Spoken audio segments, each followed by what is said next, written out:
Let me feel your love again. Yo, what is going on, Papa fam? It's your boy Sunny, aka Papa React, and we are back with another banger on the channel as your boy does it. LinkedIn 2.0, a massive collaboration with the guys over at Microsoft. We've got a lot of cool stuff we're working on over here, but in fact, something even cooler is tomorrow, VS Code Day. So, ton of stuff to shout about today. But yeah, guys, we're going to jump into the LinkedIn 2.0 clone today. Make some noise. Like this video if you're watching it right now. Already at 150 likes. Insane. The video hasn't even started. If you're watching the replay right now, timestamps are going to be everywhere. Enjoy the video. We're going to break it down in just a second when this beat drops. Let me know where you're watching from in the comment section or in the live chat right now. Guys, it's awesome to be back on your screens. This is the LinkedIn 2.0 clone powered by Microsoft Azure. We got MongoDB, we got Clerk, we got all the good things in today's video. Let's jump into it, guys. Check out the build, LinkedIn 2.0. Boom! Frank, $5 donation straight off the bat. What's up, man? Look at this, guys. Boom! LinkedIn 2.0. You guys enjoyed the first one so much with over 1 million watch minutes. Yes, the first one got, I know it was way more than that. I think it was like 10 million watch minutes. Like hours, I mean. Sorry, it was insane view time. Guys, here we go right now. We've got Turkey in the house, Bangladesh, Poland, Nepal, UK, India, Rico, Pakistan, Japan. That's what I'm talking about, guys. This is the place to be today, right? We're going to go ahead and dive into the tech stack today, but I'm going to show you what we can do in today's build. Let's go ahead and type in a post. Let's go say, welcome to the stream. And I can go ahead and even add an image to it. So I'm going to go ahead and add an image. I'm going to hide my screen for a second, so that way you guys don't see my stuff on my files. Go ahead and post it. Boom. Look at this, guys. Creating post. Ooh, nice. And then this is going to go ahead and post it down here. Look at that. Server components. We've got server actions in the house. Everything's working perfectly. Oh, looks like I've got a duplicate. In this case, oh, Jay actually did it on there. So we'll go ahead and delete this one. Boom. That can go ahead, get thrown out of the way. Everything's fully responsive. It's insane. Look, even this, these go ahead and get updated. We can go ahead and like. Optimistic updates are in the house today. We've got comment section. So we can go ahead and say, this is cool. Someone actually went ahead and, oh, someone got here as well. There you go. Someone's in the chat as well. I don't know how they got there. But welcome to the stream, guys. Absolutely awesome stuff. I'm going to go ahead and break down this stream before we dive into it, right? The music is flying today. Wow. I think my pre-workout slapped at the minute I dropped this live stream. But guys, yeah, this is today's build. Absolutely awesome. And it's also, as your boy does it, responsive. So it's a fully responsive build. And guys, something I haven't typically done in a lot of these builds before is I always get screamed at for, Sonny, is this really a full stack build? Well, yes, guys, this is a damn full stack build because I've gone ahead and built out an entire API backend so you guys can do the entire flow, not just the front end, but also the back end. We got loads of stuff coming in today's build, okay? So let's go ahead and jump into it. But before I break down the tech stack, guys, today's video was only made possible by our friends over at Azure. Well, no, friends over at Microsoft. Azure was part of it, but the guys over at Microsoft, guys, if you didn't know, they have VS Code Day tomorrow. So it's going to be a massive event at the 24th of April, 5 p.m. UTC. It's basically the annual event where you'll learn how to elevate your development workflow with the latest and greatest features of VS Code, including things like GitHub. You know, we're using it today to make sure it's actually absolutely a banger. Oh God, my pre-workout is shaking me up today, right? But I want to go ahead and mention this because if you go ahead and sign up in the first link in the description, you'll reach this page. All you got to do is pop your email in. And guys, I've gone ahead and actually given you the code for today's build for absolutely free. So you can go ahead and check it out. Basically, you're going to get an email after you sign up. It does take maybe around 10 to 15 minutes to arrive in your inbox. So just give it some time. But you can go ahead, hit this over here, and you'll see your registration is now confirmed. And the one that you're going to look at is this right here. So VS Code Day. No, it's this one, clone repo, LinkedIn clone repo, right? So I've told them to format it a little bit nicer, but there you go. Here it is, aka.ms/LinkedIn clone. That will take you straight to the code repo. So in order to get this, you just need to go ahead and fill that out and they'll grant you access. So first link in the description, go ahead and sign up. Make sure you do not miss it, guys. This year, they're talking about lots of stuff around AI. They've got AI-powered programming with GitHub Copilot, so lots of cool stuff. I'm going to be using a ton in today's video. And they're also going to showcase how you can build and deploy generative AI apps to the cloud in a bunch of different languages. So they're showing C# development, JavaScript, all the good stuff that you guys guys love, right? I know I'm saying C#, but you know, if you're into that, then you're into that, right? So whether you're starting out or you're just an experienced developer, register for VS Code Day in the description below. First link. Without further ado, let's jump into today's video. So first link there, boom, you get the code for free. And yeah, everything, guys, I get the question here. I'm just reading some of the chats. You're saying, is this session going to be recorded? Yes, 100,000%. All my sessions are recorded. You should know by now, this is how we do it. So this is absolutely going to be awesome. Guys, I also want to mention as well, we actually have the University of Code, which is completely free, right? So I've created a new school called the University of Code, and we are literally at 940 members in a space of around 4 to 5 days. It's a completely free community that is blowing up right now, and the link to it is in the description, or you can simply go ahead and type in universityofcode.com, hit the enter key, and boom, you're there. Thank you to Frank for that. So this is awesome. This is so jokes. First Frank goes, Sonny's the only dev crushing pre-workout before live streams. Honestly, to keep this energy high, you have to do it. All right, it's pretty sick. There you go. So fill out the link and you're going to go ahead and get started. So without further ado, 200 people, let's go ahead and start off strong. Smash that like button. Wow, I'm full of energy today. But yeah, we can go ahead and do likes, comments. We can I've even gone ahead and done a little bonus activity for you guys. And I've actually gone ahead and implemented the backend to support following and unfollowing. So I'm going to show you how to build it. And then I'm going to keep that as a little bit of a challenge. And we're going to actually continue that challenge on inside the University of Code. So www.universityofcode.com. Check it out. All right. Now I'm going to go ahead and get into a bit of flow. So let's go ahead and build this down. So I'm going to break it up a little bit. So let's go ahead and draw on the screen, and I'm going to break down the tech stack. So in today's video, we are going to cover Next.js. In fact, it's going to be Next.js 14 because, you know, we do the latest and greatest here.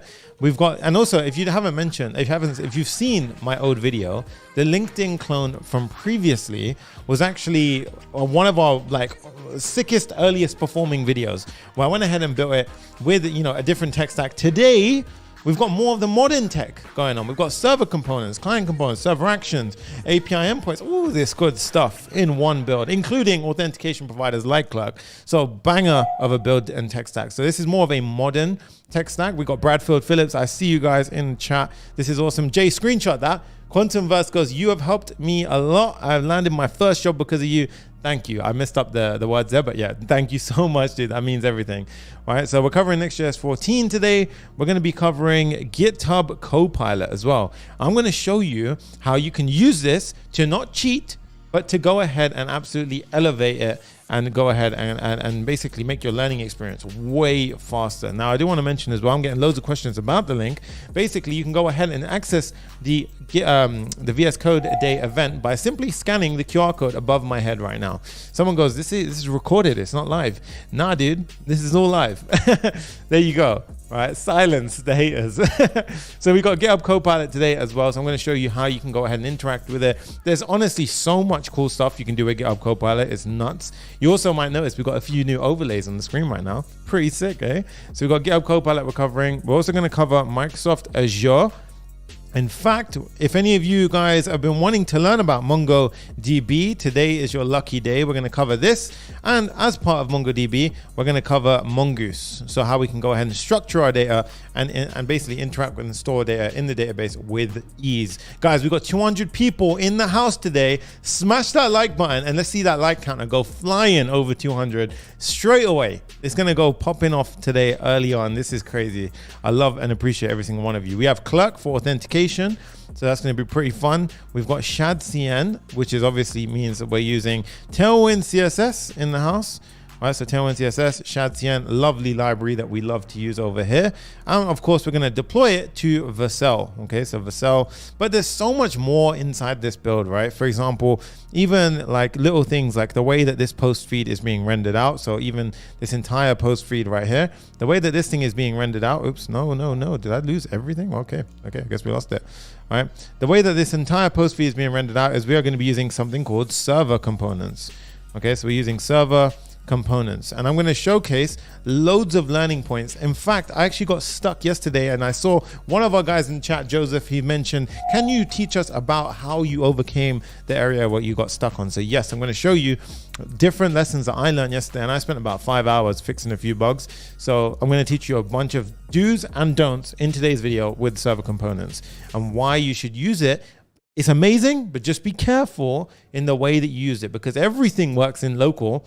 But if you want it to work on my machine in production, then you have to go ahead and take care of some of these extra points, which I'm going to go ahead and cover today. Okay, so server components and when to go ahead and use client components, and basically how to nail the decision of which one to use, right? So server components versus client components, how we go ahead and use that. So without further ado, guys, if any of this sounds too tricky and it's like, oh my God, I don't even know where to begin, you can go ahead and, like I said, sign up to the University of Code right now. If I go ahead and refresh this, we're going to go ahead and I already know it. We're going to get a few new members here. Look at that. Boom. We already got 12 members literally requesting while I'm live. So go ahead and head up to universityofcode.com, sign up right now. That's what I'm talking about. Links is going to be in the description, and it's also going to be pinned in the first thing inside of the first comment inside the chat, right? So in this case, you guys can see we can go ahead and do loads of stuff here. We can even say hello world. I'm just going to go ahead and test something out. Boom, hello world will pop up right now, and hopefully I haven't got any spam. There you go. So that hello world we can delete. And I've also done a bunch of authentication checks, so we're actually making sure that, you know, you can only delete the post, but don't get confused that this says Sunny Sanga. These are two different accounts, hence the username. Right, I've just got different like team account and normal account when I was testing. But in this case, we can go ahead and make sure that we can only delete the posts that we own. And I've also gone ahead and protected the API endpoints, right? So I want to give you a quick visual update, right? So in this case, this is the actual code in the backend. But if I go ahead and show you the roots, right? Look at this, guys. So I don't even usually show you this, but I want to show you it today, because before we jump into it, look at this API. Boom. We have a full API, guys. This is sick. This is literally, oh man, this is a huge lesson today. You got post, get, you've got different things. Like we've even got a delete, you know, like delete requests, get requests for fetching all the posts, and I've got error handling throughout. So this is how you go ahead, and if you've ever wondered how to go ahead and create a full API endpoint or API backend, this is the video for you. We've even done followers, how to go ahead and follow and, you know, unfollow users. It's insane. We're covering all of this in today. So the next time somebody says to me, you ain't a full stack developer, slap yourself and watch this video, right? Literally, I swear to God, I get it too much. I'm like, yo, chill. All right, so in this case, let's go ahead and jump into the build. Where the hell did my screen go? Okay, let's go. I love that. Jay's just messaged me on the side. Jokes. All right. So Joa says, are we online? Yes, we are, guys. Let's go ahead and jump into the build right now. So I'm going to go ahead and dive into Warp. Right, Warp is just a terminal. So all you need to do is jump into a terminal. Again, if you're watching this, if you're watching the replay of this, oh my God, we just flew over 200 likes. Jay, tell me, that's insane. Yo, 200 likes already. And it's only been like, what, 10 minutes? Wow, that's nuts. All right, so we're going to go ahead and start off our build. Now, I like to go into a directory. So I'm going to go ahead and cd into my build directory. And I'm going to go ahead and say create next app. So if you do Control R, Control R, and you type in npx create next app, you'll see that, look at that, right? It will go ahead and give you a recursive search so you can get your previous things that you've searched for. So in this case, I'm going to do npx create next app, latest. And I'm going to say LinkedIn clone 2.0.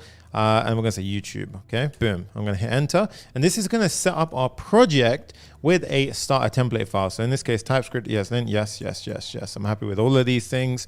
Evan says, are we going to build the API? Yes, man. I'm going to teach you everything in today's video. This is going to be one of those videos where you watch it and you're like, oh, what?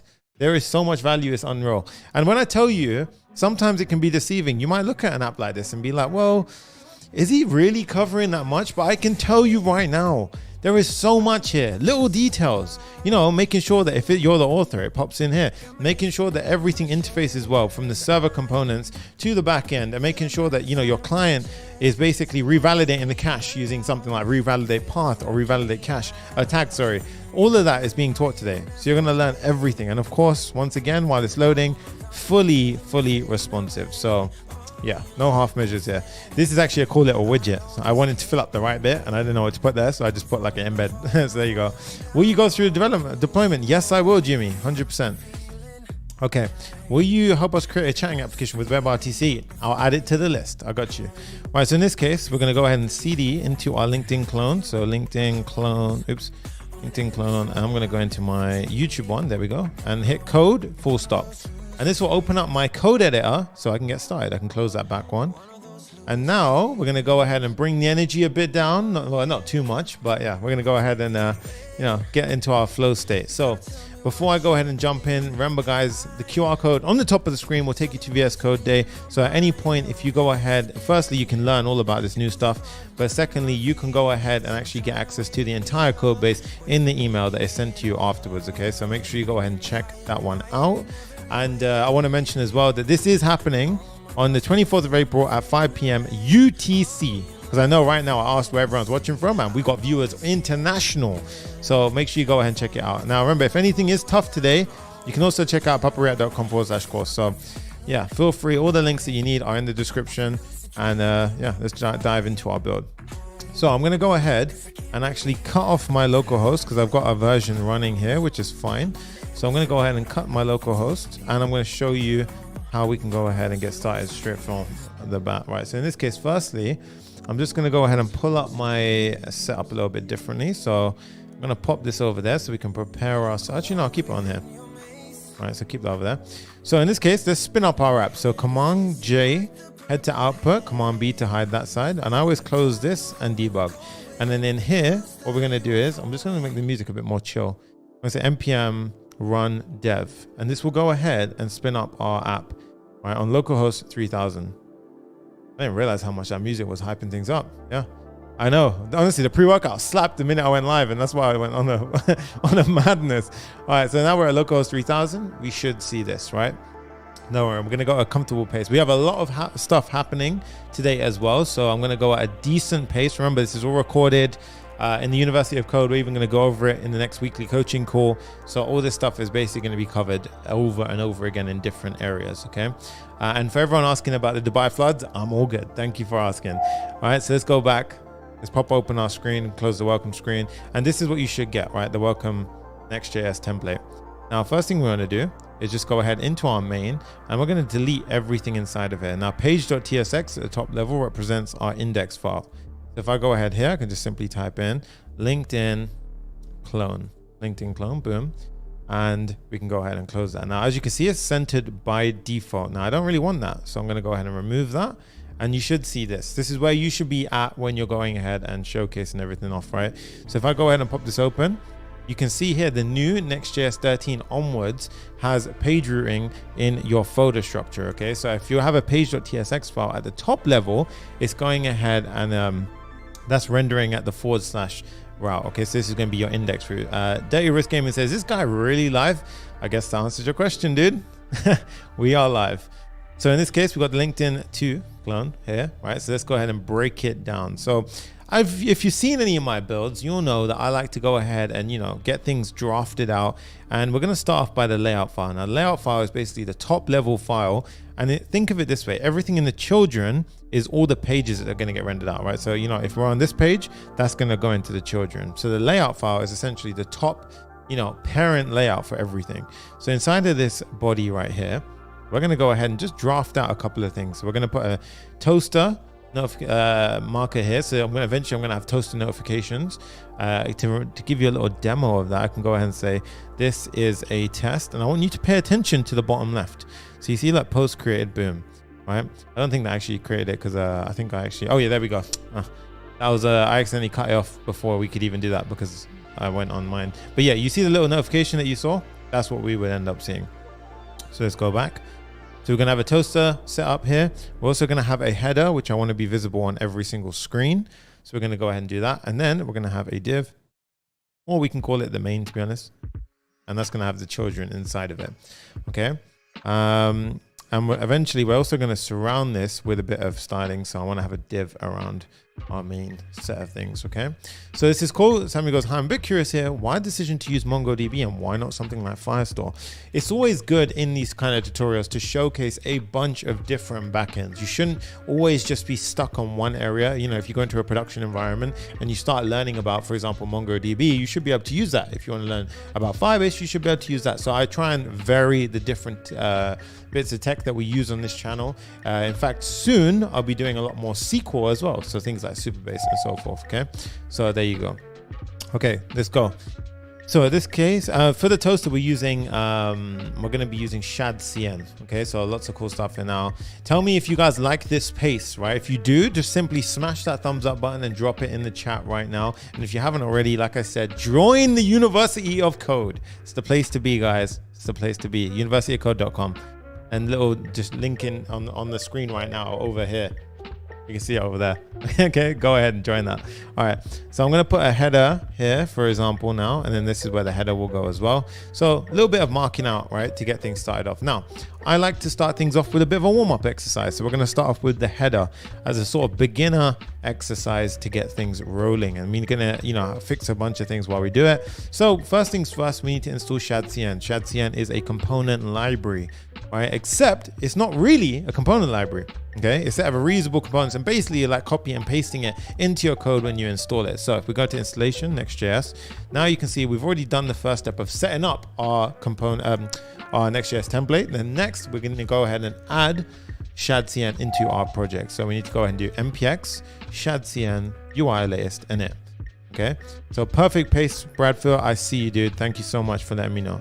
Right now over here, what I like to do is go ahead and split my terminal. So on my right hand side, I can do my npx, you know, commands, and on my left hand side, I can see if I don't need this full screen. I can just see if there's anything going wrong here. All right, which style would you like to use? Yep, that's all fine. The defaults are all good. Okay. This Mohadeep goes, oof, quality educational material. I got you, dude. That's what we're about on this channel. All right, make sure if you're watching this as well, you subscribe. Honestly, it's actually insane the amount of you watching it unsubscribed. It's crazy. Marios in the house. What's good, dude? Good to see some OGs here in the house representing. All right, so we've set this up. Perfect. And next thing you know, we can go ahead and set up some, you know, all of this font stuff. But to go ahead and get started with any of these, you can go ahead and just simply view the components on the left. Now, if I wanted this button, for example, all I do with this is I simply run this command and it will simply add it into my folder structure. So you can see here, it's created a components folder for me. So what I can do is if I do Command J, go ahead and do paste. So in this case, I'm running that command to add the button. You can see it installs a button into our project, but really it's just copy and pasting a bunch of code. So that way you can see complete visibility of the code, and you can see it's built with Tailwind CSS, which is awesome. All right, Given says, bro, you're cooking. You know it, bro. You know it. There's Papa Fam Energy in the house. All right, so in this case, let's go back to our original area. So we got the button here. So for example, now if I wanted to use that, you simply go ahead and you type in button, import your button, and you can have, for example, click me. And then right now this is, yeah, there you go, boom. See? And we get the button from Shadcn. So quickly little example, that's the flow that we're gonna be moving with today, okay? Everything's doing we're pretty good, awesome pace right now. So first thing I wanna do is instead of this is pointless, I'm gonna go ahead and bring in the header, okay? So let's go ahead and pull in my header. So I'm going to go into my layout, go over here. I'm going to render a header here, right? So we're going to go ahead and do something like this. We're going to say header. Now I don't have this component, so I'm going to go ahead and create this inside of my components folder over here. So I'm going to go ahead and do this right now. And notice how this is inside of UI. I don't want it there. I want it inside of components. So click on components, click on the plus, and then header.tsx. Right, the UI I keep separate for all of these Shadcn components, and then my own components I like to keep inside the components outside of the UI folder. So we're gonna do RFCE, boom, and notice how so I forgot to mention everything from in Next.js 13 upwards inside of the app directory is a server component. There's some limitations on how to use a server component. I actually go through all of this inside of my flagship course, Zero to Full Stack Hero. You can go ahead and check it out, papareact.com/course.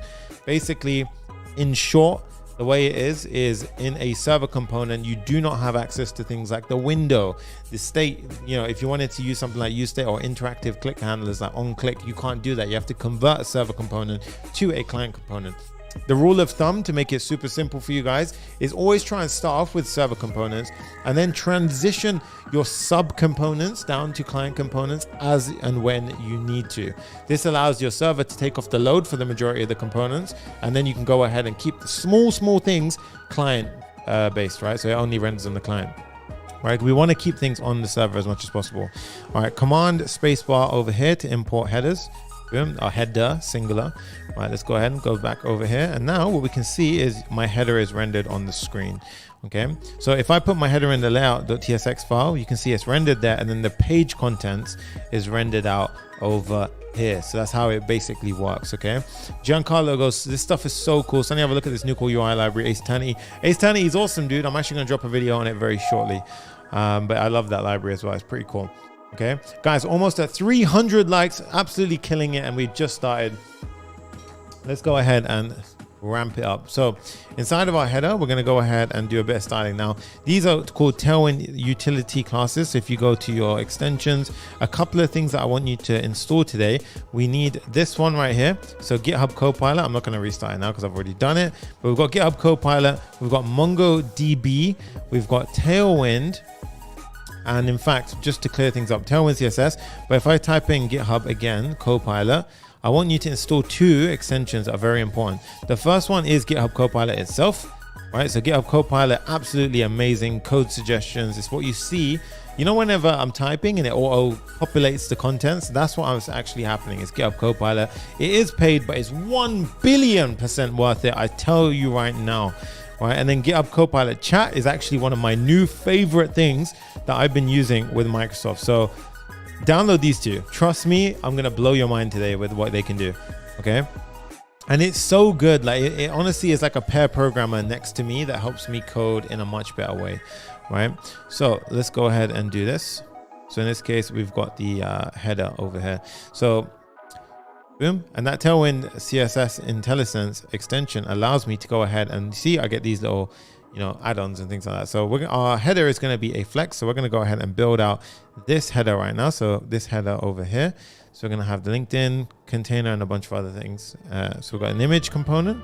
If you're wondering how the Next.js image component works, I have a whole tutorial on it on my channel, so you can feel free to check that out. So we're going to do a rounded class name to give it that rounded edge look over here. And then I've already shortened the link to help you guys out, but let's go ahead and test this out. If we hit save, it's going to error out. And the reason why it errors out is because we need to go ahead and whitelist this domain. And why do we need to do that? Well, actually in Next.js, it does a lot of things which optimize our images, right? So in this case, the image component actually optimizes images for us.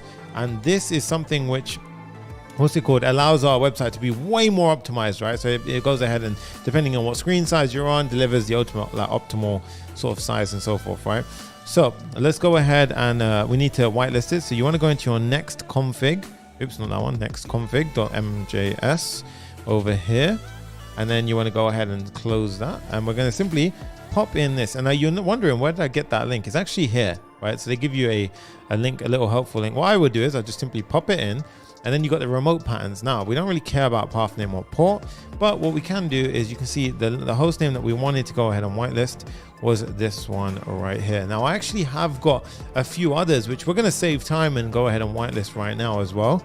So we've got links.popper.react, and I'm going to go ahead and do image.clerk.com because our authentication provider, we're going to go ahead and pull profile images from there. And we're also going to go ahead and pull it from this one. However, for now, this is connected to my Azure LinkedIn account. Okay, so eventually we're going to change this one to be the account that we end up deploying to. Okay, cool. Let's go ahead and close that. Let's go ahead and refresh this. I just realized I didn't push keys. Okay, that's fine. So in that case, there we go. Everything's good. I thought I had a bit of a heart attack there. Low key, I thought I did something that I shouldn't have done. Okay, so in this case, boom, we've got that. The image is there. Okay, so now that's an optimized image all over there. So many people are asking about the playlist. Playlist is in the description. Jay just put it on the chat right now as well. Almost at 300 likes, guys. Jeez, that is crazy. All right, next up, we're going to have a custom search field. Now, when you install Shadcn, it actually installs a library called Lucid Icons, which is really handy for installing any kind of icon package. So here we've got a div. This div is actually going to have a form because, you know, as in we're not going to set the form up. It's just a dummy search for now. and we're going to go ahead and type in search icon. And you can see here I've got a bunch of different ones, but Lucid React is the one that I am interested in. And I'm simply going to give this a height of 4 and make it a gray color of 600. Self-closing component. And now you can see, look, I get a little icon over there. Okay, so very small, very unnoticeable, all good. We're going to have an input field, so I'm going to go ahead and pop the input field in as well. And this is just going to have a transparent background with a flex 1 and outline of none. But it doesn't make sense yet because the parent is not flex. So the reason why I do that, flex puts it in a straight line. And you can see now how that takes up a lot of room. Oh, that hasn't actually changed anything yet. Okay, so I'll fix that in a second. Okay, so the parent div is a flex, which puts everything, the children, in a line. Then we're going to go ahead and for this container, I want this to be take up the majority of the room. So flex 1. Now you'll see that this will go all the way to the end because flex 1 says take basically the maximum space that you can. Then this inner container right here, and the reason why I can show you this in actual fact, if we go ahead and do this and I go ahead and click that, you can see this inner container right here, right? So it's actually these two elements. I can go ahead and basically go ahead and flex these. And again, by default, they're next to each other. But if I want to center them, you see the icon's a bit off from the search right now. We can actually go ahead and do items center, and boom, you see how it nicely perfectly lines up. Then we can do a few little bit of styling here. So I'm going to go ahead and pop in a bit of styling here. SpaceX 1. So when it comes to the styling options, I'm going to go ahead and just pop in my styling that I've already done. You can feel free to pause the video, break it down yourself. We got the Bahamas in the house. Yo, that's crazy, man. Sean Gardner, what's up, man? Good to see you here. Okay, so in that case, now look at that, beautiful, right? It looks really nice. And you see how it's a max width as well. Now, the thing I don't like is that header is way too close to touching the top. So we're going to go ahead and say items should be centrally aligned for everything inside there. Padding of 2. And just the padding gives such a difference. And then we're going to say max width of 6XL and a MX auto. And what this last bit does is it basically it constrains the width. So you see how it's a maximum width. So what I just did there was I basically said that you're only allowed to go this big in width, and then it will go ahead and basically draft out a MX auto. So basically the margins on the left and right are going to be automatically determined, and when you do that, it basically just centers a div. So yeah, there you go. All right, so we've got that done. If anyone got that joke, you can write in the chat right now. Okay, so in this case we've got the div here, boom. And then afterwards, we've got the icons. Now, these icons are simply home, network, jobs, messaging, and we have this lovely button over here for Clerk. Oh, I forgot to even show you the demo of Clerk Authentication. Let's go ahead and sign out. I can show you how we can sign in right now. Look at this. We've got you are not signed in. If we go ahead and click the sign in button, I didn't even show the demo of the sign in. What the hell? Look, we've got Clerk Authentication here, rocking away. We've got continue with Google. Let's go ahead and sign up right now. We can go ahead and do it right now. So I'll go ahead and click into my account. And just like that, boom, let's log in.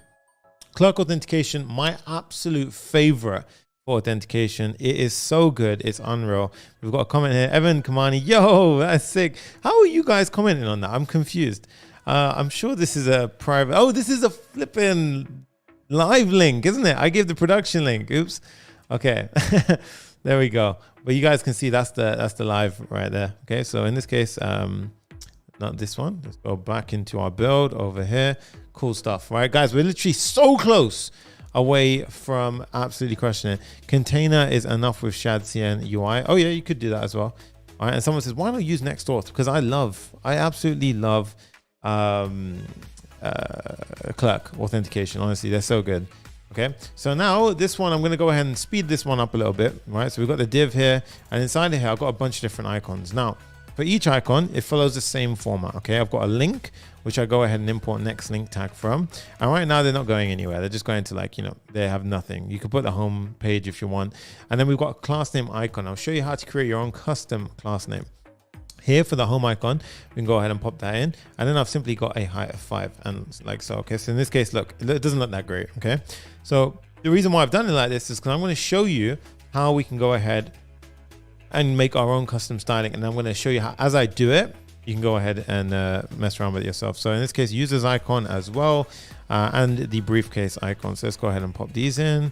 If you're wondering how I'm doing this, is control space bar, boom, like so. Okay, so we've got a height of 5 and so forth. And now you can see, why isn't that showing up on the small screen? Well, the way it works with Tailwind CSS and these things called breakpoints is everything is mobile first, right? So mobile first is going to be the icon class, and it's going to be hidden.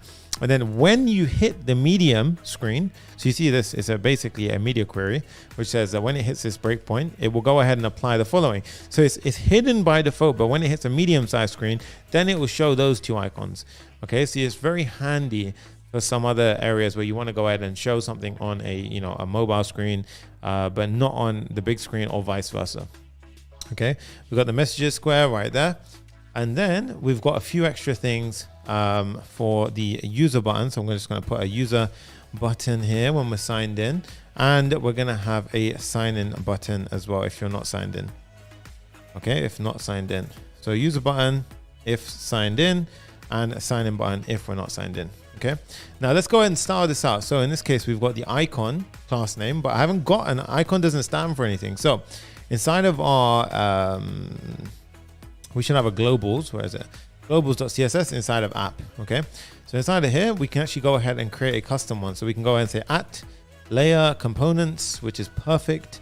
And then we basically, this is where the magic happens. So this is where we actually go ahead and create it. So here I can say dot icon, and I can start going ahead and basically populating what I want. So here I've already done the hard work for you guys. The only thing that you have to do when you're creating a custom utility class is basically write the at apply keyword there, right? Then you've got flex column, item center, and so forth. So if I go ahead and hit save, you can see, look, boom, looks way nicer. Okay, that looks a lot better, and I already prefer how that's looking. Okay, cool. Next up, the div surrounding it all, right? We need to go ahead and style that. So this div, I'm going to say it should be a flex container. So flex, and then we say items should be centrally aligned. And to basically prevent things from touching each other, you see how they're so close?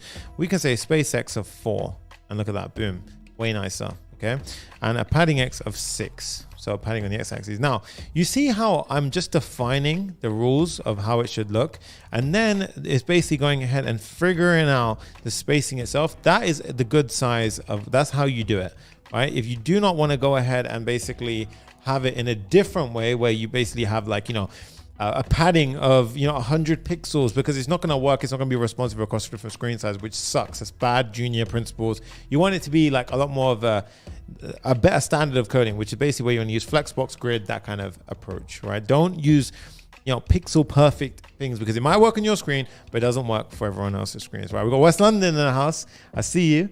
All right, so in this case, we've got the home network jobs and messaging, so looking good. And you can see that right now.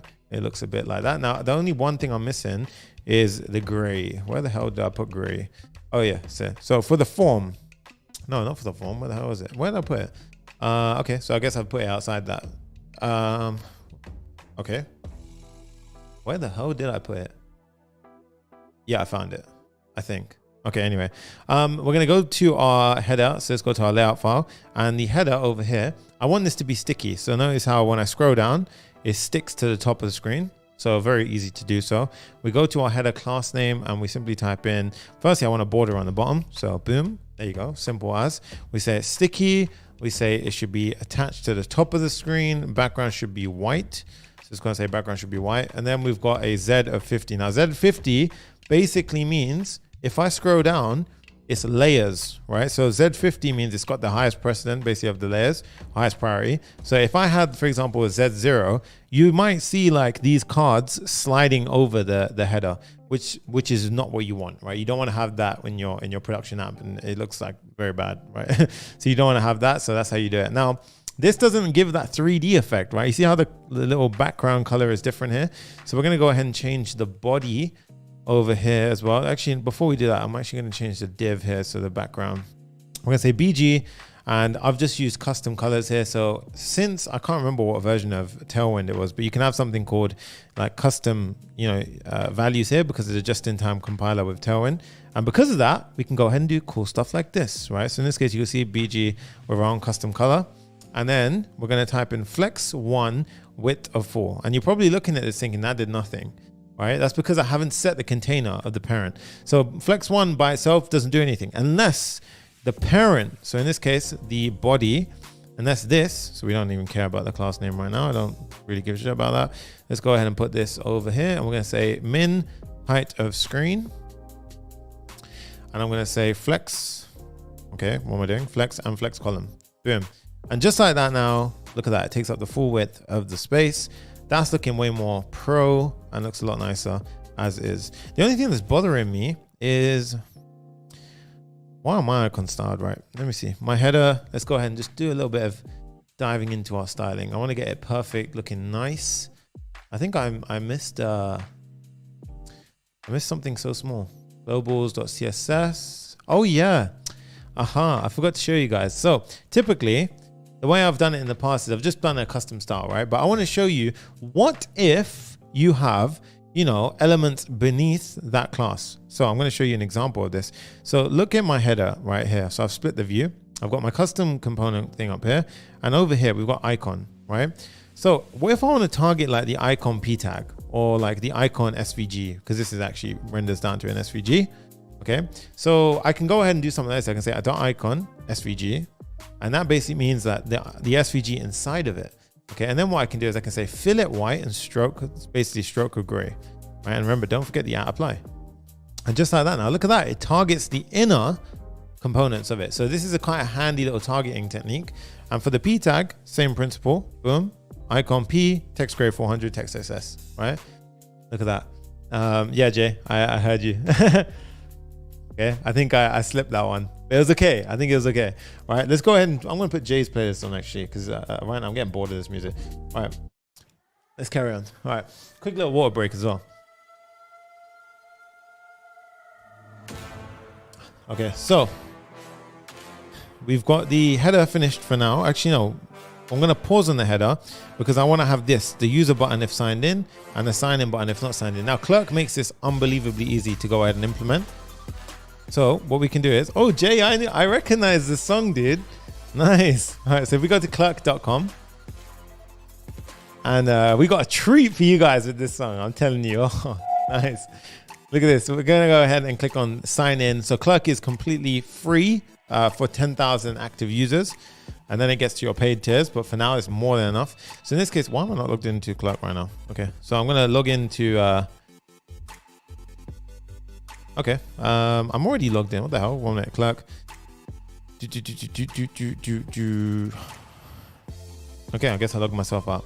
So in this case, I'm going to go ahead, sign in, and give me 2 seconds. I'm going to hide my details. Actually, I don't need to hide that. You guys can see this. I'm going to sign into my account. Check this out. So did someone says, did I miss the showcase? Yes, you did. But it's fine. It'll be in the replay. It's all good. Look at this. Oh, guys, look, we got active users in the house. This is cool. Josh Coa, thank you so much. $5 donation goes. Big thanks for making these videos over the years and providing all the great content. Absolutely changing lives, including my own. That's what I'm talking about. Frank and Josh, thank you both for the $5 donations. Absolutely love you guys. And that's the kind of energy we want in here, right? Look at this. This is why I love Clerk as well. So proof in the pudding. All right, people signing up already. You know, application as users. Well, hey. All right, so in this case, I've already gone ahead and created an application, but you can go ahead and click create application here, and then you've got the LinkedIn clone Microsoft. Okay, so once you've done that, what you will see is we can go over to our documentation. I'll show you actually from scratch. Just go create new users. Let's just type in LinkedIn clone YouTube. Okay, and here you can basically tack on your different authentication methods. If you have more than 3, it gives that nice UI. So honestly, it's so simple. It's crazy. Clerk killing it. I love the devs as well. Awesome guys.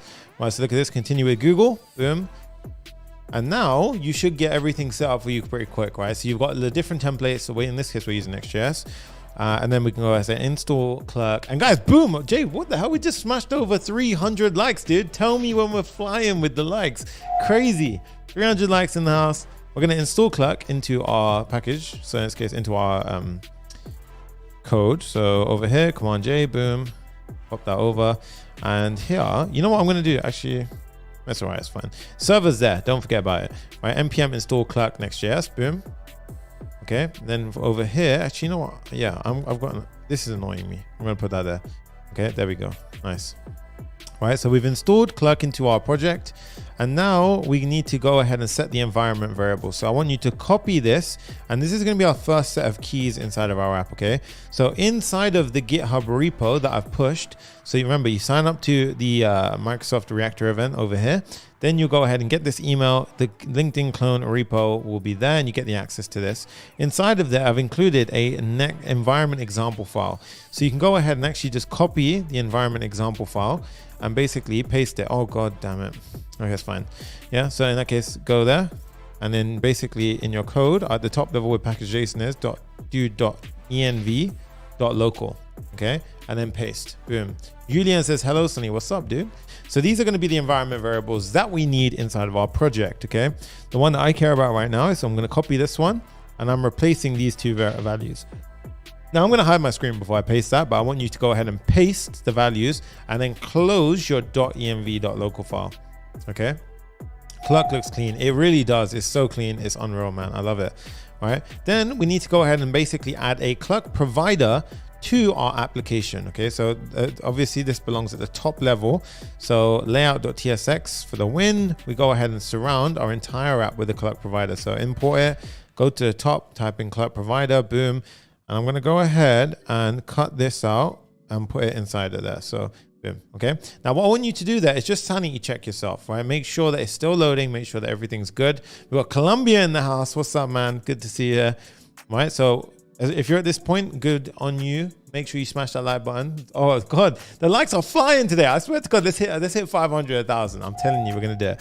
Right? We've got the middleware.ts file to come next. Okay, so middleware is basically crucial for this build because we need to go ahead and make sure that our authentication is passing along with each request. So we're going to go ahead and copy the contents of this and go ahead and paste it. And if you'll notice, this Clerk setup is slightly different from previous videos. And that is because they've rolled out their Clerk Core 2.0 setup. So everything is actually working perfectly nicely with the new setup, but they do something slightly different, which I'll explain in a second.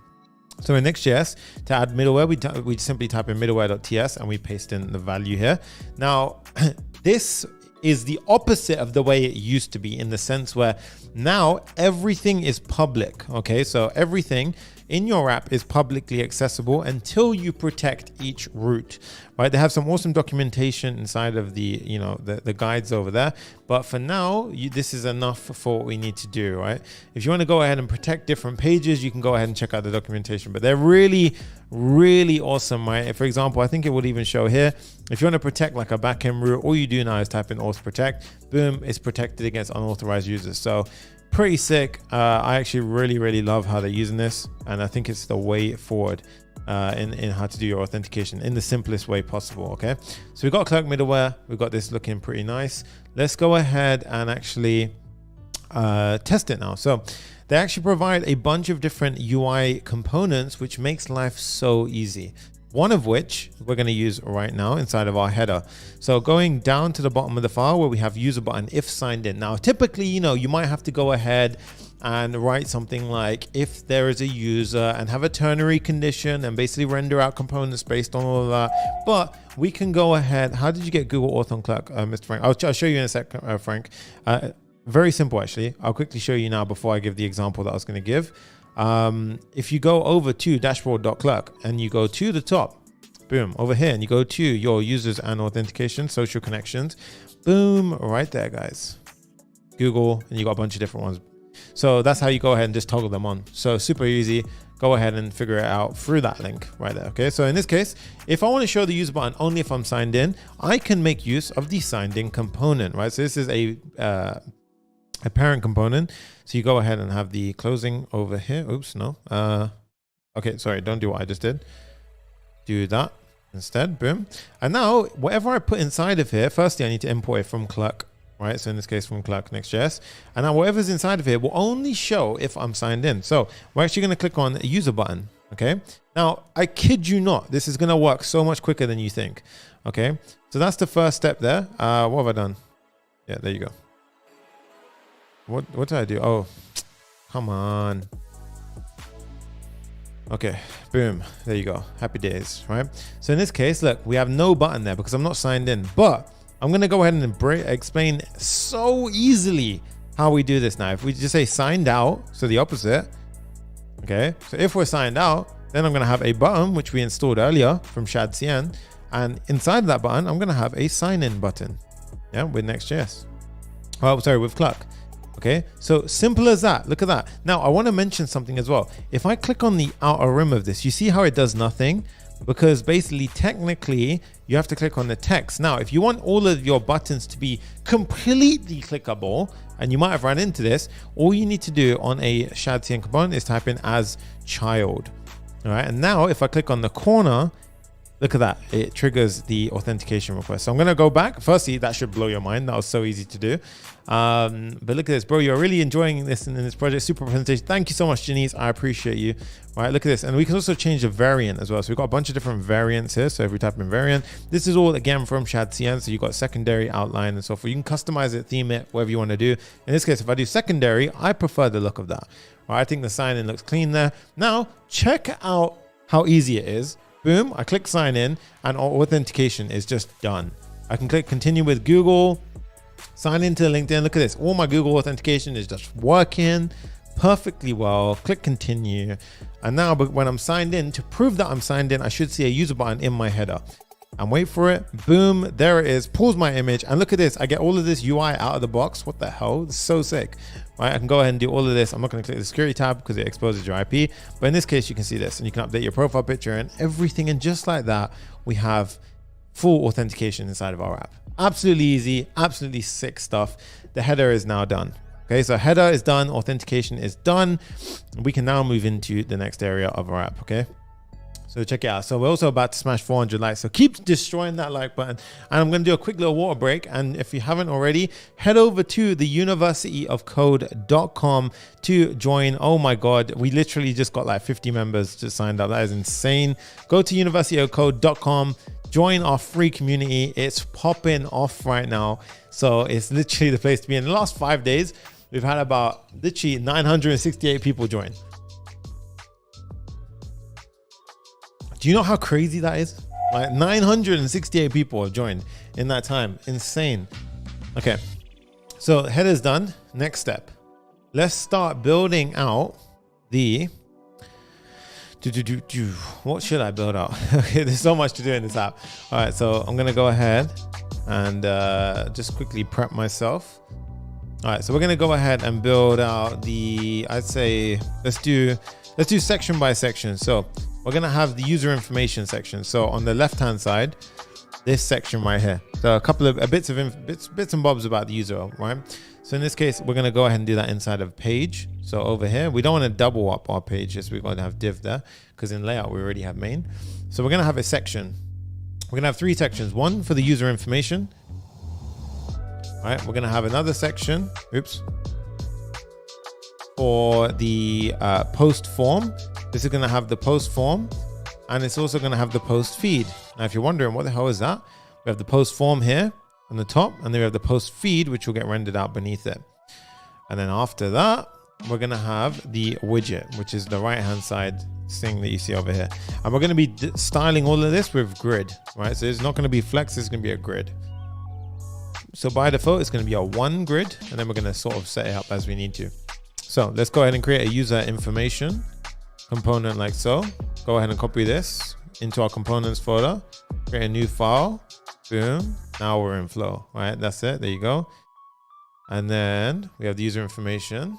All right, now for the user information, we're gonna go ahead and I need to get access to the user's object, okay? So I need to know who's signed in. So to get it, firstly, 2 ways we can do this right now. Remember, we have to think about it in terms of we're a client, we're a server component. So you have to think in that way when we're using Next.js 13 onwards. Okay, so first things first, we're going to go ahead and use server component stuff only until we need to. In this case, we don't need to go client component. But the good thing about being a server component is I can make it asynchronous. So I can get things like the user by doing things like this. I can say const user equals await current user. And this will give me a pretty, oh God, Jay, the music. Yo, I love coming into Jay's playlist and just seeing what he's added. Like, it's pretty, he's got a whole different taste to me, but I like it. Like this is vibey. All right. So we've got the current user here as well. And then we've got the information. So I'm going to go ahead and pop in the first element of this. So we're actually going to need this little circle right here, which is the avatar. So if I go over to Shadcn like so, and then we go over to avatar, we can see over here what we're looking for. So yeah, this is it. So I'm going to go ahead and add this in over here. And we're going to go ahead and pop it in like so. Now you might be wondering, today I'm covering loads of stuff with like, GitHub Copilot, and I'll show you just how powerful it can be as it goes on, right? So this session is really going to show and highlight how AI helps supercharge your dev. And I also want to mention that first link in the description, the one for tomorrow, that actually has a ton of cool sessions coming out as well. They've got a session on Microsoft Azure by Chris Harris. They've got 2 sessions on Copilot. So if you enjoy all of the Copilot stuff today, then tomorrow they're going to have Alfredo Deza and Kadisha Kerr go ahead and drop some sessions over on that stuff. And they have a final interesting session, which actually really caught my eye, about asking Copilot about your workspace by Matt Biana. This one is actually one that I'm going to be really interested in, because asking things about your workspace when you go ahead and chat to an AI, so if they have context of all of your code, you can do some pretty crazy things. And that's what I did when I was building this build, and it supercharged everything. So first thing in the description, sign up for the VS Code Day tomorrow. Let's go ahead and carry on. We've got the user information over here. Okay, so in this case, boom. Now I'm going to go ahead and show the avatar. Yeah, so in this case, like, I'm just going to copy an example, right? So I like to just work very simply, work backwards. So in this case, we got the avatar here. And remember, you got 2 imports here. You got the Radix and UI avatar. Make sure you pull in the one that you've actually installed yourself, as in added yourself. You don't want to pull it from Radix. You can, it's not a problem, but I would say it's just better to do it this way. Okay, so in this case, we've got the service. Yes, everything from the beginning is free. Yes, so you can pretty much get started with this entire build for absolutely free. Now for the image, the user's avatar image. So here, I'm going to go ahead and pop in the user image. So here, I'm going to say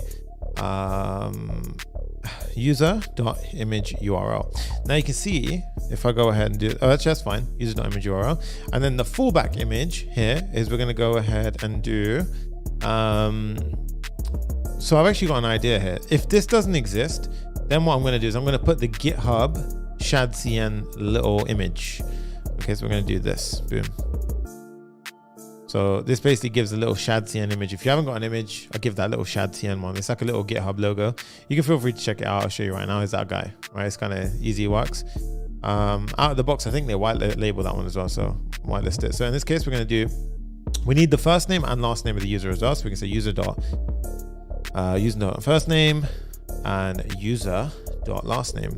And this will typically show all, this is like a fallback. So this means that if you haven't got an image, it will go ahead and show, your first name and last name, but you don't want to show the entire name. You just want to show the first character. So here I'm going to say character at 0. And that'll give me the first character. So it'll be SS for me, for example. So I can say character at 0 for last name as well. And that works really, really nice. All right. So in this case, boom, looks really, really nice. That's cool. We can't see it obviously, so let's fix that. So let's go to our page and let's simply pop it in like so. Get rid of the highlighting there, and we can see now, look, SS. You see that, right? In fact, I don't really want to have that little gap between the two, so we go to user information, close the gap, boom. Now, if we refresh, you see how it says SS, and then it loads in. Awesome. Okay.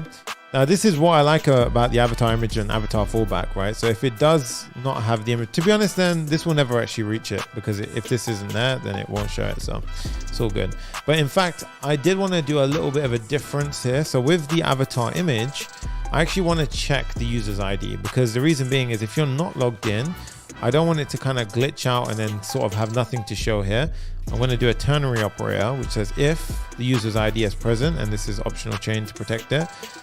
If not, I'm going to go ahead and put in the image that you saw below. So if you're logged out, it will show that image.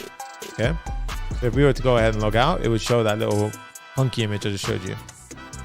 Somebody says, I just registered, but I found no VS Code Sunny code for free. So yeah, if you signed up for the GitHub link, the email will take about 15 minutes to come through, and then boom, it's there. LinkedIn clone repo. That's what you're going to see. Okay.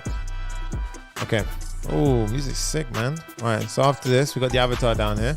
And now I'm going to basically, if I'm signed in, I want to showcase Sunny Sanga with the username and so forth. And if not, so we're going to show something else. So I'll show you very easily how we do this. I'm just going to pop it in like so. Firstly, signed in component like there. And then for the username, first name, and so forth, I'm actually going to simplify our code a little bit because I keep reusing this, so I'm going to make it a little bit easier for us. Well, first things first, I'm going to go ahead and say const first name, like so, and const last name. I look how GitHub Copilot just helps me out, and it's cast to a string automatically, like so. And now I can get rid of these little bits as well. So get rid of that. And even for the image URL, you could do the same. If you're lazy and you want to have it all neat, you can go ahead and do that, right? You could even destructure it if you wanted. You could. That's actually way easier. That's way easier, to be fair. You could do this. But the thing is, you need to be able to... Okay, we'll do that afterwards. But yeah, because it could be undefined, so it's fine. To be honest, we could do it this way. We could say user equals, boom, first name and so forth, right? And then you can go ahead and make sure that's cast to as a user. But you need to do a no check on the user first. Anyway, I'm getting way too distracted for no reason. You can tell I care about this stuff. All right, so we've got the signed in. Now, if I'm signed out, a little bit of a different version. Now, at the @ for the username, I'm basically taking the first name, last name, and I'm just slicing the last 4 characters. So the last 4 characters, and that will basically be your username, right? So it's a very easy little check. Right? Yes, everything is going to be up on YouTube afterwards, right? Your fallback should be moved into ternary too. Yeah, but I don't want it to show that. So I always wanted to jump to that. Remember, this is always going to be there, right? So to be honest with you, you could either have another fallback. I know what you're saying because it's going to be blank otherwise. But this is always going to be up for as long as that image is up. So I'm going to leave it there. But yeah, you could shift these up there as well, but you need sibling React fragments around them. Okay, so we've got the signed in there. Let's do signed out now. So signed out, like so, boom. And then for this one, I'm just going to have a simple bit of you are not signed in with a sign up button, right? So boom, we're going to have a button from Shadcn with the Clerk sign in button. And just like that, now, if we're signed in, it will be there. If not, it won't be there. Okay. We're going to have a horizontal line here. So you can see that. And obviously right now the styling sucks. So I'm just going to fix the styling very quickly. I've already sort of, handled the styling section here. So I'm going to save you a bit of time for that because you've got the code as well. So that's very easy bit of styling there.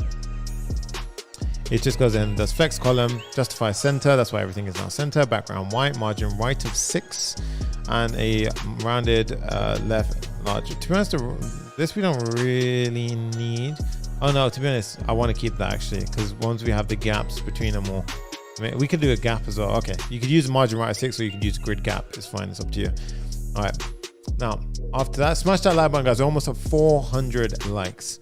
Okay, the next bit we're going to have is a div, and this is going to essentially have the number of posts and comments. Now, obviously right now we don't have that information, so I'm just going to go ahead and put a placeholder in. So right now you can see we just got a div with 2 paragraphs in, p tags in, and in this case I'm just going to keep it as 0 posts and 0 comments.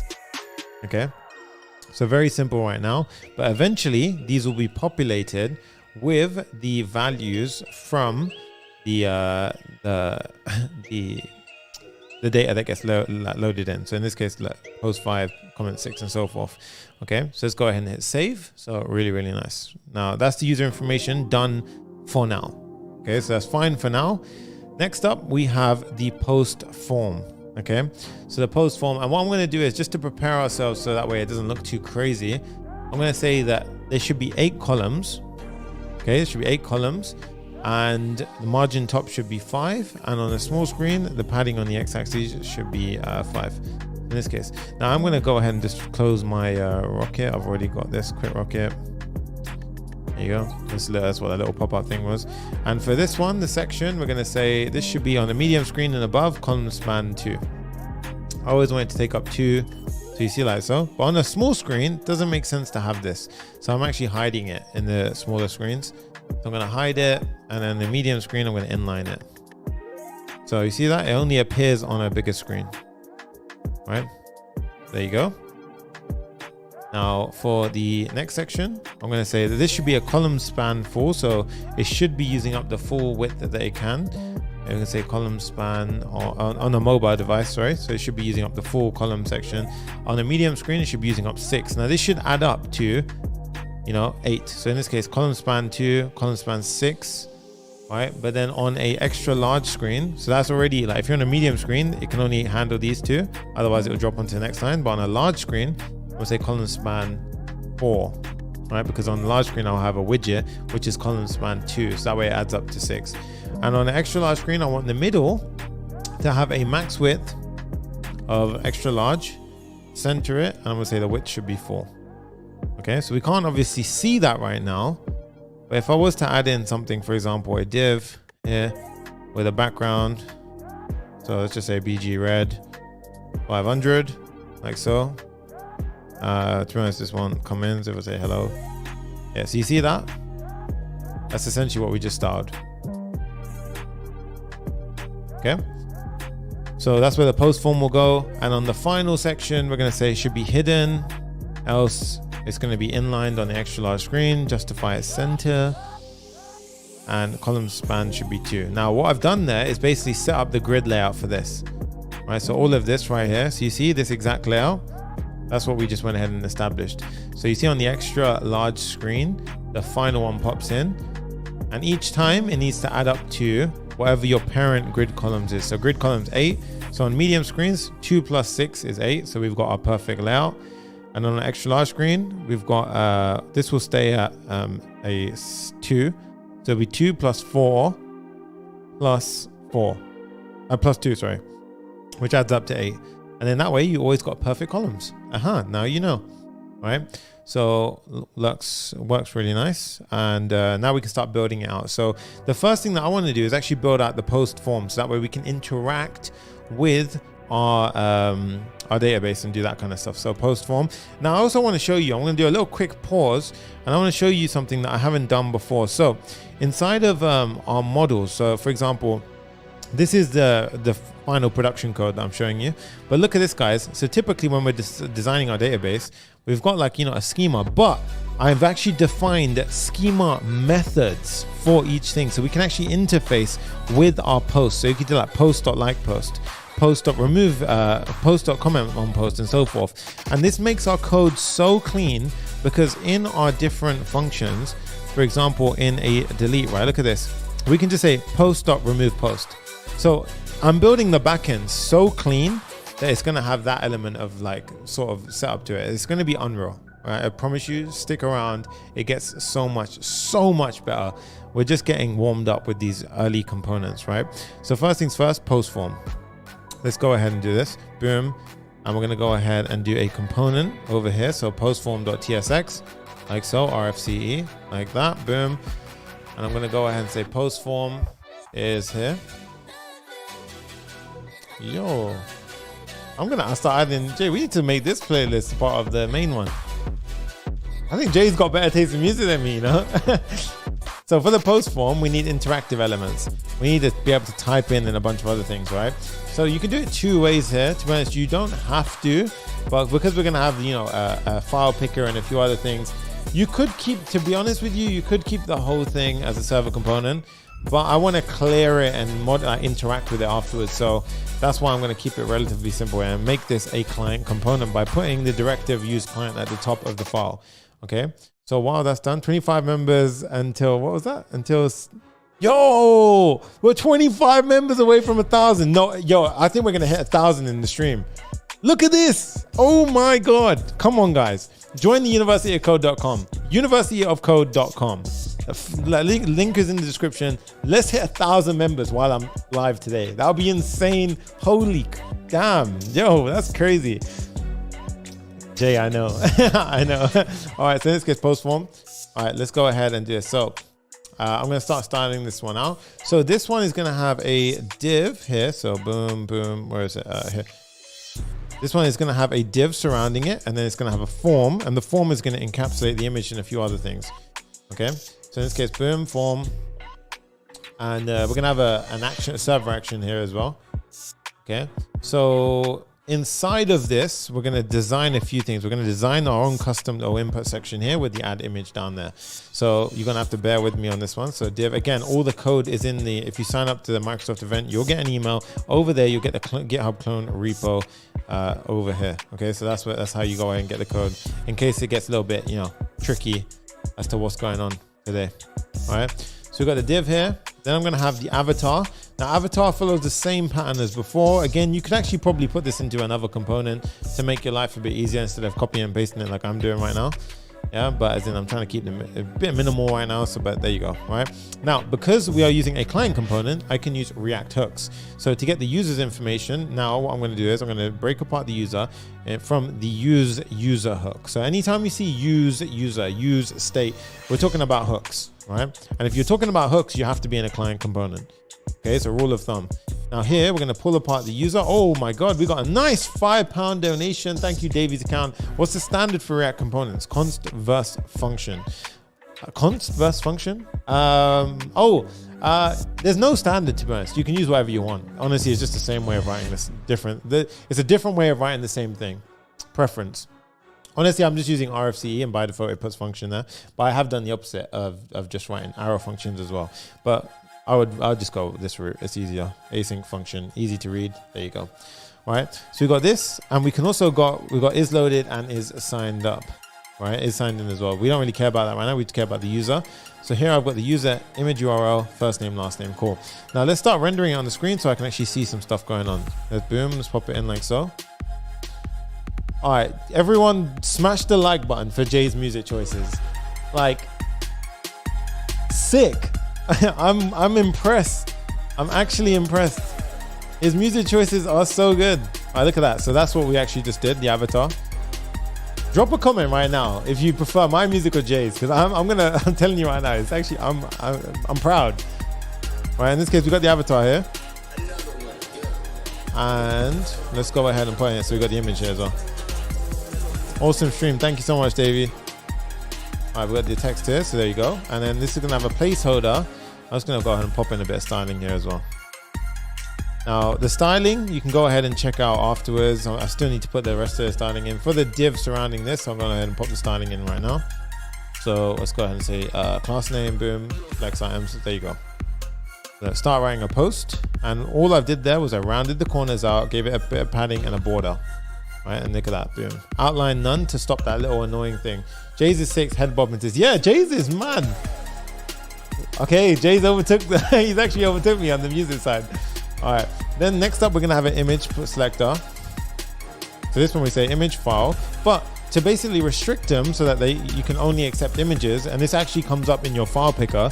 All you do is you simply pop the name we're gonna need anyway, so name, post, input, and image is important. But here, the accept. Now if I click this, it will only go ahead and show my images, right? So luckily there's nothing there, but in this case, it will only show images, right? So that's how you basically restrict it. So you say accept image only. And this, I'm actually gonna hide it. So I'm gonna say hidden. So this is actually just more for we're gonna have a reference attached to that I can then go ahead and interact with, right? We're gonna have a button as well, which is gonna be hidden for the post, right? So this one, a reason why I put this there, to be honest with you, is you don't need to have the button. Oh wait, 1 second, sorry. There you go. Oh, this is from the vlog. Right, so in this case, we've got this hidden button submit. Now, if you wanted, you could go ahead and put this in. I left it in there for you guys if you want to go ahead and add a submit or something like that. But in this case, boom, we've got that looking nice. Okay, now we're going to go ahead and set up. Firstly, we're going to eventually have a preview outside of this div as well. So this is where a preview is going to live. Preview being if I upload a picture, so for example, if I click this, boom, that's where the preview should be. And then we'll have these 2 buttons here. All right, so here I'm gonna have a div underneath that preview. That's gonna be the conditional check, so preview conditional check. Now under here, I'm gonna have a button, so button, like so. Boom, we're about to smash 400 likes, let's go! Oh my God, crazy. All right, we got a button here, boom. And inside of here, I'm gonna have an image icon with the preview or add image button. So I'll show you what I mean. So let's put an image icon, and for now, I'm just gonna say add image. You see this, that add image, but eventually that'll look something like this. So right now it says change image, but if there was a button there, if there wasn't a button there, it'll say add image. Okay, so we'll set that up afterwards, and I'm gonna have a remove button if you've actually gone ahead and, so here I'll say add a remove preview button. Okay, now let's go ahead and implement all of this so it makes full sense. Okay, so a couple of things that I want to do here. I'm going to go ahead and actually firstly set up a piece of state to keep track of the 2 references. Okay, so I need references. I need one reference to reference the input, the form itself, and I need an input reference. Right, so these are 2 references. Input reference for the file input. So what we do is we take that and think of the a reference as like a pointer. So it's basically pointing towards the input file. So that way, if I ever need to clear the contents of the input file, I can just go reference.current and then do whatever I want to that HTML element. So in this case, I can say reference equals file input ref. And then the same for this ref is going to be for the form. Okay, so reference equals ref. Okay, so that's connected now. So now I've got 2 pointers basically towards those things. And I'm also going to have a piece of state to keep track of the preview. All right, now look, as I'm typing in, look what happens. GitHub Copilot comes in clutch and goes ahead and gets it working for me, right? Now the area where I'm really going to show and highlight GitHub Copilot is when we build out the API. So sick. It's going to be, honestly, it's so nice. And what you can actually do is, as I'm typing in, I could even rewrite this whole line and be like, if I do Command I, you see how I can ask Copilot? I can say, create React state for a preview variable. And watch this, hit enter, and Copilot will just go ahead and just boom. Look at that, there you go, done. No messing around, Copilot just did it, right? So really easy stuff. If you ever get stuck, you want to go ahead and create that, then you can do so. It's very, very cool how it works. Now, for the image changing, what I'm going to do is every time a user selects an image, so for example here, on the image file tab, I'm going to say on change, and basically we're going to fire off something called handle image change function. Now here's the cool part, right? So I can actually go ahead and if I just simply pop it in, you see how Copilot already guessed what I was going to do, and this is pretty much on par. So I can just hit tab, go ahead and hit OK. And now one rule of thumb that I will always say is know what it's added, understand the code that is added. So in this case, it's gone ahead and say that the event that gets fired off, we simply grab the first file that the user selected. If there was a file, we're going to set preview, and here, this is where you need to understand your code. We don't want to set it to true, right? It doesn't help us out. We want an image URL representing the object. So this is where I can say url.createObject file, right? And I pass in the file. Now, here, what's it called? This is freaking out because we have not set the correct type. So what we actually want to do here is for preview, I'm actually going to say it should be a string or no value. And this means that we're not going to actually have a false. It's just going to be a no value to begin with. Okay. So preview is actually going to be a string or a no value. So in the beginning, we've got, so now if I was to go ahead and do this, for example, and select a image, you see how it's just straight away doing that? It's because it thinks that the add button is a type submit. So this is not a type submit. Oh wait, sorry, I'm getting confused. It's done here. So the button here. So you need to not make sure that it's just not this is just a button. It's not a submit button. Okay. And right now, the button here, we want to go ahead and actually have. So right now, this is just a dummy button, but really, I want to point to this and say open this one. But I don't like the look of this one, so hence why I've hidden it. I hate that look. So what I'm doing is I'm hiding that one. I'm going to use my reference to this input field. Okay, I've done the wrong one. Sorry, guys. Don't do this one. It was here. I accidentally put the reference on the wrong thing. It wasn't there. It was meant to be in file input ref. Okay. Oh my God, we're 3 likes away from 400. Let's go. Someone smash that like button. In the meantime, let's go check it out. 1 second. Refresh. Oh my God. We're almost at 1,000 members on universityofcode.com. Look at this, guys. A little water break while we hit that 400 likes. Let's go. And boom, 400 likes. That's what I'm talking about. 404. Oh man, you guys just come through clutch. That's what I'm talking about. Amazing stuff. Right. So, and guys, I just want to mention the University of Code was non-existent 5 days ago. I'm just throwing that out there. So 1,000 members in 5 days. Mad. Absolutely crazy. Right. So for this button, for this button here, I'm going to say on click. I'm going to have an arrow function that basically just simply says file input ref dot current dot click. Okay. Now you can see here we have an optional chain to make, because it may not be pointing at anything. But now if I click this, watch what it does. Look, boom, opens up that. So it basically simulated the click. Okay. Awesome stuff. Audio engineers, the optimum sound value of the music is half the speaker's microphone volume. Have I got that right? Is it half? I feel like it is. I can't tell because I've practiced this for a long time. But now if I click that, what actually happened was it would have triggered the handle image change, and now we would have had preview inside. So what I can now do is use preview to conditionally render things on this page. Okay, now here what I'm going to say is if there's a preview, and look at that, guys, that preview and we're going to render something else. So someone says too loud. I don't know. Jay, let me know. Is it too loud? All right. So in this case, right now I've just got the image here, but I actually want to not have it as, I want to have it as object cover. I'm going to say object cover. There we go. And look at that, guys. Hey, nice, awesome stuff. Yeah, really, really cool. And here as well for the, thank you so much, your guest, for the lovely words. All right, here I can say, instead of add, I'll say if there's a preview already, then I'm going to showcase change or add image. Like so. Look at that. Look, change image. But if I refresh the page, it says add image. All right. So look at this. It's only because of your quality, teacher. I appreciate you guys so much. Thank you. Look at this. And now it says change image. So that's awesome, right? And then we're going to have a remove button, preview button. So let's go ahead and do the same thing. We'll say preview. And I feel like the Papa Fam, the energy is flying back again. It's come back to life, like stronger than ever. Oh my day, Jay, I can't get over his music. This is vibey as hell. So X icon.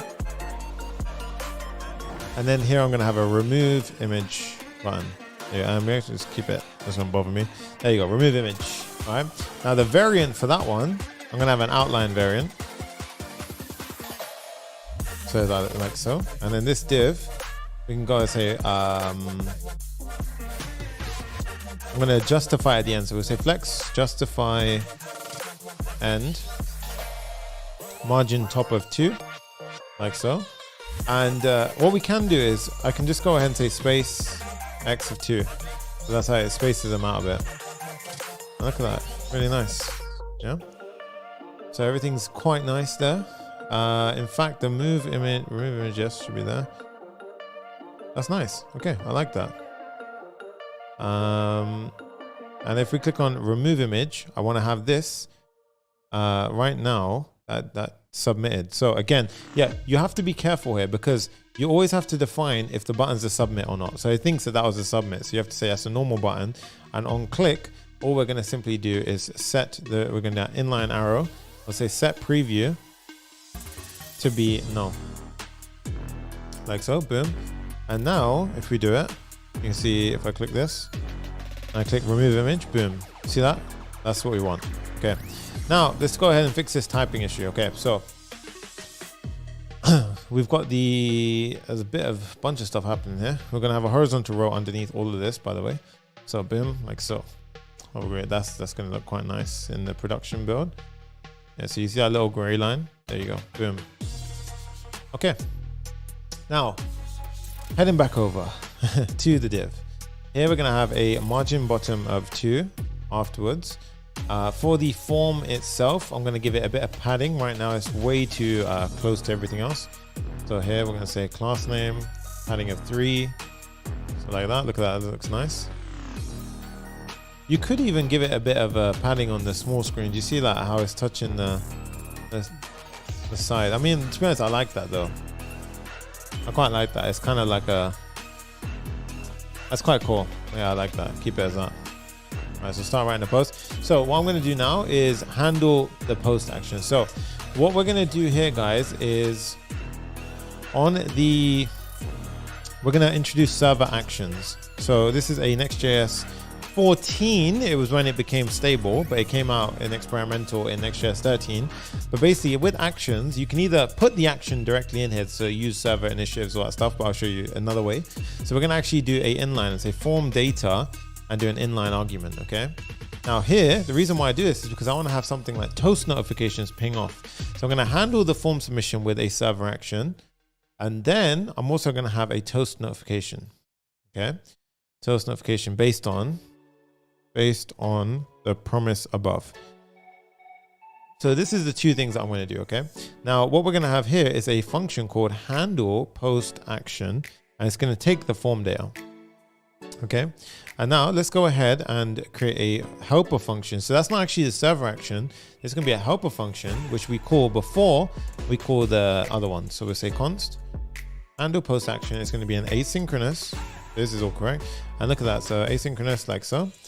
Form data, and we simply pass in the form data, field. Now you can use Zod to do form validation, but I'm not going to go ahead and do that right now. Now what I'm going to do is for a optimistic UI fill, I'm going to go ahead and basically copy the contents of data into form data copy. So I'm going to copy that. So I'm basically like copying the data into another variable. Then I'm going to reset the form. So reference.current.reset. So this will give you, like, as soon as you hit enter, it kind of looks like it just submitted super quick. Okay. And then what I'm going to do is I'm going to get the input text. Now, when we submit in a form, so you see we've got a form here.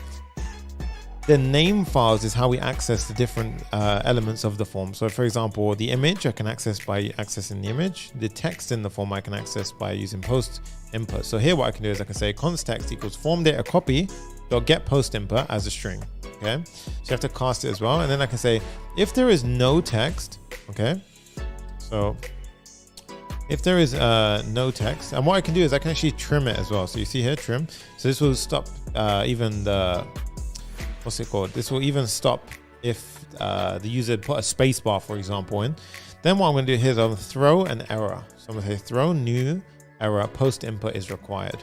All right, or we can be a bit more English about this and just say you must provide a post input. There you go. Okay. So defensive programming. Then I'm going to set the preview to be null. So that way it's quite quick. It interacts pretty, it looks pretty good then. And then we're going to have a try catch where we basically trigger off our server action. So we have a try catch block. If it goes wrong, I'm just going to console log saying error creating your post. So error creating post, right? And then here I'll have the error. And then over here, I'm going to say await. And this is where I will basically have a server action called create post action.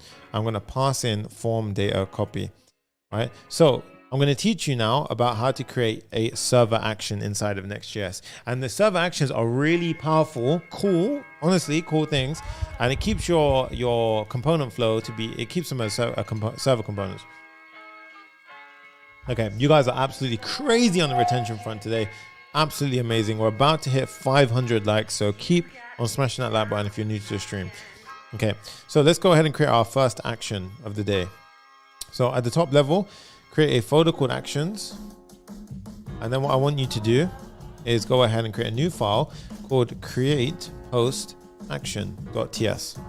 Okay, now in order to go ahead and define this, we're going to go ahead and say use server at the top of the file. Okay, now use server at the top of the file is going to basically tell Next.js that this is a server action. And the first thing that we have to do is give it a signature. So I'm going to say export default asynchronous function. And that's not what we want. Async function. And we're going to say create post action. And it takes the form data. Okay, like so. So this is our function, okay? Server action, and we say use server, and that becomes a server action. Now, first thing I want to do is the really cool thing about Clerk Authentication is you can go ahead and use Clerk stuff inside of them. So you can go ahead and say const user equals await current user. Now there's two things you can do here. You can either do a auth check like this. So you can either say, the user is not authenticated. So user not authenticated. Or you could even go ahead and do the auth.protect route, like so. and this will be pulling in from Next.js, and this will actually protect the root from anyone, so it would return a, but in this case I'm just trying to show you a granular approach so you can go ahead and control what message you'll get from it. So that's the first thing. Secondly, we need to go ahead and get the post input and the image, right? Now remember, the two name fields inside the form, we're going to go ahead and pull the information from both of them, okay? And then we're going to have a let field, because I might go ahead and change the value of this. So this could be a string or undefined. Now, if there is no input, right, we should be defending at 2 points. One, inside the component itself, but as well, we should be always doing defensive programming on the server level as well, okay? So if there's no post input, then we're going to say return new error, you must provide a post input, okay?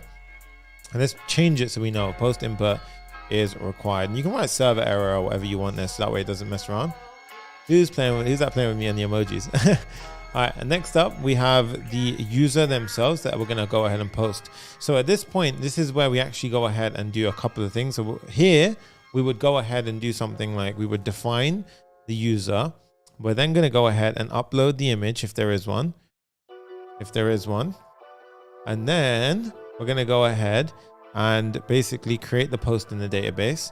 And the final step would be to revalidate the path, which is the home page. Okay, so revalidate the home page. So that way all the data reloads. So these are the 4 steps that we got to conquer now. So this introduces us to the next section. So now we're going to introduce MongoDB and Mongoose. And then we're going to basically show you how to go ahead and create your first Azure database using a very popular, service called Cosmos DB. So we're going to go ahead and do that right now. So first step, let's go over to Azure. In fact, all I'll do is I'll keep it over here. So let's go to Azure and let's just head over to Azure right now. Sign in. Now you can actually get a free trial over at Azure. So you just simply head over to Azure. You get $200 free worth of credits. There's links in my previous videos. You can go, feel free to go grab those if you want, but you can go ahead and grab that and basically get a sign up to it. Now, once you've done that, you can go ahead and create subscription, basically your billing account, but it'll run you through everything as you do it. The main thing is you want to type in Cosmos DB. Yes, this one here. In fact, you might see it here as well. You can click it and you want to go ahead and click on create. Okay. Now I've already gone ahead and created a couple of these, but in this case, we're going to go ahead and do Azure Cosmos DB for MongoDB. Let's go ahead and click on create. And here we're going to click on vCore cluster, create. Okay, now I've already gone ahead and I've already created an Azure subscription, so you can go ahead and that's basically how you bill all of your stuff. Now there is a free tier. I've already used my free tier, however, so in today's video I may create another one, so just to demonstrate, but you can get a free tier 100% absolutely. Yeah, so in this case you can put in a name. So in this case I'm just going to create a resource group called LinkedIn clone YouTube. Click OK. And then in the cluster name, I'll do the same thing. I'll say LinkedIn clone YouTube. There we go. Oops, not that. Yeah. And then we can put in a region. And then here's the important part. Use admin username and password. So here, give it a username. I'm just going to put username for now. And then give it a super secure password. Okay. So my password right now is so secure, it's unreal. And here, I'm going to say the same thing. Okay. And you do not forget this password. You can still reset it, but just you need to save this password. This is going to be the password that we use to access our MongoDB. So click on review and create.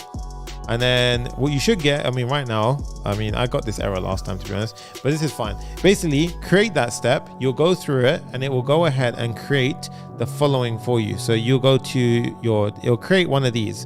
Okay, so I've already got a few different instances here. So what I might do is I might reuse one of my Cosmos DBs from before. Okay, so I'm going to click into one of them now. So imagine this was the one that would be created. So this is exactly what you would see, except it would be for the build that we're on today.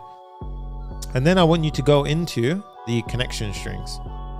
Okay, so here, and here you can see MongoDB SRV. This is the connection string that you're looking for.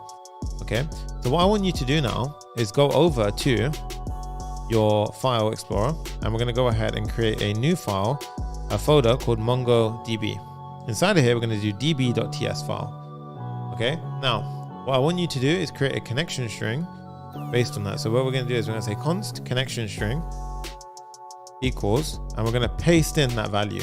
But do backticks, okay? So paste it in.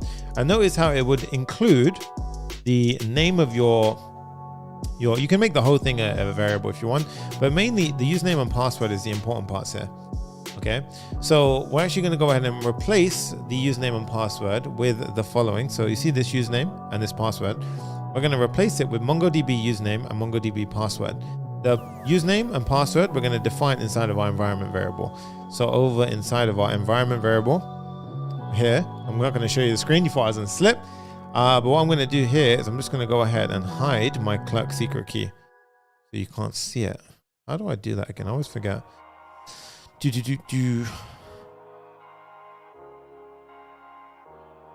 annoying. It doesn't always work. Okay, anyway. What I'll do is I'm going to cut it out. Okay, so we've got the secret key there. So in this case, for the username, you can put the username here.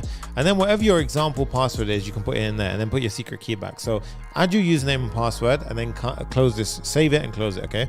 So I'm going to add it in right now. I'm going to add in my secret key as well. And now I've closed it, okay? So now this connection string will have everything that we need inside of it. Now, the next step is we need to install something called Mongoose, because that's how we're going to interact with our database. So we're going to say npm Mongoose, like so. Okay, guys, we're almost at 500 likes. Absolutely crazy retention today. Thank you so much. Huge stuff. Okay, so here we'll say import Mongoose from Mongoose, like so. Okay, and now we're going to say if there's no connection string, then please define the, I'm just gonna say provide a valid connection string. There you go. And then we're gonna create a connect to DB function. Now this is gonna be a very important function because it actually ensures that the connection is made to the database before we interact with it. Okay, so you can typically just go ahead and connect to it. However, in server-based like instances, so where we use like Next.js, server-side rendering, that kind of thing, typically you can run into a situation where it could be double initialized. So in order to prevent that, if it's already initialized, we should check for that and then not re-initialize it. This is how you do it in Mongoose. We say connection.ready state, and if you hover over ready state, you can see that one is already connected, connecting, disconnected, uninitialized. So we're checking if it's greater than one, then you're already connected to MongoDB, and you can remove the comment here to make sure it helps out, right? You can use you can use whatever you want, Atlas or whatever you want, okay? So in this case, I like Azure in this case, so you can use that. So we're gonna say try catch. And afterwards, I'm gonna go ahead and attempt to connect to MongoDB. And if there was an error at any point, we can simply go ahead and pop it in here saying error connecting to MongoDB. But this will do it in a nutshell. It'll connect to this connection string, okay?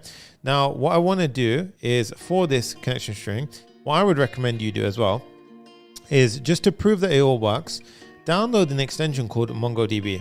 Okay, so go into your extension marketplace, MongoDB, this one, and then you want to install it. I've already installed it. Go down to here, and you want to click on Create New. Okay, and we're going to click Connect with Connection String. Now, you need the string here. So what I recommend you do is basically paste in your string, and just for yourself, basically replace the username with the username, and replace this with the password that you put in. Okay, so I'm going to replace this with the password. So let's imagine my password was password.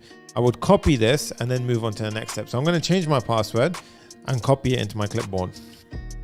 Okay, so I've basically gone ahead and copied it now.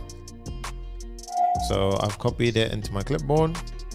Go over to our MongoDB, click on plus connections, connect, and I will simply paste it in here now and click enter. And if I've done it all correctly, so actually I can show you that bit. If I go ahead and paste it in now, so here, yeah, we can go ahead and do enter. And you see it says connecting now. Assuming that I haven't messed anything up. Oh, so it actually was the same database I used for the demo. Okay, so that's fine. So we can actually straight away jump off that. That's cool. All right. So in this case, we've got the previous database is the same one, but you should see this, right? And you may not see test because we haven't added any data in. Okay, so in this case, I've already got the connection here. And now you can interact with your database. So you will not see anything here. You'll just see an empty database, which is completely fine. But as long as you get a green little connection, that means you'll have a connection set up. So now we can be sure that this is working. Okay, so that's the first step. Now, next up, we're going to go ahead and remember, we need to define our schemas so that we can actually go ahead and interact with and store information in the database.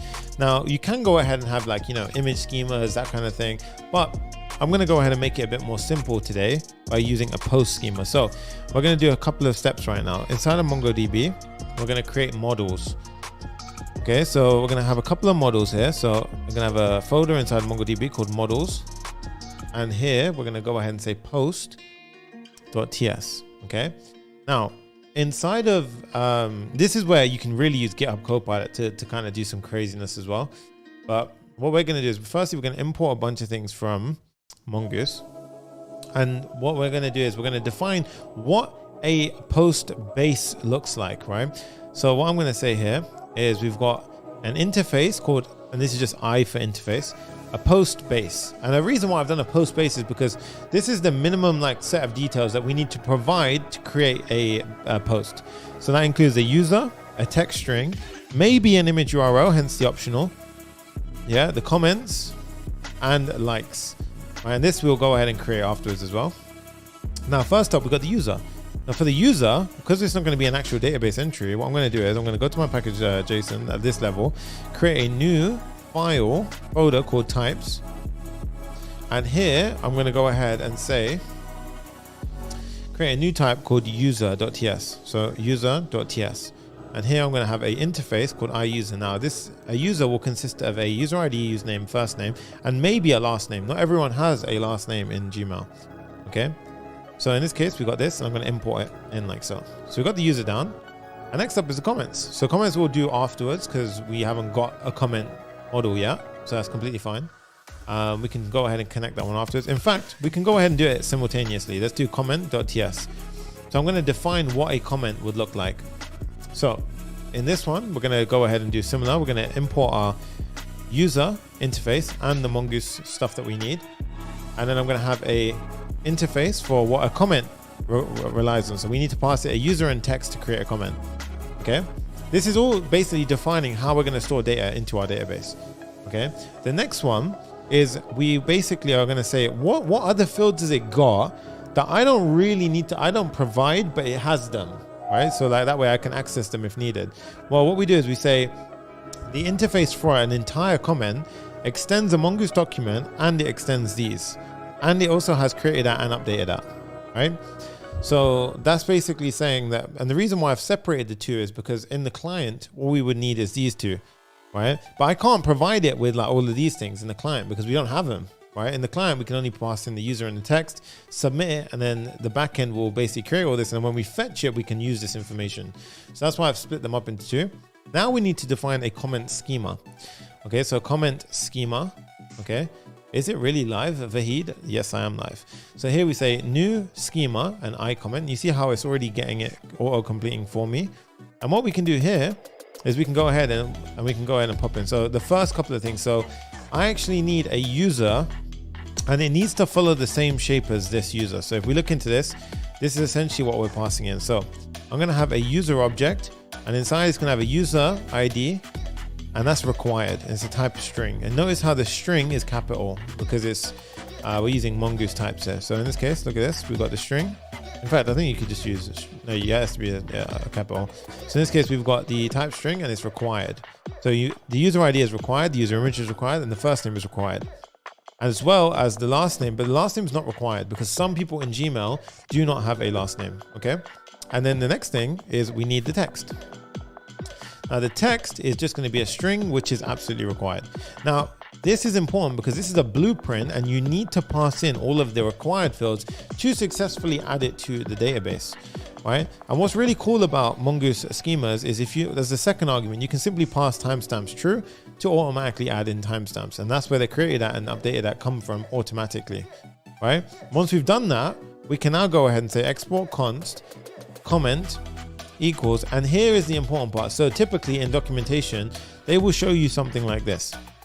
So basically what we're doing here is we're creating our schema here. So we're basically saying create a model called comment from the schema. So basically using the blueprint, create a model to represent what a comment is. And then we would use that comment to go ahead and interact with it. Okay. So what we can do is we need to make sure, because there's something that you got to be very careful with here. When we're in a server environment, it may have already been initialized. And if it's already initialized, you don't want to double it. In fact, you'll get an error with Mongoose. So we're going to say, check the models that currently exist for a comment. And it's comment because we gave the name comment here. Okay. So now what this will do is it'll first check if it's already initialized, or it will go ahead and initialize another one for us.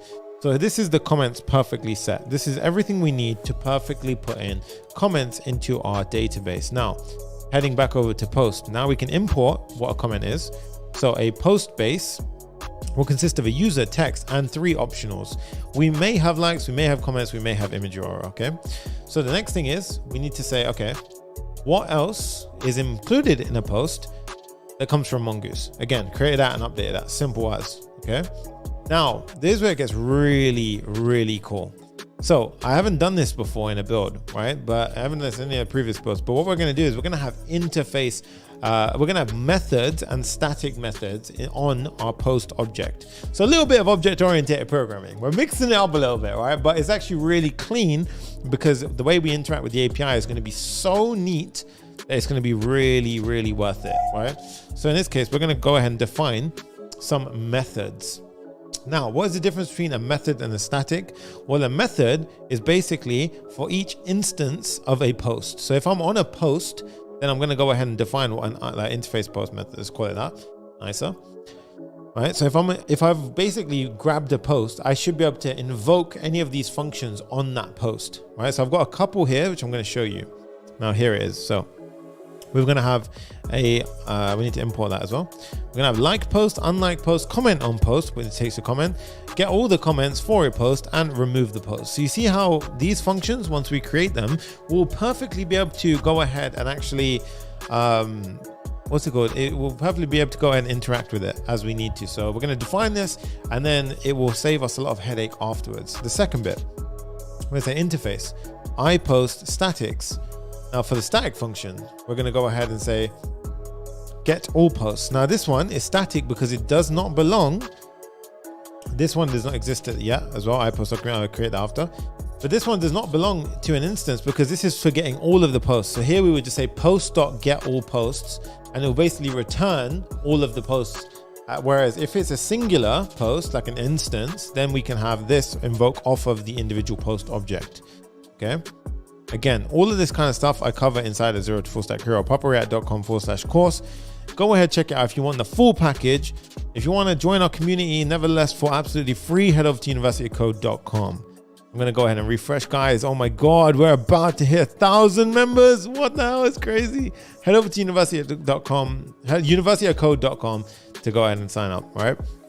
Next up, we're going to go ahead and get this. We got the export. Let's go ahead and do this. Export iPost document, and basically this is very important now. We're going to combine our post with the method functions. So in this case, think of this as a singular post, okay? And then what we do is we create a model, okay? The model is created off of the static methods plus the document. So think about what just happened, right? The iPost document is for a singular instance of a post, right? I spelled singular wrong. A singular instance of a post. And this one is for all posts, right? So this represents all posts as a model, okay?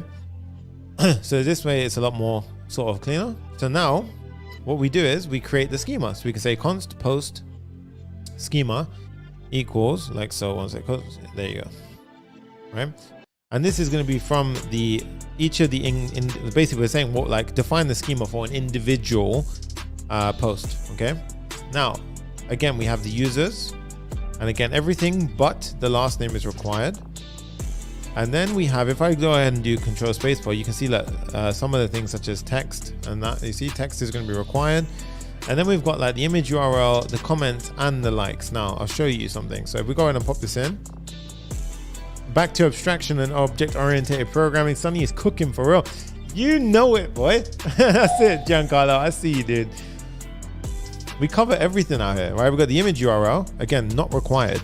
comments. Now this is the interesting one. So comments is essentially, this is something we have to understand. When we fetch from Mongoose in the Mongoose databases or MongoDB databases using Mongoose, each of the different documents actually has an ID, but it's a different type called object ID. So the way it works is posts will have, for example, a list of IDs. So in this case, a post will have a list of comments you see like here. Yeah. But each one will basically have a, so in this case, comments is going to be an array of IDs which reference the comment. Okay. Now, here's the interesting part. So imagine each one has like different IDs and it's basically going to be connected to the comment table. All right. The default is going to be an empty array, but when we actually fetch the each post, we're going to do a special function called populate, which basically expands it. So it takes the ID, and think of how in SQL we have a join, and it basically joins the data together from the comments, document and the post document, pulls it together so that way we get all the information. But if you just post if you just fetched a post by itself without doing the populate call, it will just have the IDs of the comments. So essentially like an inner join. Yeah, there you go. But remember, it's not SQL. Yeah. So there we go. And then we've got the likes, which is just a string of likes, a string of IDs. Sorry. But in this case, likes are a bit more simple. I didn't create a separate thing for them. All it's going to have is just IDs. So it's just a string of IDs. Right. And then we're going to do the logic off of that. So again, you can go really deep with this and kind of, have users and user schema and all that. But yeah, we're keeping it simple. So we've got the timestamps as well. Okay. So next up, this is the cool part. This is the bit that I want you to pay attention to. Okay. So I'm going to show you now an example of how to create these special functions. So we're basically building out our schema right now, our database schema, right? So in this case, the like post function. So this is going to be responsible for when I go ahead and click on liking a post. So this right here. You see how I click like post? Okay, so in that case, boom. So here, I'm going to say post schema dot methods dot like post. And this will actually, yes, it will take a user ID. And then we're going to go ahead and create it. Now, one thing that is pretty cool here is we can go ahead and actually describe what we're trying to do. All right, so in this case, I'm going to use GitHub Copilot. And I could say here, I could be like, okay, using a try catch, let's go ahead and say, call the update one function, or in fact, I'm going to make it even simpler, right? We're going to say, update the post likes array with the user ID. Okay, so let's go and do that. Using a try catch, call the update. Oh, call the update the post likes. I don't know, I said that. Okay, but in this case, that's not exactly what we want. But you see how I tried to get it right. Okay, so what we're going to do is we're going to go ahead and say, okay, right, failed to like post, and I'm going to say the error comes out here. That's fine. Now this is okay, but it's not really the best thing that I want. What I want to do is I want to use the update one method. So update one method basically uses like a set approach. And now set means that we don't ever have two of the same IDs in an array. Okay, so in this case, I'm going to say refactor this to use add to set. And each time I do this, I'm pressing Command I. Okay, and now look at this. Likes add to set. You can do that as well. And in fact, I don't even want to do that. I'm going to use a different one. I'm going to say this dot update one, and then we're going to use a special function called add to set likes. And now let's say, for example, you see this code and you don't really understand what's going on with this code, right? What I can do is I'm just going to go ahead and format this a bit more better. Right, there you go. All right, so we're going to say this dot update one. So what you can actually do here is you can hover over it, Command I, and you can do / explain, right? And then it can go and explain. Now look what GitHub Copilot chat does. It pulls in the open and it pulls in the explain. And then it goes ahead and actually gives me a full explanation of the code. So you can say this update is a MongoDB operation that updates a single document based on the condition provided. This likely reverts to Mongo model instance. So this will be the instance of the post, and then the add to set. So in this case, adds a value to an array unless the value is already present, in which case add to set does nothing, right? So this is really, really cool. And you can just chat to essentially like, it's similar to GPT, but with context. And the at workspace gives it full visibility of our code base. So this is unbelievably powerful. And it's part of the GitHub Copilot extension that I told you about. So absolutely crazy stuff. And that is how we, now, here's the even better part. I'm going to do the same thing. I'm going to say, create a, look at that, guys. It actually already did it for me. That's exactly what I wanted. So without me even guessing anything, I can just hit tab, unlike post. That's perfectly exactly what I wanted. I wanted the unlike to do the exact opposite. So this will pull a like with the user ID out of the database. All right, perfect stuff. Now we're going to do the same thing with the post schema, and we're going to do it for remove post. Okay, so remove post. So to delete a post. So in this case, I can go here and look at this. Await this.remove. All right, so that's one way of doing it. In fact, this is okay, but I've actually gone ahead and followed another approach. I'm actually accessing the model and deleting based on the ID of the post itself. So what I've done here is I wrote await this dot model. So we're going into the post models and we're deleting one where the ID is of the ID of the instance that we're calling it from. Okay, there we go. Can we have the link of the demo project, please? Yes, you sure can. It's the first link in the description. Sign up to this registration form. You will get an email about 10 to 15 minutes later with the LinkedIn clone repo link, and then you'll have access to that link and you can go ahead and check it out. And that will give you the GitHub code for today's build. So you just got to sign up in the first link in the description. Okay, guys. So that's the remove post done. Next up, we have the comment on post. So this is backend dev at its finest, right? So we're going to go ahead and do the comment on post. Now, over here. So to comment on a post, what we're going to do is we're going to go ahead and say a try catch block. And the first line, we're going to go ahead and create a comment, and then we're going to push it into the comments inside of our post, and then we're going to save it. So I'll show you how we do that. We say comment.create, and you see this? It says comment does not exist on blah, blah, blah, blah, blah. Right, and that's because I haven't set it up correctly. So this has not been imported the correct way, I believe. So this should be referencing our comment right now, which I believe is not.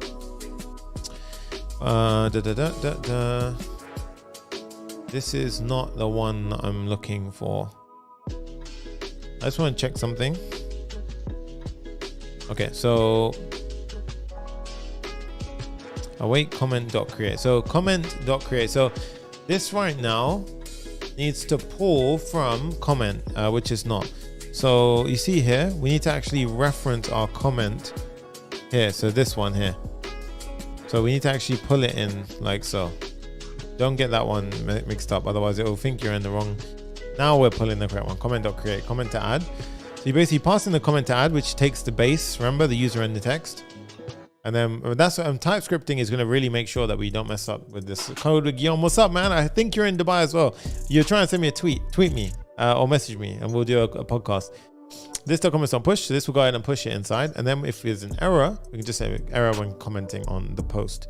Okay, so this is pretty sick. That works pretty well. Now the next one, let's do a get all comments. Okay, so I'm going to do a get all comments, and then we'll do a fetch all, right, a function for it. So get all comments. So this one now, a bit more interesting. Okay, so we're going to go ahead and do a try catch, right? And here I want to basically go ahead and populate the data. So I want to get all the comments, but I want to go ahead and populate it and return the comments from the post. So the way we do it is we say await this.populate path comments.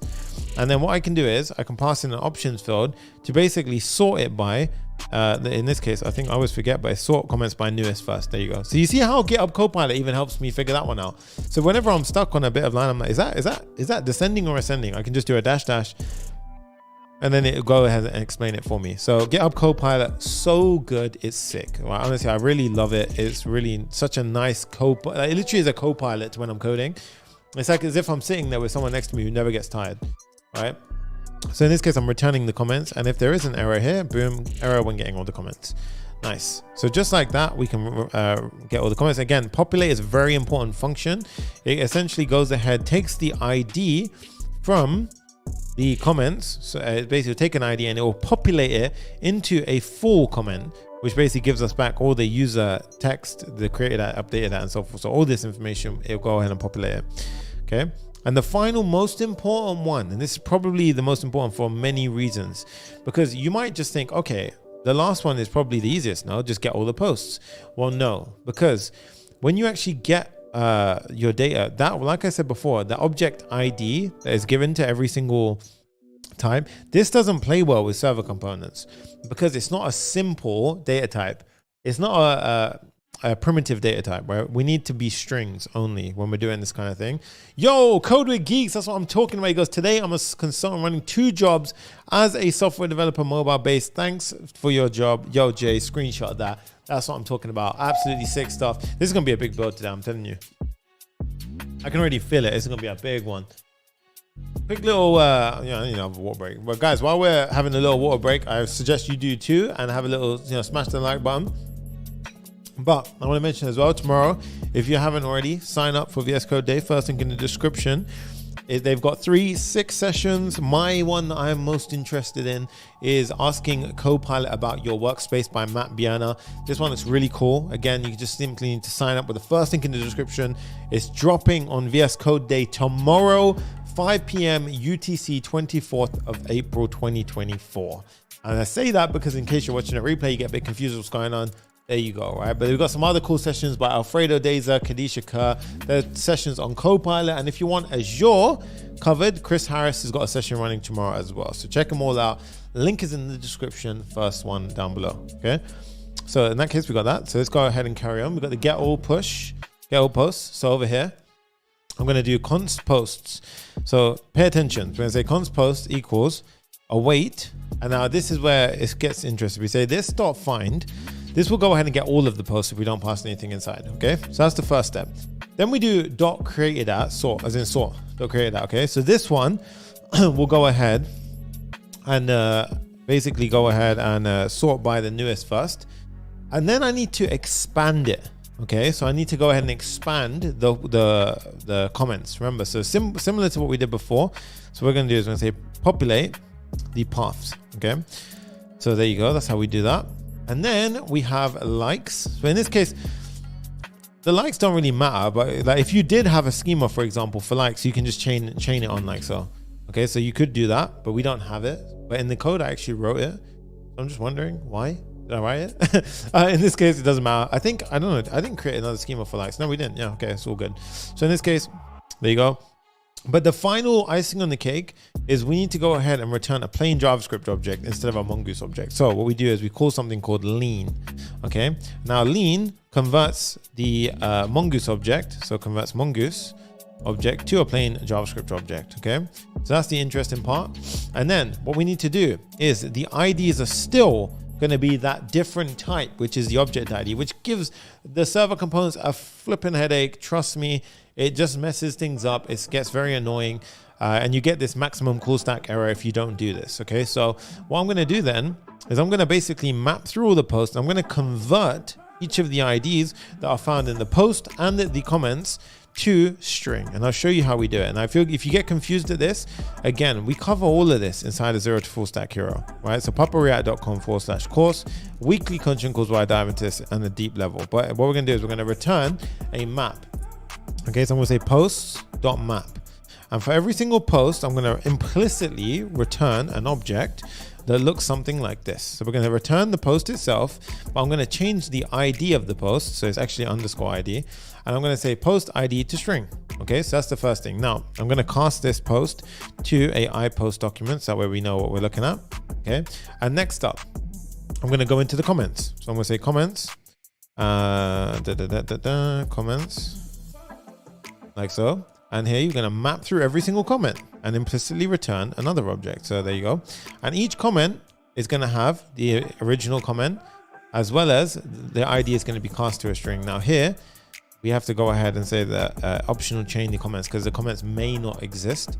Okay. And that in a nutshell will do what we want it to do. So this will go through, map through everything, and it'll change the IDs to string values. And now we can be sure that we have no ID, which is that weird object ID data type. Okay, so it creates it like super easily. And then if anything goes wrong there, error when getting all the posts. Okay, now just like that, these functions, it may have been like, oh, that was a bit long, we have to do all of that stuff. Trust me when I say it, guys, that will pay us back. This is going to make development so easy now, it's crazy. right? We're going to say export const, and now we need to basically, have the schema accessible to the rest of the app. So here I'm going to say models.post as iPost model. Yeah. Or we can basically initialize it. So again, this is basically initializing. And if we've already initialized, the reason why I've done this as well, guys, if you don't do this, you can actually get a bit of a weird error when you're running it. So it's just good sometimes to cast it to the correct type. So this is going to cast it to the type, and now we've got access to the post. Now, for example, let me show you guys. If we did post dot, look at this, look, get all posts. We can do post dot, see how it doesn't say like post, but if I was to do something like, so we can't get all posts, right? And this would return, if we highlight over it, a promise of iPost documents. So really, really cool stuff, right? So if we said like posts equals await, for example, this would give me that post. And then you could do something like posts dot like post. You see that? That's how you would go ahead and do it. Okay, so just a little idea of as to how this is going to work moving forward. So there we go. We've got the schemas up and running, guys. So now the magical stuff can happen. Okay, so we've got the create post action from our post form. So I can go ahead and import that from our actions that we went ahead and created earlier. So let's go back to our code now. Heading over to actions, create post action, boom. Now we can define a user. So this is where we go back to our server action. So we've done a bit of a round trip there, but the prep work was worth it. So the first thing we're going to do is we're type checking everything. So when we created our user, we created the iUser type. This was really important because now we can ensure that we pass the same user everywhere inside of our app. So I can say const user DB, and we'll say iUser, like so, equals, and this is going to have, look, a bunch of things inside of it. So this is the good part, because look, this is where the type checking is going to scream at us if it goes wrong, right? Firstly, the user.image URL, right? So this one, make sure it gets it right. Then we've got the first name. Now the first name can't be undefined. So in this case, we're just going to say it's either that or it's a undefined string value. But really, you would want to go ahead and give this its value. Okay. Really, you want to kind of go ahead and give this its value, because this could be undefined. See, string or no. All right. But here you could go as a John Doe, for example. I don't know, whatever you want to do, right? But if they haven't got a value, for in this case, I'm just being a bit lazy. I'm just casting it to that. Okay. Now upload image. If there is one, we need to still do this. All right, but after we're going to implement that afterwards. We're going to do a create post in the database, and I'm going to show you how nuts and easy this is, guys. All right. So firstly, we're going to have an image, right? So we're going to say if there was an image, right? So let's just say if the image size is greater than 0. So if the image, we're just going to little check, right? Then here we're going to go ahead and upload it. Else, if basically upload images if there is one. Otherwise, if you didn't, go ahead and we'll say create a post. Oh no, here we'll say so basically what I'm going to do is I'm going to say 1, 2, right? And then in here we're basically just skipping the one step. So I hope that makes sense. Okay, so that's basically what we're doing. All right, so the else would be create a post in database without image here. With image. Okay, so I hope that makes sense. So the second one we can do first. We can say const. Now, the body, the request body, right? So this one, I'm actually going ahead and create these type definitions later on when we create our API endpoints, but we'll do that afterwards, okay? So I'm going to show you that one afterwards, but basically we'll go ahead and create the endpoint after, but here we're going to have a user and we're going to have the text, right? And you can see right now, this is just, it's not casted to anything really truly, right? So this could be a bit loosely typed, we could say, and it can cause a little bit of issues down the line, right? So what I'll say is I'm going to say await post, and look at this, guys. We pull in our post from MongoDB, and look at this guy. Look, create, and we pass in the body, and now that in itself will go ahead and actually create the post inside of our database. Just as simple as that, right? So what we can actually do is this entire if, we can go ahead and surround it in a try catch block. So what I'm going to do is I'm going to take the if statement. So the if, oh, sorry, I messed up. No, not there. Yeah. I'm going to say try, go around the entire if, here, and we'll say catch the error. There we go. So now we've surrounded our entire if statement with the steps into this. And then if we have any error, we're going to throw the error. Now here, you can go ahead and pop in an error. I think it's called error message, error event, error. Is this? Oh, for now anyway. I'm just going to cast it to any for now. Just an example. But yeah, your error will go ahead and get thrown out here. Okay. Now, at this point, yeah, this one was done. So create an image without. So here we're going to go ahead and use Microsoft Blob storage to go ahead and do that. So we need to set that up afterwards as well. And then we will create the post in the database. Now, the similar steps would happen for creating it with the image in the database. So it would be something like this, right? So we haven't created this type definition yet, but it will be like the image URL and then we post create to the body as well. Okay. So similar to that, which we're going to do afterwards. Now, before we carry on, I'm going to basically do a little pause here and I'm going to go ahead and actually create all of the API endpoints. Now, the reason why I'm going to do this is more so for educational purposes, because you need to see how to create a full backend API. Now, are we going to call each of these endpoints? Not really, no. But I think it's really important. And this is something where I'm going above and beyond here. I could be lazy and just say, just use a server component and that's it, the job's done.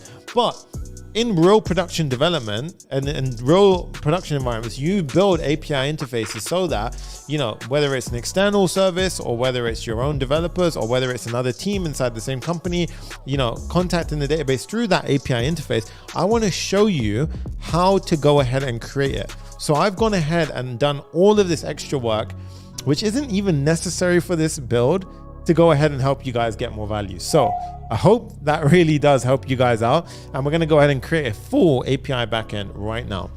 And I've actually included a bonus API set of endpoints called followers and following inside of the GitHub repo. So you can feel free to cover those. I'm not going to cover those in this build, I've realized. I'm actually just going to cover all the functionality that we do cover, okay? So let's go ahead. And oh my God, we are one member away from 1,000 members inside the University of Code. Jay, I'm about to, oh, we did it. We did it, yo. We hit 1,000 members in University of Code. Guys, that's nuts. Go to the universityofcode.com right now. Head over to universityofcode.com. What the hell? We hit 1,000 members. Guys, 1,000 members in 5 days of being open. 1,000 members in 5 days. What the hell? This is going to be the #1 community, coding community in the planet. I swear to God. Go and join it right now. Absolutely free. That's crazy. All I'm doing is dropping value in here. Community alert is always popping off. This is so sick. This is like, honestly, Instagram for devs, for the Papa Fam. It's so, I check this so much every day and you can talk to all of us. And we've got coaching calls and everything inside of it. Oh my God, I'm gassed. That is crazy. What is happening? 1,000 members. Huge, guys. Well done to everyone. Honestly, I'm proud of all the Papa Fam. So cool. Right. Absolutely incredible. It's actually one of the biggest coding community. It is the biggest coding community on school, right? It's nuts. All right, let's go ahead and carry on. Mad. All right. So at this point now, oh, Abo Adamu with a $10 donation. Yo, the energy today popping off. Sick, guys. Thank you so much. I appreciate you, dude. Getting some sushi after this, right? So we got the app. So the app folder, I'm going to go ahead and create an API folder now, right? Now it doesn't have to be an API folder, but we're going to create route handlers inside of here to start doing what we need to do. So, and I'm going to use Postman to go ahead and show you how to interface with it. So there's a lot of good stuff coming today, okay? So API, the first thing I want to do is, I've got lots of folders going on here. 1 second, guys. All right. So inside of API, I'm going to create a folder called posts. And this is going to represent an API endpoint. So think of it like this, right? We're going to have like /. So imagine you've got your website.com /API /posts, right? So in this case, let's just do blah, blah, blah.com. Right. So imagine that it's like that .com /API /posts. And then here, I'm going to have a GET request to this one. So I'm going to have a route, right? So route.ts. Okay, so let's build this one first. And I'm going to kind of blaze through this bit a little bit faster because I don't think we need to go too crazy long into it, but I think it's going to be enough to give you value. Now, in route handlers inside of Next.js look like this, right? In Next.js 13 and 14 onwards, this is how we create routes. So this is going to only accept the post. And if we want to do a get request, this is only going to accept the get and so forth. Okay. So these only accept post, only accept get, and so forth. Guys, we're also about to smash 500 likes. It'll do me a massive favor right now. If you just hit that like button if you're watching this video, appreciate you. All right, let's go back. So we've got the get request here as well. Now, over here, what we're going to do, oh my back. All right, now what we're going to do is, remember when we did this, this post request here? Or, you know, when we're creating a post, right? We actually want to create a type definition here. So this is going to be at the API level. Now you can have folders for this as well, you know, really break it down, but we're going to have a folder here where add post request body here. So user string text and maybe an image URL. Okay. So in this case, now what we can do is we can cast it to that. We can say add post request body. Now we're type checking everywhere. You see what I mean? Like it really does get nicely dialed in. Okay. And even here we can go ahead and say add post request body and so forth. Okay. I'm just going to comment that out for now.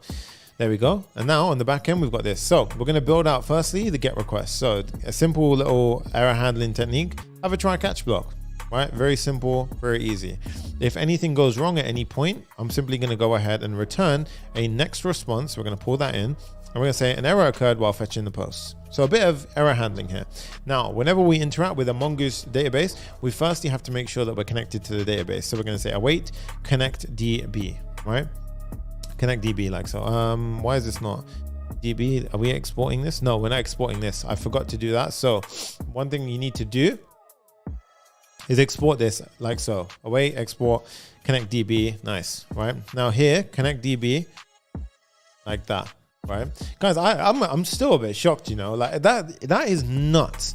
Like 5 days, 1,000 students. What the hell? University of Code for the win. Link is in the description. Go sign up. Mad. All right. This will make sure that a connection is happening with this. Now you have to do this before every interaction with your database, right? So if you don't do this, sometimes you'll be like, why is it not connecting? Why is it not fetching my post? Because it may have not connected to the DB yet. So you have to do this before each of your requests. Okay. So I'm gonna need to get all the posts. Now here's the amazing part, guys. I can say const.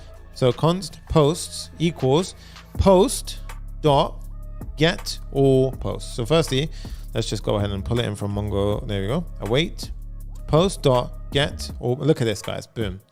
Simple as that. And it's already type checked. Look at this. iPost document. Everything's perfectly there. That gave me all the posts. And then all we do is we say return next response JSON post. That's it. That's literally it. Done. That will return all the posts from the database. You see why it's so good, right? This is a public endpoint. Now, if we want to protect an endpoint, what we can do is we can use Clerk Authentication to say auth.protect. This is going to be a game changer. I'm going to restart the players. I think we've gone ahead. There we go. Restarting. Yeah. Auth.protect. Now, this will protect the root with Clerk Authentication. So you have to be authorized in order to even access this now. Again, really easy, right? So next up, what we're going to do here is, as it's a post request, we're going to pass in a few things inside the body. So we're going to pass in the user text and image URL. So we're going to extract them. And this is how you get the information from the post body inside of a route handler. We say equals await request to JSON, and then you access them with destructuring. Oh, you can destructure them, or you can just say body here and then body dot user and so forth. Okay. And again, we're protecting here. Okay. So next step is we simply go ahead and prepare our post data. So what I'm going to do here is I'm basically using the iPost base. Remember the base things that we need to pass in to create a post.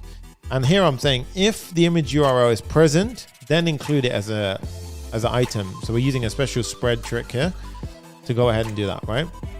Now, once that's done, simply put, we just say const post equals await post.create post data. This will simply add it into the database. Simple as that. Okay. And then we can just return it if it's all good. Now, remember, I actually did a mistake here. So I should have checked to see if it was already authorized. So, I'm sorry. After this, we can have a try catch block like so. Okay. And here we can go ahead and to be honest, even here, to be honest, all of this really, you can pop in inside of here. Yeah. Like so. Yeah. So you have a try catch block. We're simply going to return a 500, yeah, while creating the post, or we're going to return a post successfully created with the post itself. And there you go. We have our post endpoints created.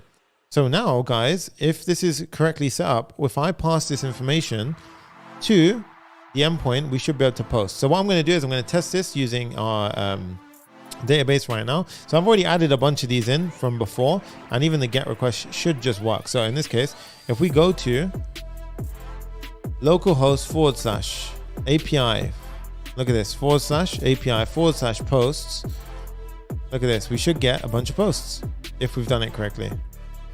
And did I connect? Oh, okay. I made a mistake here, guys. Don't do what I just did. Look at this. Look. What did I forget here? I forgot to connect to the database. Don't forget that. Okay, so you need to connect to the database. But that was for obviously the get was going to work, yeah? But look at this.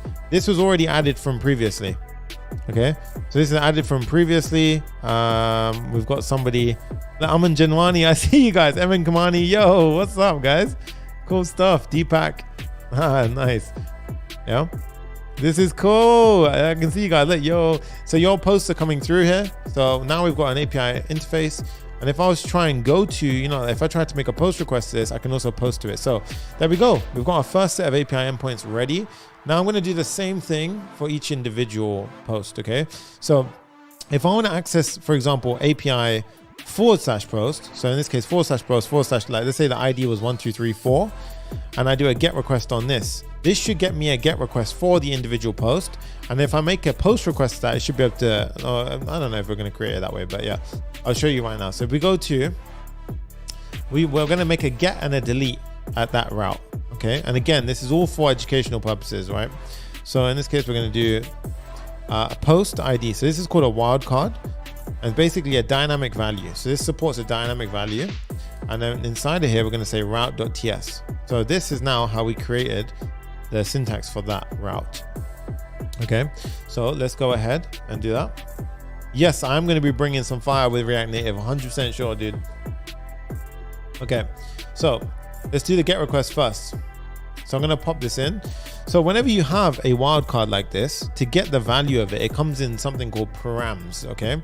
So I'll show you right now how we do it. So the first things first is we go ahead and do that. And it's actually the search params comes through here. We destructure the params, and inside of it, we've got the post ID. Now, it's whatever you named it here, it will be here. Okay, so that's how it comes through.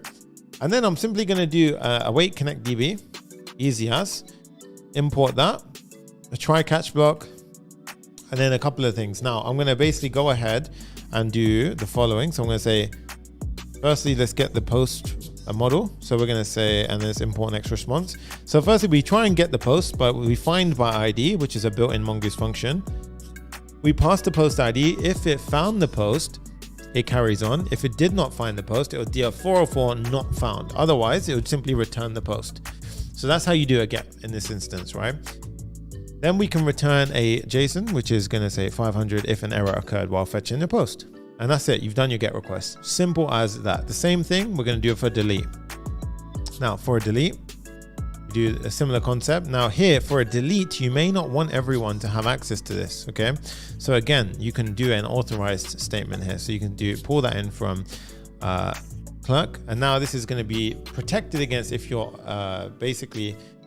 if you're not authorized at all. Okay, so that's the first check, but I'm also going to check that you're the owner of the post, so only an owner can delete it.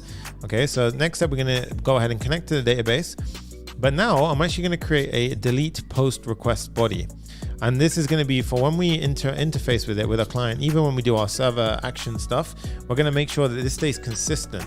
So the body is going to be passed through like so. So we're going to say const user ID, there's delete post like so. All right, so it's going to get the user ID out of the body of the post.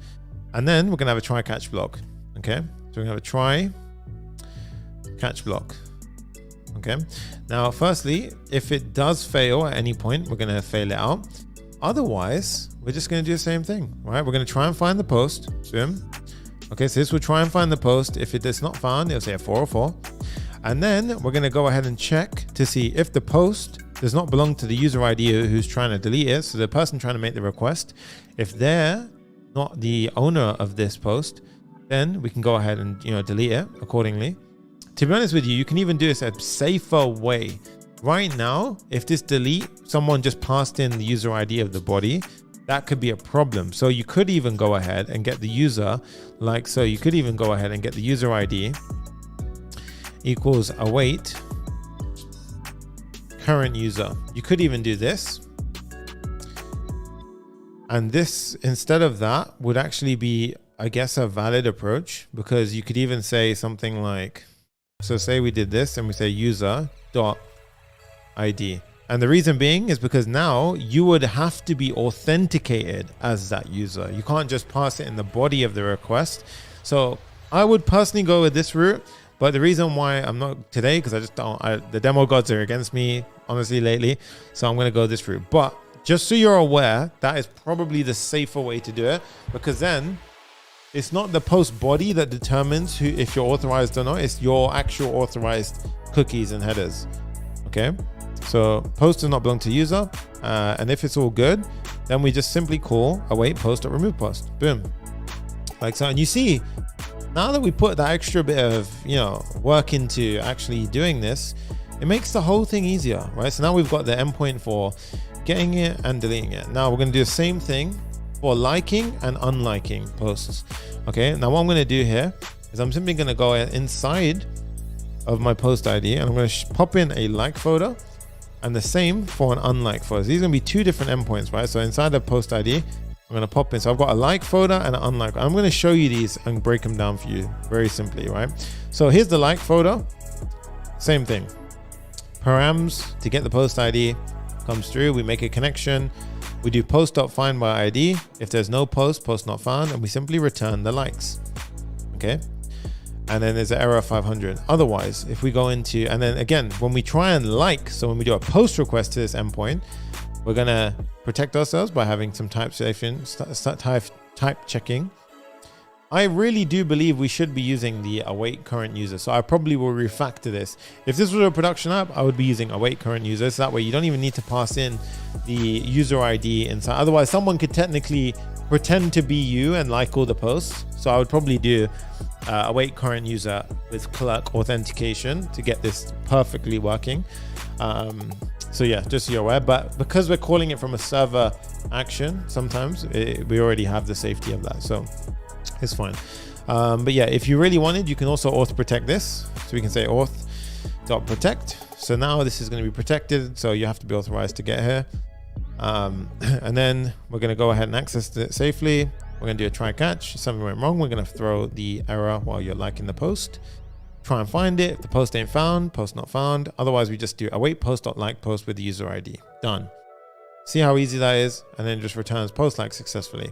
Same thing happens for unlike, exact same syntax, except for we have the unlike post request body, which is essentially the same really as this. So you could just create one if you wanted and separate the typings. And then we just do post.unlike post instead. Okay. So there you have it, guys. That's how we do it.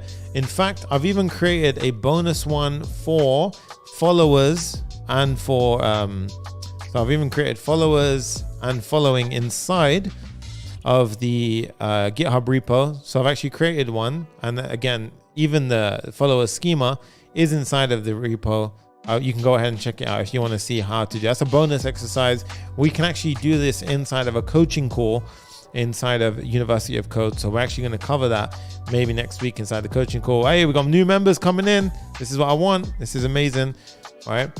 So we're going to go ahead and cover that as well. And then we've got, this and this. So for now, in this part of the build, I'm not going to do it. We're just going to carry on with what we have. All right. But there we go. We have our API endpoints absolutely done. Amazing stuff. We just need one more for the comments. All right. So comments, I'm going to go ahead and pop in like so. So inside of our post ID, I'm going to pop in the comments and I'll show you how we do the comments, right? So get request, same principle, guys. It's the same setup, except it's going to be post.get all comments. Easy as. The second one is going to be the post. So the post is a bit more intentional. We've got the add comment request body, which is the user and text. You could even do here, I guess, the iPost base, really. Yeah, so you could say that this was actually of type iPost base, right? That could be cool as well. And then, because yeah, really that is what we're doing. It's just the iPost base, right? And now here we do find by ID, check in and so forth. But again, even here, guys, for the comments, what have I forgot? I forgot to do two things. I forgot to connect to the database. No, I've got a try catch. Yeah, so try catch is there, but I forgot to connect to the database. So you don't forget this statement, right? And then we're going to do post by find ID. If the ID exists, it's going to say it doesn't exist, post not found. Otherwise, yeah, we cast it. There you go, icomment base. And then we do post.comment and post comment. And there you go. You see what I mean? Like, it's really so powerful. Like it's just so easy to read this code. Await post.comment on post with that, right? It just works. Cool. Okay. Now, with this, you can fully test it out and check yourself, but we're going to go ahead and implement this so we can just start using it. Okay. So these are all the API endpoints. Now you can do a full interface and kind of, actually, if I was to go into Postman, for example, do a new HTTP request, and let's go ahead and say we were at localhost /API post get. Look at this, guys. It sends a request to our backend. Boom. We get 200 response. Everything is good. Amazing. So if I take one of these posts, let's check this one out. Let's go to that post. Let's go to this. Let's go to comment. Okay, that's what I've done here, right? It was /post ID comments. So comments, post request, and let's look at the body. It expects a user and a text. User and text, right? So in this case, the user and text. So we can go to the body, raw, pass in. The text would be something like, this could be text is hello world, and then let's do user, and this is where I would have to cast all of the different fields. So essentially it would be for the this is again the Postman extension, by the way. So let's go to our user. So we essentially need to add in all of these fields. So here, boom. So I need the user ID, the user image, the first name, and the last name of the person. And then basically we would go ahead and pop them in like so, similar to this. All right, so this is going to be wrong for now. User ID would be the actual user's ID. I mean, this is probably not going to be correct, but let's just say Sunny123. The image could be like a, some dummy image. For example, right now, this should fall back. And then here we could just say Sunny Sanga. Okay, excuse my typing right now sucks. Sunny Sanga. Let's go ahead and do this. Boom. Beautify. There we go. Okay, so now if I do a post request to this endpoint, look, send. Aha, look at that, guys. Nice. And now we should have added a post. You see this? We done a post to this post. We did a post request to the comments on that post, and we submitted this. And now if I do a simple get request to that post, look at this, guys. I mean, come on, like, come on. Look at that. We've got the comments here, so that the comments, remember, we haven't populated them unless we fetch from the database. So nice, right? So look at that. Look, there's 4 comments right now. Okay. And if I went ahead and did this right now, so you see, if I change this to a post request and I posted one more comment, and then I go back to the get request, go back to that URL, we should see 5 comments now. 1, 2, 3, 4, 5. Look at that, guys. API done, right? Full API interface there. So when next time someone says, you ain't on full stack, do it. Yeah, I'm just sharp. That's it. That ain't even cussing. That's just straight up facts. That is, see, this is back end, right? Everyone's like, what is back end? That's back end, right? It doesn't get like, more crazy than that. So there you go. All right. So in this case, boom, we have it. API posts. Okay, nice. And we can see everything there. Okay, cool stuff. And you can see, look, there it is actually. Look, dummy image. Nice. All right, so that's probably going to render bad on the front end, but it's fine. Okay, so now we're going back into the build. Let's go back into the actual fun stuff of the build, the UI. So we need to go crazy on this part now. Everything is okay until you have to do unit testing. Whoa, GitHub Copilot can do unit testing now. That's where it's king. I always knew it was a waste of time doing unit testing. That's an area where it's very good for testing.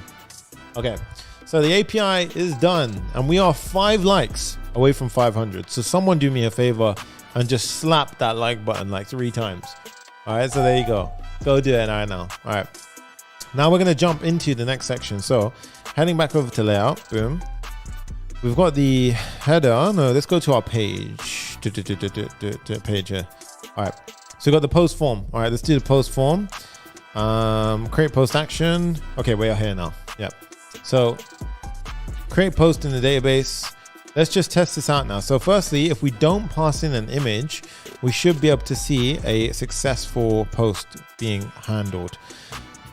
Okay, so in this case, post.create. And then if we do post form, let's just see here. Okay. So I just want to check one thing. We should see failed to create post if it did go wrong, but otherwise it should be all good. So if we refresh, we should see our server. There we go. And let's go ahead and say hello world.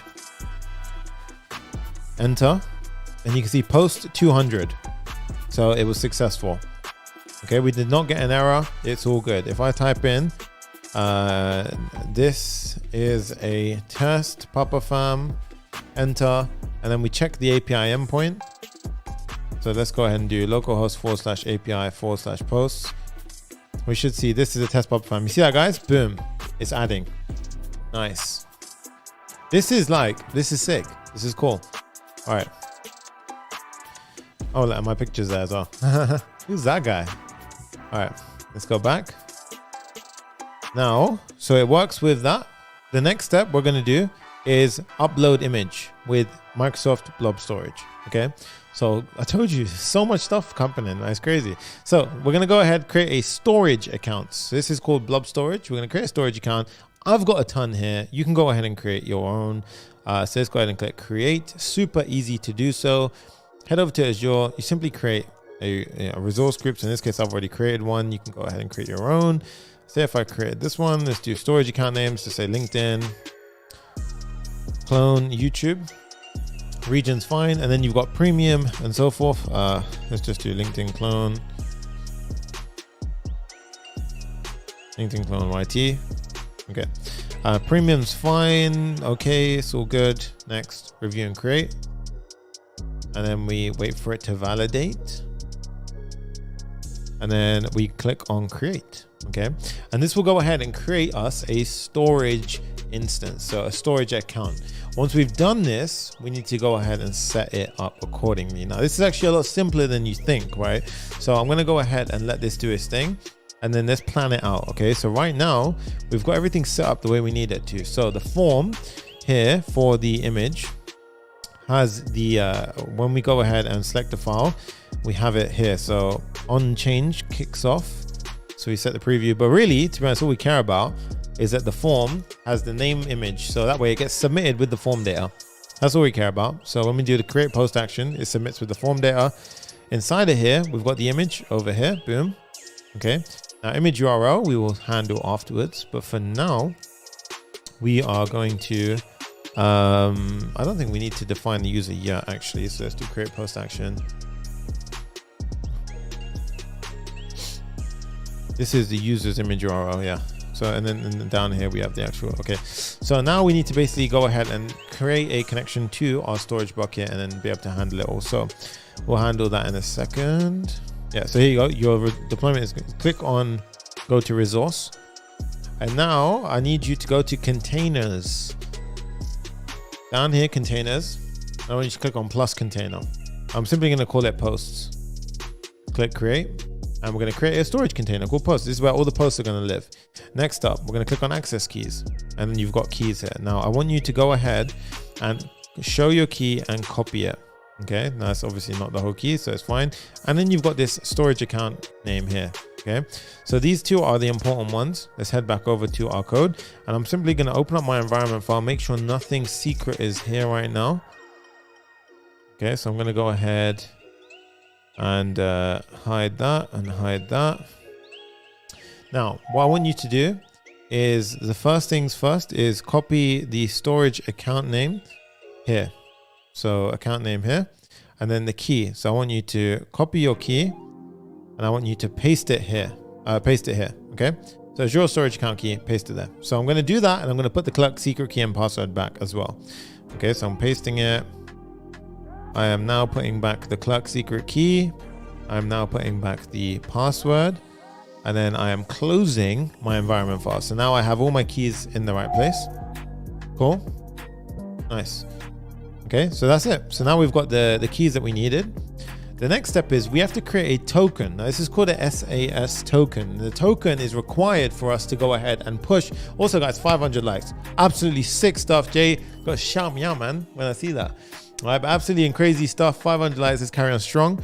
So I need to go ahead and create a token that will allow me to go ahead and push data into that instance on Azure. So what I'm going to do is I'm going to go to my lib folder down here. I'm going to create a new function called generate SAS token.ts. Boom. All right, now over here, I've gone ahead and saved you a ton of work here, to be honest with you. But we're going to go ahead and install something called Azure Storage Blob.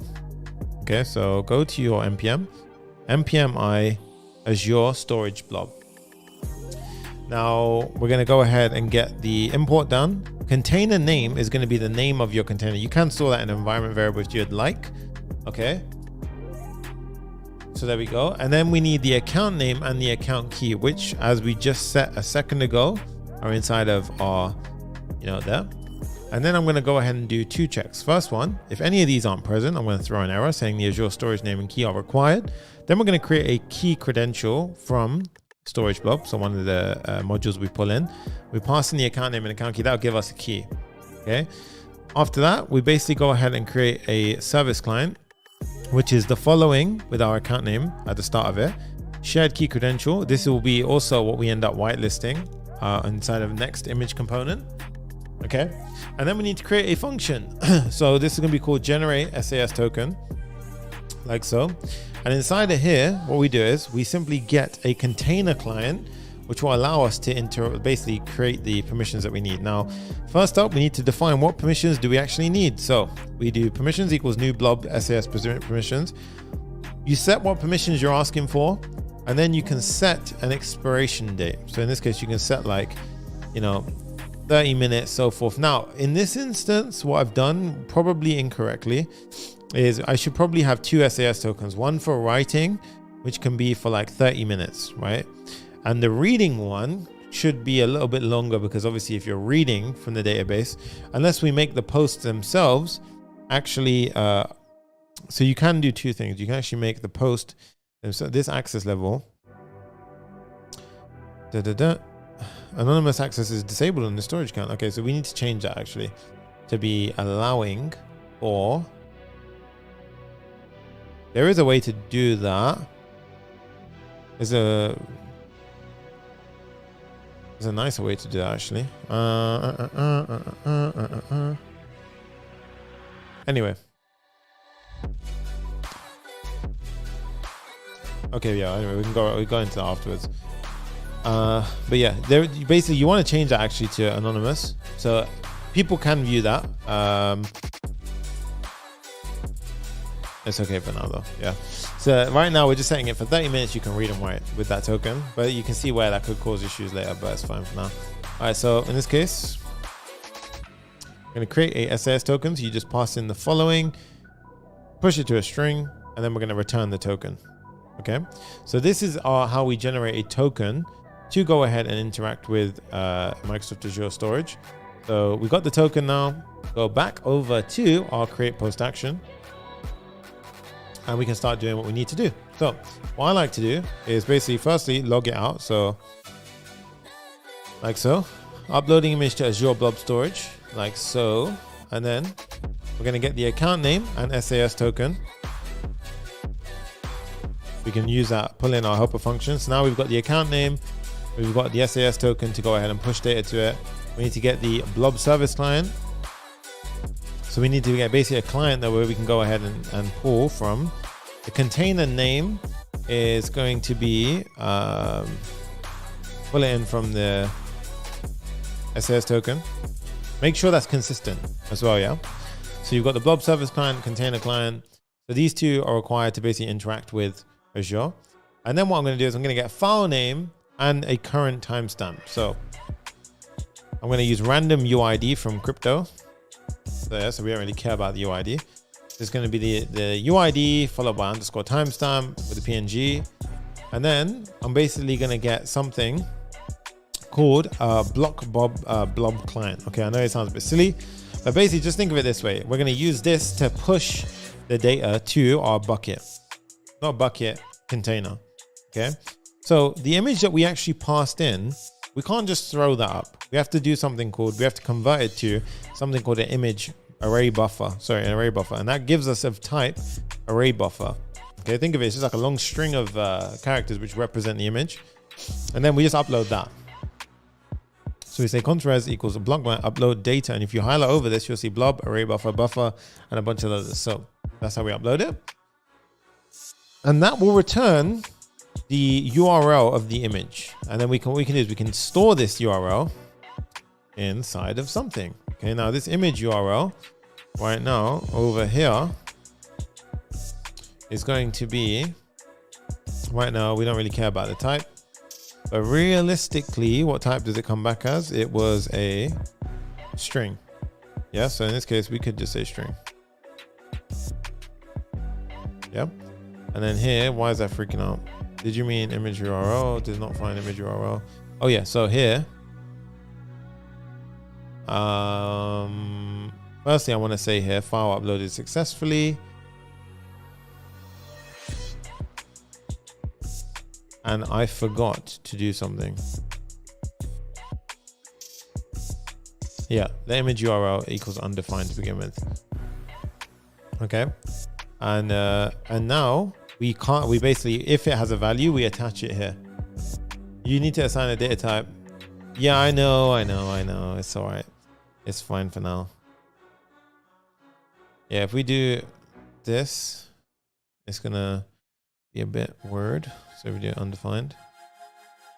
Yeah, so string or undefined, and then down here, then we give it a value. Okay, cool. Now you could do all no as well, right? Probably do all no is better, right? So in this case, we get the image URL after we upload it, and then we attach that image URL to the request. Okay. And Lionel Hamilton says, oh Jay, just give access to the repo. I see someone bought the repo and haven't received any access. Okay, that's our bad, dude. Sometimes it slips. You can email us at team@papareact.com and we can get it sorted for you easily. Yeah. And then await post.create. Boom. That will go ahead and do it. Now, let's test this out and hopefully we're all Gucci. So after that, actually, I just want to check. Yes, that's perfect. Okay. And then I'll show you how we did this magic revalidation afterwards. Okay. So, yo, Kelvin, he goes, I finally got you live. What's up, man? So if I type in hello world, no problem. Thanks, man. I love you. Thank you, dude. I appreciate you. So if we go ahead and do this, hello world, and if I do enter, so I'm firstly, before I hit enter, open up your terminal so you can see your server logs. Okay, so now I see, look, boom. Now, uploading image to Azure Blob storage, file uploaded successfully with the link and the post 200. Boom, it's done. That's how it's done. Look at that, sick. If I go ahead and delete that, you can see it downloads the image, and that would be the image that we just went ahead and did. So right there is this image. Who's that guy? There you go. All right, so in that case, boom, worked. All right, so image uploading works. It's there. Boom, nice, good stuff. Right now, the interesting part is this. So when we do that, there's no way to, you know, off the bat, well, this was a server action. So if we go to the page or the post form, how do we trigger everything else to refetch? Like, you know, the post feed and all of this data. How do we do that, right? Well, in this case, what we can do is we can do something called revalidate path. Okay, and you also got revalidate tags, but revalidate path in server actions is where the magic happens, right? This is awesome. This basically pops the cache. So if you hover over it, it purges cache data on demand for a specific path. So what we're saying is that on that path, once I've uploaded it, the data that we're showing needs to be updated because we've added something new. So you need to show me the next one now.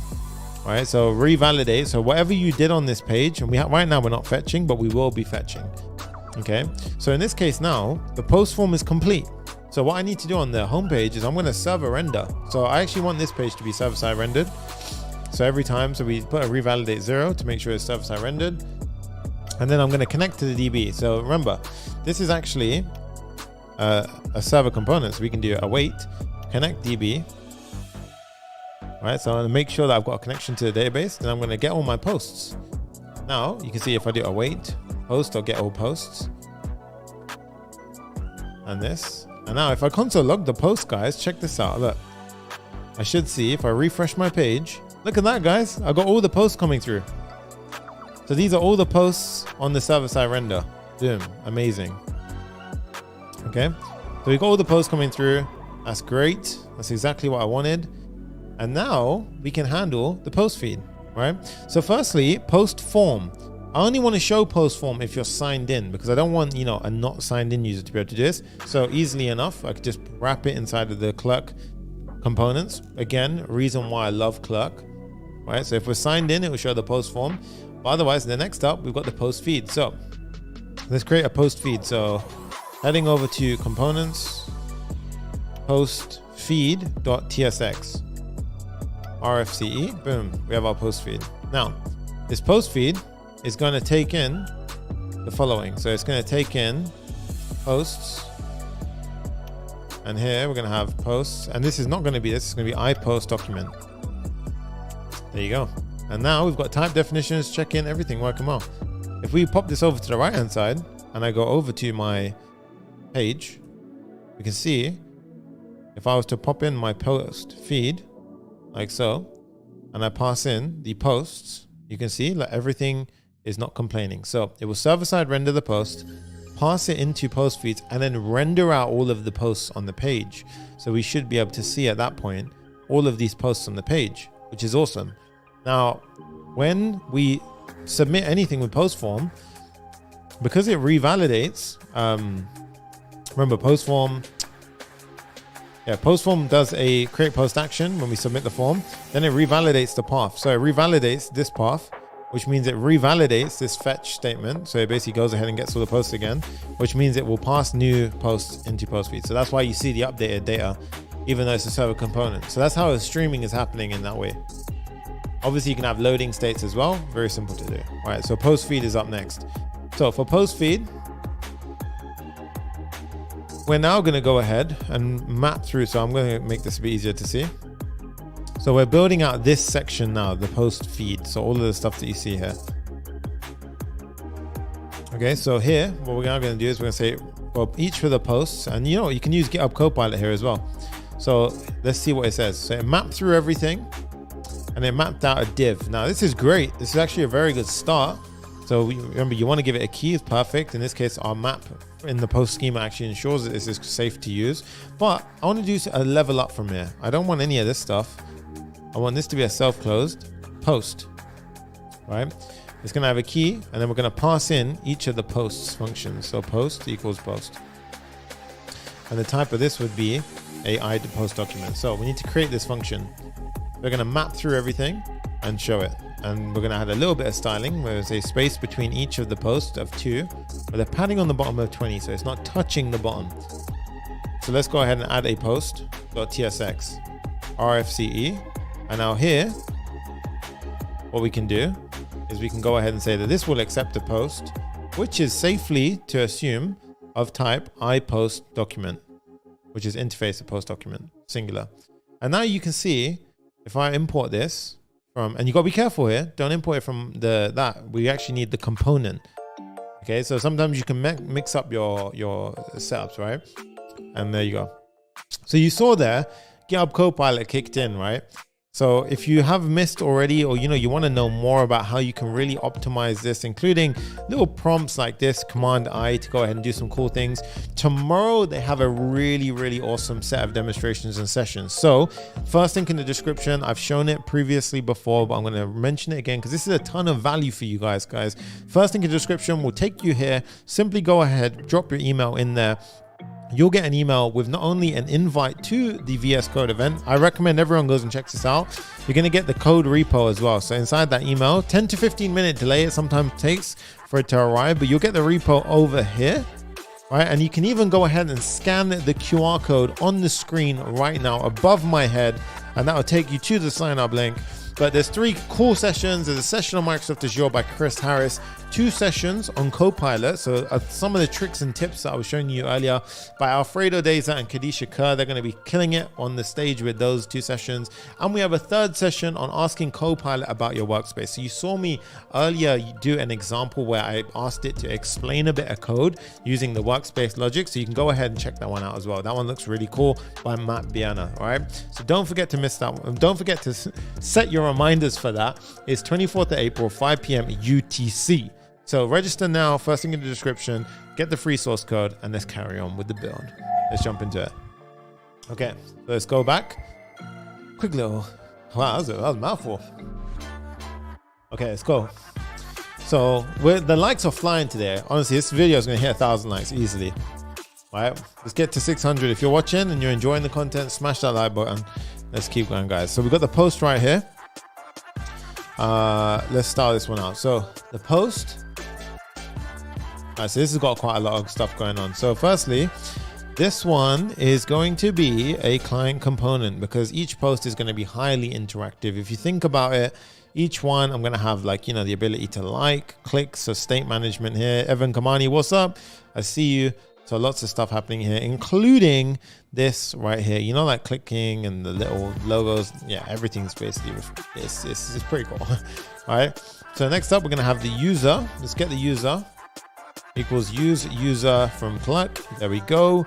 That's how we get the user who's signed in. Now, if you're the author of the post, we're going to do a simple check here by saying user ID equals post.user ID. All right, so we're just checking against the logged in user if they're the same author as the post, and then we can start conditionally rendering a couple of things off of that. Okay. Now we're going to break this down into a bit of sections. So first thing, let's design this top half here.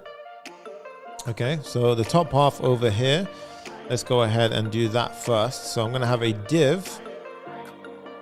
Okay, and just to break it down a little bit, let's show you a little bit of what's going on. So I want to kind of have this rendering out as well. So if we go to our page, post feed is popping out. Yep, so post feed pops out each post. Cool. I'll type in hello. Okay, so there you go. I want you to see this in action as we do it, all right? So firstly, class name, BG white, rounded the corners, and I'm going to give it a border. And let's just type in hello for a sec so you can see it. So you go. So each of the posts will render out here. Now, inside of this div, I'm going to have another div. And the surrounding div is going to have a padding of 4, flex, space, x of 2. Okay. And then in this div, we're going to have the avatar.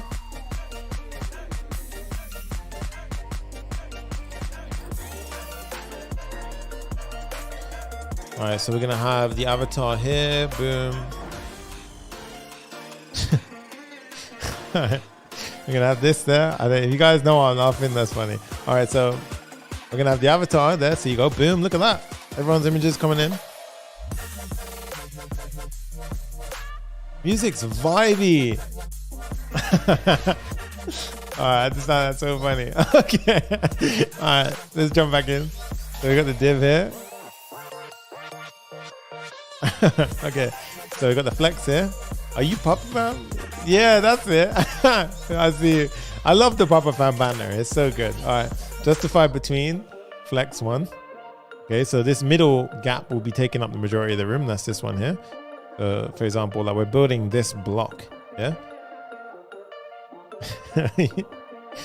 All right, so we got that down, and then we've got a div in between. Excuse me, I'm so immature.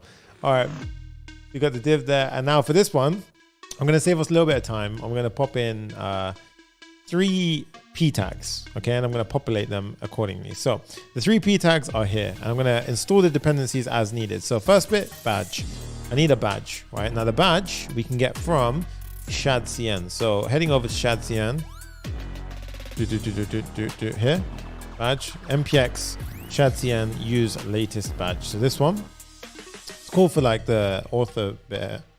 Oh God, I accidentally clicked something. Oh, I was laughing because there's a funny comment. Okay, so here, let's do this, boom. And then we're gonna add badge. Okay. So that's gonna go ahead and add the badge in, and then we can import the badge like so. So there we go. So if the person, if the user is the author, we're gonna see a little nice badge. So the author badge, yeah. Next up, we've got the @username little trick. So first name, username with the user ID, last four characters, and then we've got React time ago. So if you type in React time ago into Google, there's two of them. We're going to use the second one, this one here, npm I React time ago, and then we're going to install that. Okay, like so. And then I want you to go ahead and pull that into. Like so. Now this is, sometimes you have this issue where you have to install the type definitions. So go ahead, Command J, boom, install the type definitions like so. And that will get rid of this error. If you hit save, boom, all gone. And now we've got the time before, like, and all that kind of stuff. So look, it's only 13 minutes ago, All right. If I type in hello world, you should see another one pop up. Like 1 second ago. Hey, there we go. All right, and I'm the author of the top 4. Okay, cool. That's nice. And now if you're the author as well, so outside of this div, if I'm the author, yes, JavaScript is free to hear. Kind of hard to hear with the gangster trap. Oh, sorry about Parker X. I think this is a bit more of a chill, like chill bit of music.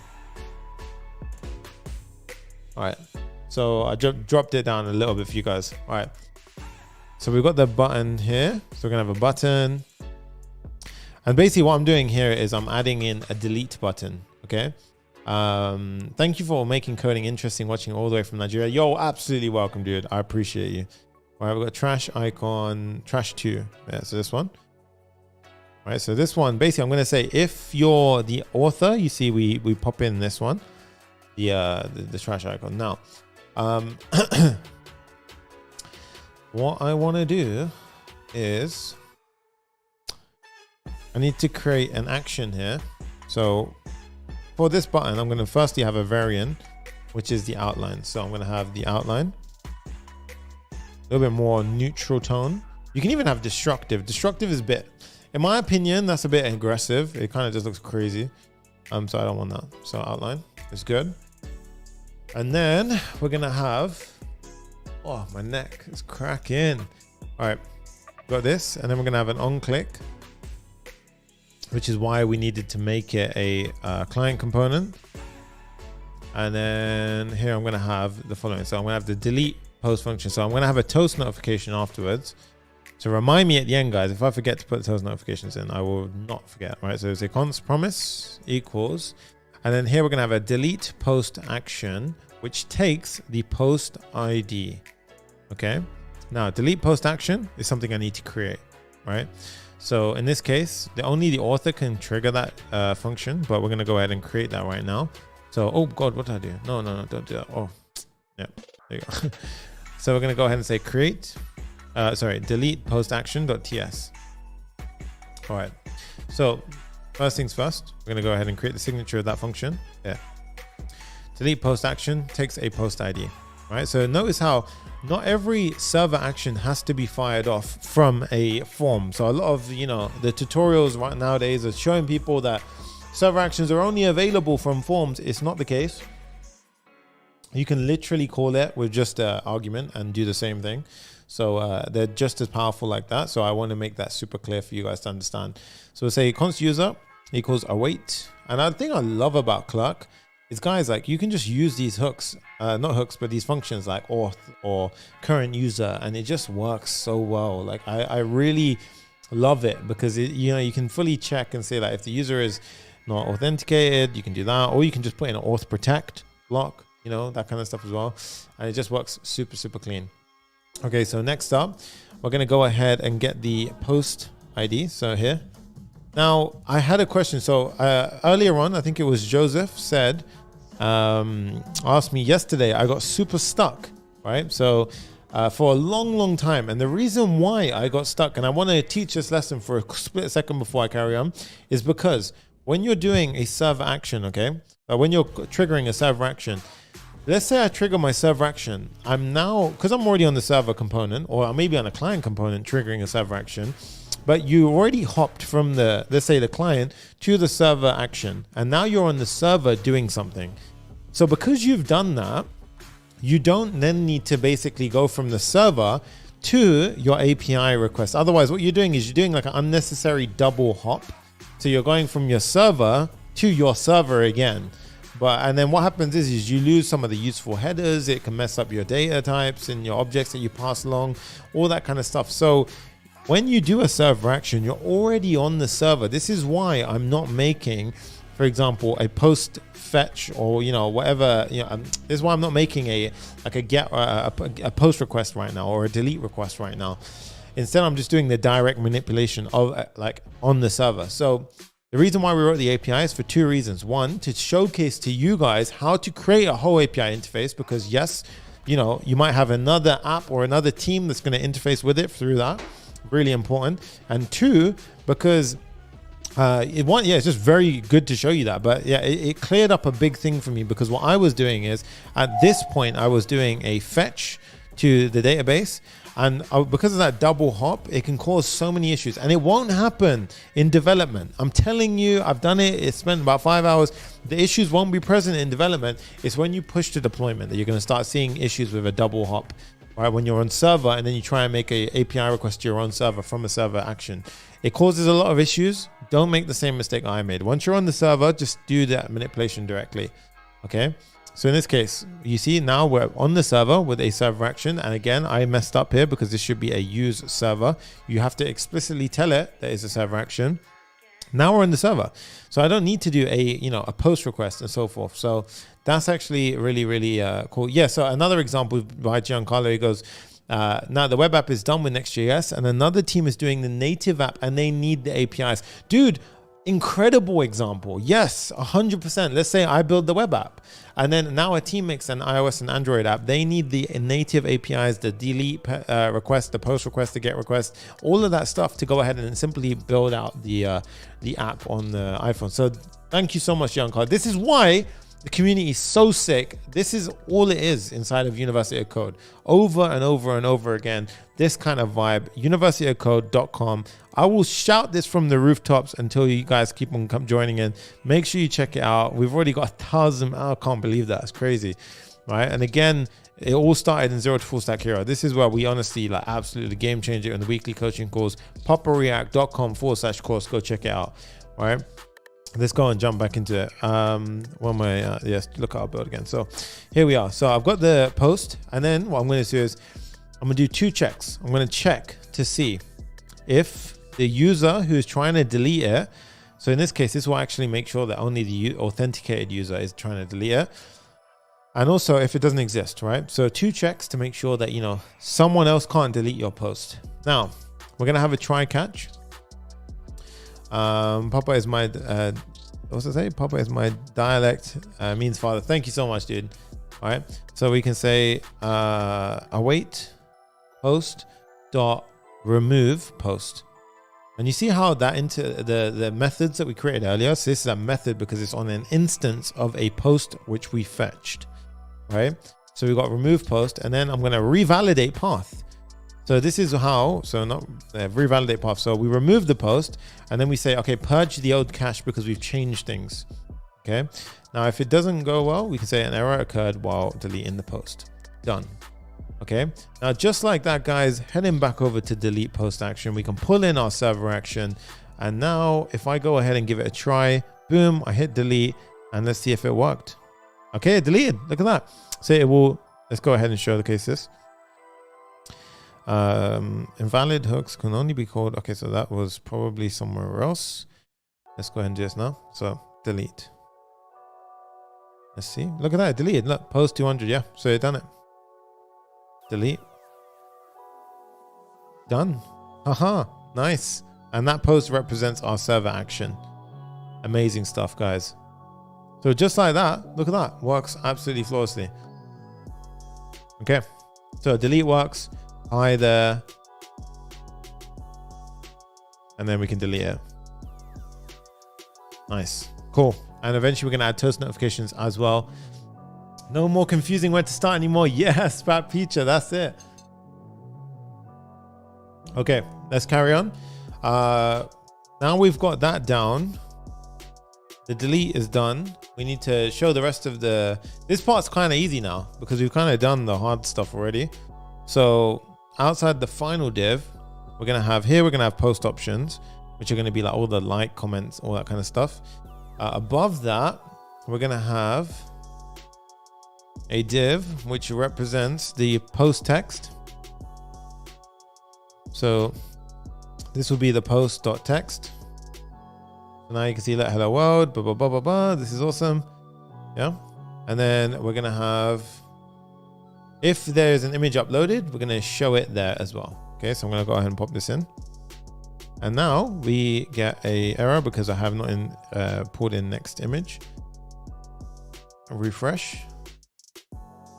And now you can see some of these were broken from before. But if I was to type in like hello world, add image, boom. And if we go ahead and push that now, let's go ahead and give that a try and see what happens. So I posted it. Okay, this is the one. So remember, we did not whitelist this one. So this is actually the storage container for the image, which we did not do. So here, we need to whitelist that one. So make sure you do that. It will restart your server. Then you hit refresh. Guys, we're almost at 600 likes. Smash that like button if you're enjoying the content today. Let's carry on. All right, so let's do a refresh. Oh, LinkedIn clone.blobnet as well. Okay, so previously, because I've got some posts from the other build as well that I did, I have to also actually do the same thing. So I have to do hostname, not Firebase. There you go. LinkedIn clone as well. And then restart because I've got two different storage buckets where they're coming from. Okay, you won't have that. I've just reused the storage buckets, so that's why. Okay, now but I kept the data in the database. Yeah, so post options. So now we should be able to see, hey, there we go, guys. Let's start out the hello world next. All right, so up here now I want to do a padding X of 4, a padding bottom of 2, and I want to give a margin top of 2 as well. And just like that, look at that. Awesome stuff. Awesome, awesome, awesome. Okay, so that looks great. And yeah, look at that. Everything looks quite cool. Okay, padding bottom of 2. Okay, now next up, we've got post options. So post options is going to be the following. So it's going to be like this, and it's going to have a post ID. So we're going to pass in the post ID. And it's also going to take the post. To be honest with you, I don't think we need the post ID then, because we don't need that. We're passing the post anyway. It's fine. So post options, let's go ahead and pop that in. So post options.tsx rfce, and this takes, again, this is going to be a client component. This is going to take the post,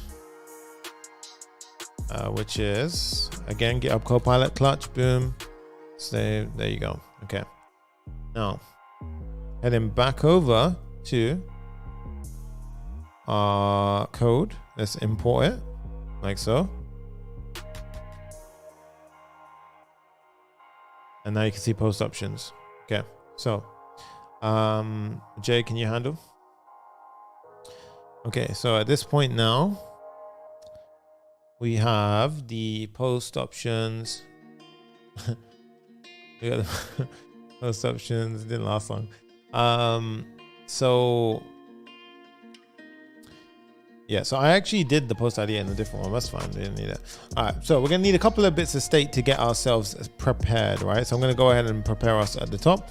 So we're gonna need some state for is comments open or closed. Example being is comments open or closed. All right, we're gonna have the use user hook, boom. So again, this is a client component. And then we have liked for if we're going to go ahead and say that we liked it. And then we have set likes, which is for the total number of likes here. Okay. So lots of things to go ahead and set up from the get-go. Now, if we're going to go ahead and firstly, I'm going to check, have you already liked the post? Okay. So what we do is we simply have a use effect, which will go ahead and say the use effect will run on the amount and when post and user changes. And the first thing it's going to do is it's going to check if the user ID of the person logged in and the likes on the post include that user's ID, then it means you've already liked it. Okay. So this is going to go ahead and set the likes. Okay. Sunny needs a quick break. Man, I just admire you. I appreciate you, dude. Thank you so much. Yeah, I'm all good though. We're good to keep going strong. All right. In fact, I do a lot of the prep work for this inside of UOC and inside of Azure Full Stack Hero. So, you know, if you want to see me at this level all the time, I do it over there all the time.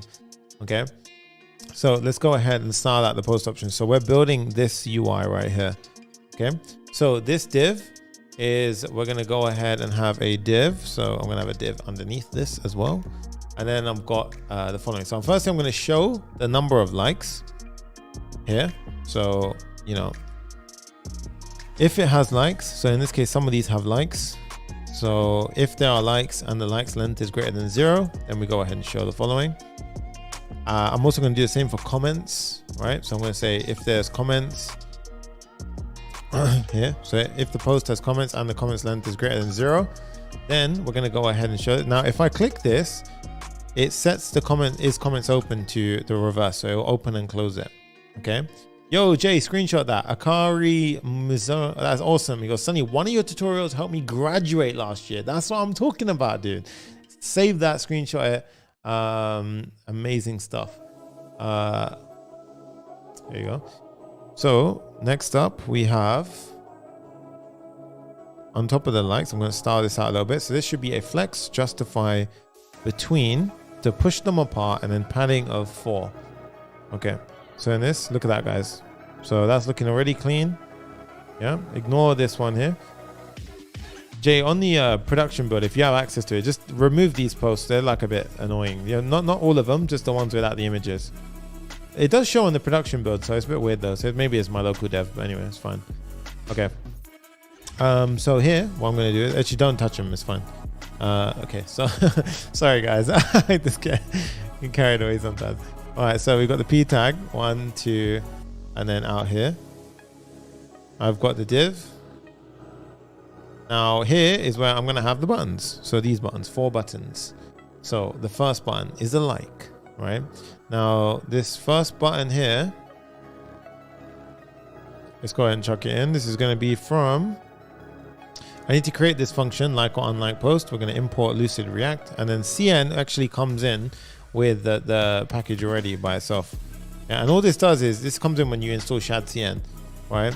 So check this out. Oh, yo, Giancarlo, that's sick, man. He goes, I have to present my dissertation. I've created a Web3 password manager with Next.js using Shadcn, of course. Amazing stuff. Proud of you, dude, because good on you, man. So CN actually allows us to combine Tailwind class names, and you can pass in like conditionals. So if we liked it, we can pass in these as well, right?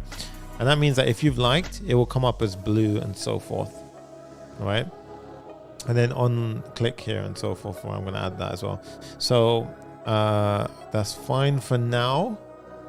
What I'm going to do is I'm going to have another one for the comment, and I'm going to create a post button class as well. Okay. So I'm going to have the comment one with a message circle. Is it message circle or is it message circle icon? Message circle. It's just message circle. Why is that not coming up? Oh, no, it is that one, yeah. Yeah, so message circle. There we go. And then after that, it's going to be 2 more buttons, repost and send. Now, repost and send, honestly, just like, they're just, they don't do anything. They're just for like the UI right now, if I'm honest, right? So there you go. They got these. Right, and then we haven't, set the like or unlike post function yet. Now, I'm going to set is comments underneath all of that. I'm going to have a is comments open, and then I'm going to render out a comment form and a comment feed, which we need to create. Because I'm going to comment these out for now. So that's going to be if we open it up. So you see when I click that, it will open it up. All right, right now we haven't actually set that up. So we need to finish the styling here to make it look pretty. So let's go ahead and add in a bit of styling here. So very simple. Flex, padding a 2, justify between, and a minor bit of styling there. Now, inside of our globals.css, I'm going to add in a post button style. So here, I'm going to add in a post button style, flex, justify, center, flex 1. And just like that, guys, if we hit save, now they take up as much room as they can inside of there. And if we hit it, you see that it's going to highlight it. And right now the like or unlike doesn't do anything. So let's create this helper function for liking and unliking. So I'm going to create this function above here, like or unlike post. Okay, now this is a prime example, guys, of where we need to go ahead and actually have, this is a prime example of where we need to do an API call. So I've got every kind of example here. We've got server actions. We're also going to do an API call to our like endpoint now. So this is where it gets pretty interesting as well. I see you, Jay. I see you, man. All right. So at this point, we're going to say if there is no user ID, then we're going to go ahead and throw a new error, user not authenticated. There we go. Boom. Okay. Now, after that, I'm going to basically save the original liked, because I'm doing this in an optimistic fashion update. Now, yes, you can. I know you can go ahead and use something like use SWR, or you could use React Query as well. Feel free. Honestly, feel free, please. I'm just trying to show different approaches to different situations. Do it however you wish. It's completely your call. But what I'm now going to do is basically, we're going to copy each of the liked, so the current state of liked and then the current likes. And I'm going to go ahead and firstly filter out. So if you had already liked it, so basically what we're doing is this little ternary here is basically saying, if I already liked it, then unlike it, basically, right? Otherwise, append it. So otherwise keep the current likes and add in the user ID. And this is just a little kind of nice way of saying spread the current likes. And if they don't exist, just give back an empty array. So that's a nice little nullish coalescing sort of thing there. And then we've got the user ID popping in, okay? So after we've done that, we're gonna go ahead and prepare the body of the request. Now, again, the API for the likes, remember, we passed this in here. So this was in the endpoints, right? So we had like and unlike. Remember how we had the unlike post request body and the like post request. So see how we're type safing, like making sure that we're sending only the correct requested body. So in this case, you see that's all good. And then what we're going to do is we're going to update the UI straight away, right? So this is more of an optimistic approach. So we're just assuming it's going to be correct. Okay. Now we can say const response equals await fetch. Okay, and now we make a call to our backend. Now, because we're on the server, because we're on a client component, we don't need to define the beginning of the URL. So the HTTP localhost part. If you're on a server component or you're on a server action, you have to give an absolute URL. In a client component, you can give a relative URL. So it doesn't have to say the whole thing. You can just say /API, so forth. So here, we're going to go ahead and basically say post ID. And then here it will be, if we've liked it, it will be unlike endpoint, else it will be the like endpoint, basically, yeah. So that's what we're doing.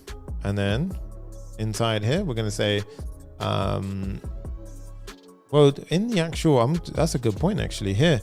I think we did a post request for both.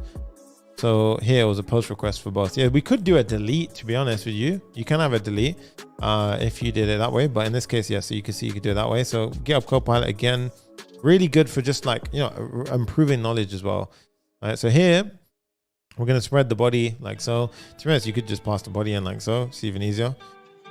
And then we have it, right? So now we say, if the response is okay, then what I want to do, if there was an error for whatever reason, yeah, then we're going to go ahead and set the original liked back to its original state and set the likes to their original state. Okay. and we're going to say throw new error. So say like if for whatever reason it didn't, then your optimistic update failed and you should revert. Okay, so it's going to be failed to like new post, failed to like or unlike post. Okay, now after we've done that, I'm going to fetch the brand new likes. Okay, so after we've done that, I'm going to fetch the new likes, because think about it. Once you like it in that same space of time, 10 people might have liked it. So you should be able, like, you should really get like the newest likes. So I'm going to do a fetch on that as well. And this is easy because what we can do is we can say const fetch likes response equals await fetch post.id. Sorry, .id, like so. And this will go ahead and get the request like so. And then we can go ahead and say, if that is okay, if that went wrong, then we're going to set the liked and set the original like. So basically we're undoing the optimistic update if it does it right. And then otherwise, if everything went right and it was all good and everything was perfect, right, then what we do is we say new likes data equals await fetch response to JSON, and then we set the likes to the new likes data. New likes data. Okay, so that's essentially what you're doing. Okay, so now if we give this a shot and we see here, if I go ahead and click it, 1 like.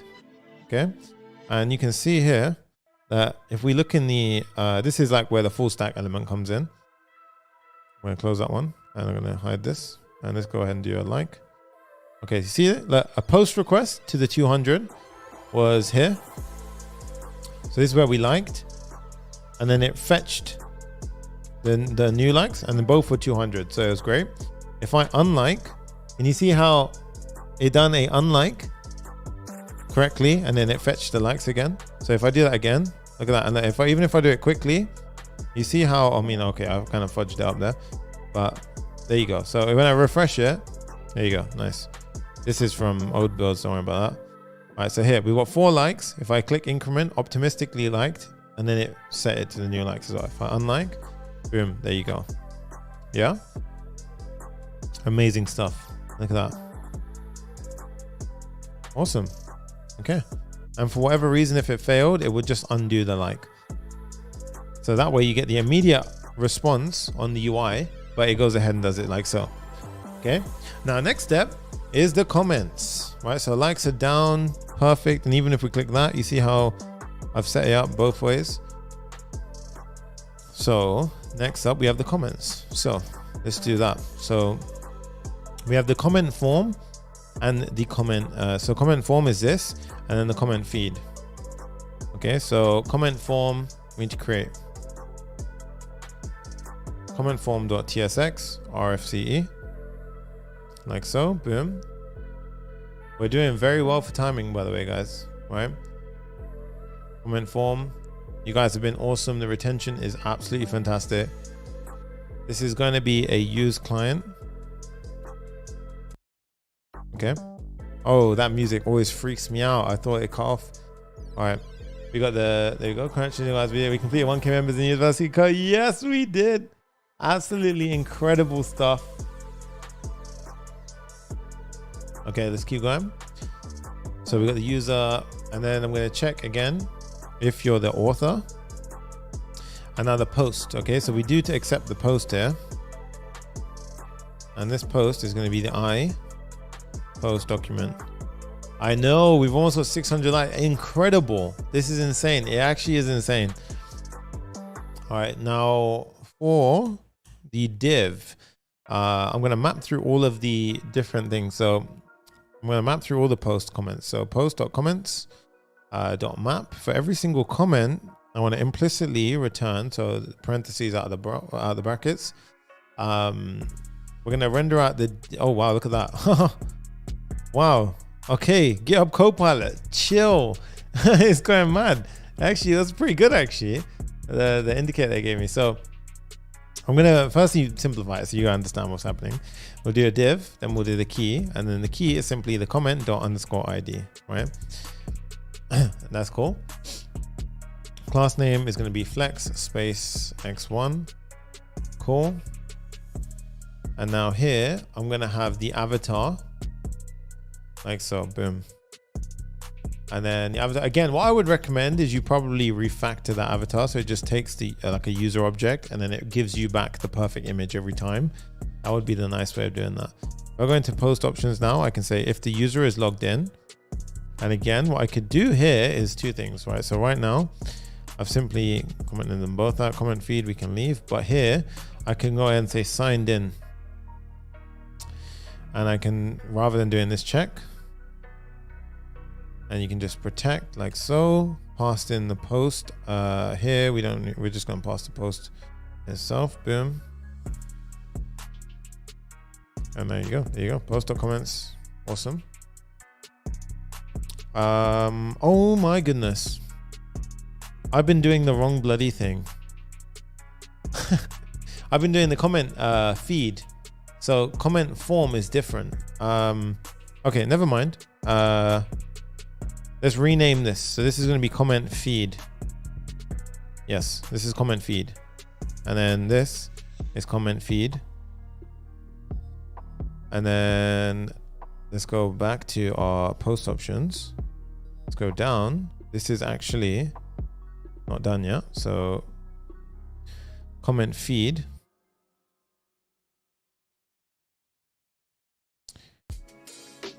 Yeah, so comment form is yet to be done.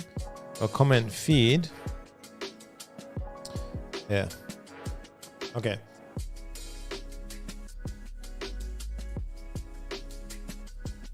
And inside a comment feed, we need to export the correct name. There we go.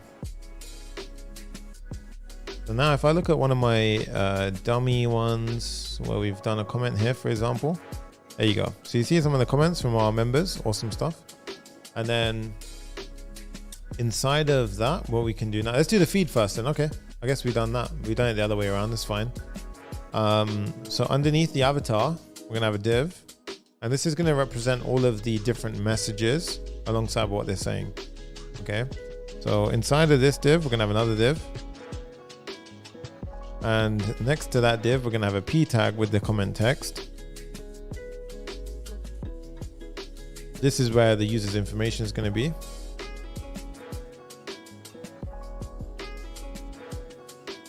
So we're actually going to have another div in here, I think.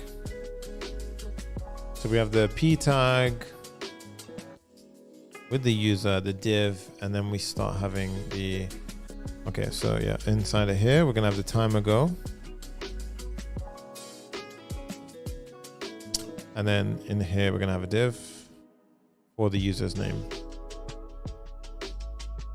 So here, I'm gonna go ahead and have the user's name. Is this live or pre-recorded? It's live. Ellen, Xylus, I see you guys. This is pure live. There you go. Okay, so there you go. The names, everyone pops in. You guys are there. Look, whoa, what's up, guys? All right. So you got the div there. Then we say class name flex. No, I don't want to style this one.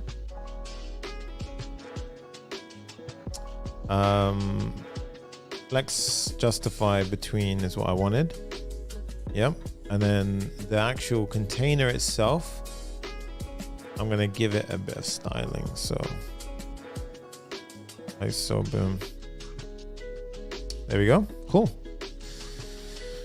Width full allowed it to use up the full space. That's what I was looking for.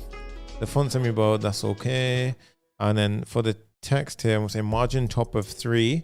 Text should be small.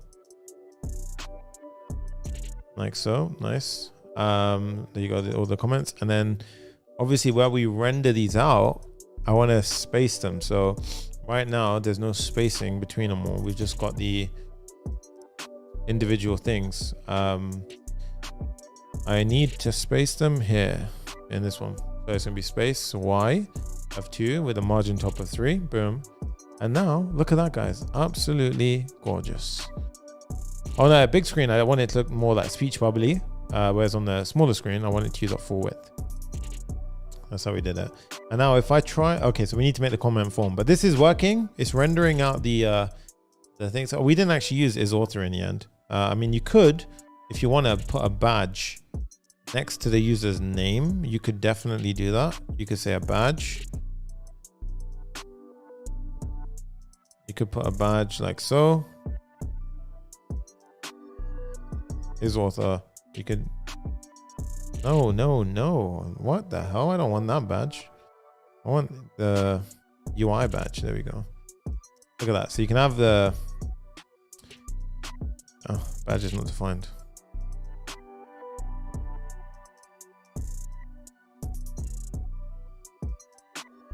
Okay, so that looks awful. Okay, so we could do a badge.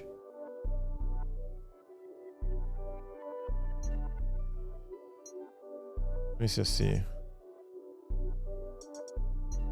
Okay, it's up to you. You can add that badge if you want. I'm not gonna faff too much, but yeah, the badge is there. Anyway, I want to do the comment because we got the likes down, the comments down, and then we got the left widget and the right widget, which are fairly easy to do. And then we're Gucci, we're golden, we're ready to go. All right. So, and then a bit of debugging and then a deployment. Okay, cool. So why would you use space and not gap for the flex? I prefer to use space when I can. Gap wasn't fully supported in all browsers. I think it might be now, to be honest. But gap is great for, gap's actually better, to be honest with you. But it wasn't supported in Safari for the longest time. I think it may be now, right? Okay, so next up we have the comment form. So here, this is the one I'm interested in. Comment form. And this one, I only need to actually pass in the ID of the form. Okay, so the post ID.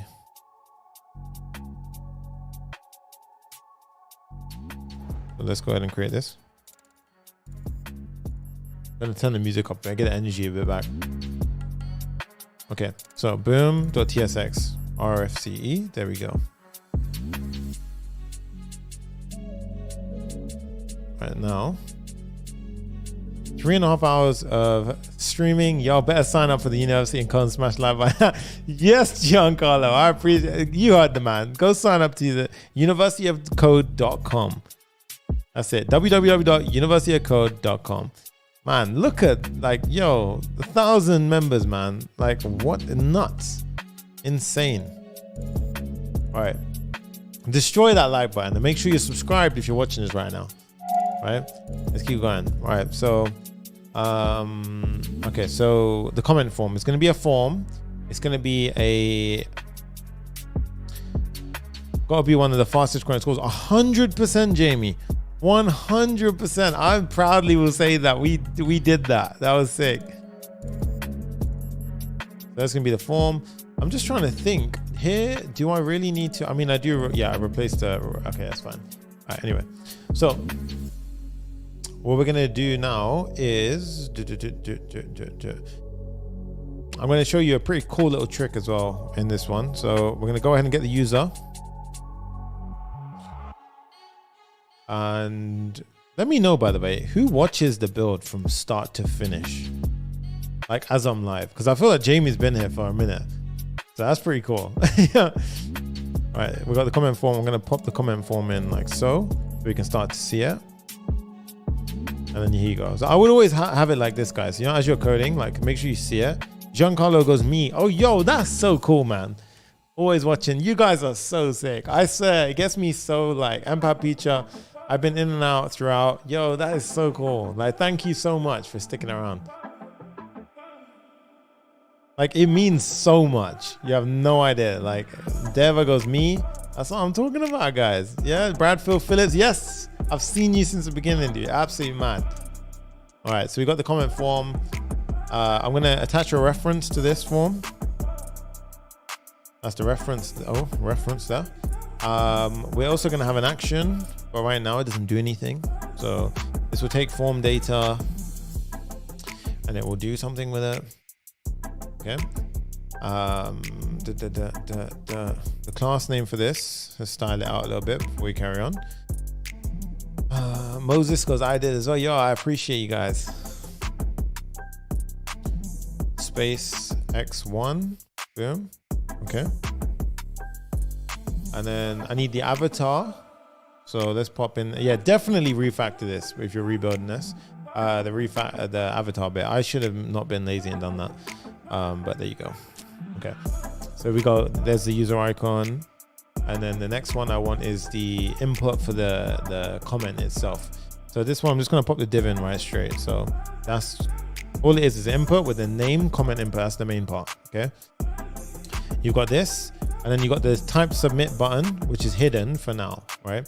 Again, to be honest with you, you don't even need that. Like, because if you hit enter key on a format, it automatically will submit it. So, but you can, the reason again I put it there is because if you want to, you can go ahead and put a, like a send or a post. Sometimes they add this like in like LinkedIn, like post with the button there. So, and then light blue or something. So go wild with that. All right.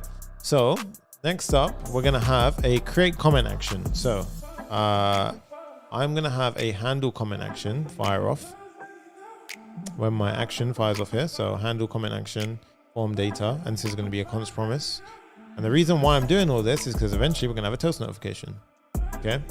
So here I'm gonna have the helper function. So I'm gonna ask it to, oh wow, okay, that's awesome. But I don't wanna do that because I wanna show you a lot of what's going on. So there you go. So we've got the form data, returns a promise with nothing inside of it. And then we're going to go ahead and firstly copy the data. And the reason I do this is to give an optimistic update. So we copy the data, we reset the form because then that way it's empty, but we've still got the information here. Then we do a try catch block where I'm basically, if any error happened, we're going to say error creating comment. Okay, but in the try, we're going to go ahead and say, if the user is not authenticated, throw that the user is not authenticated. To be honest with you, we could probably do that here to save ourselves a bit of hassle. Yeah. But here's the main magic here. Away. Now, notice how he said create comment action with post ID. Now, okay, pause for a second. So here, server action. Okay. So what I'm going to do now, I'm going to go, Alan says I'm using Vercel to deploy after this. All right. So I'm going to go ahead and create a comment action, but I'm going to do something called binding. Okay, so pay attention. So in the actions folder, I'm gonna have a create comment action like so. Create comment action.ts, boom. And now, typically, firstly, don't forget use server. Okay. Now, typically it would just come through with the form data, right? Which is going to be form data. Now, in this instance, I want the form data, but I also want to bind post ID to it. Okay, so string. Now, the way that you can do this, and this is handy for many reasons. Okay, the reason why we're going to do it today is if we go to our form, comment form, notice how we have a post ID. So I need to bind it to it and then do some cool stuff with it. So I'll show you how we do that. What we do is at the top here, we can basically pop it here. We can say const create comment action with post ID equals, and I can say create comment action. So create, where's my action?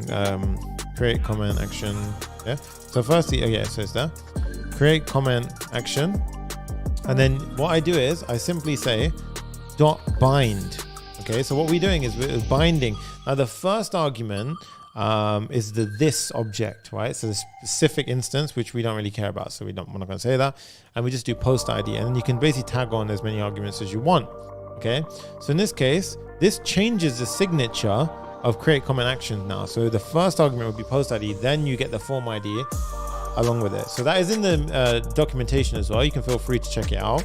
But yeah, so that's how that works. Okay, so it's very important to know that.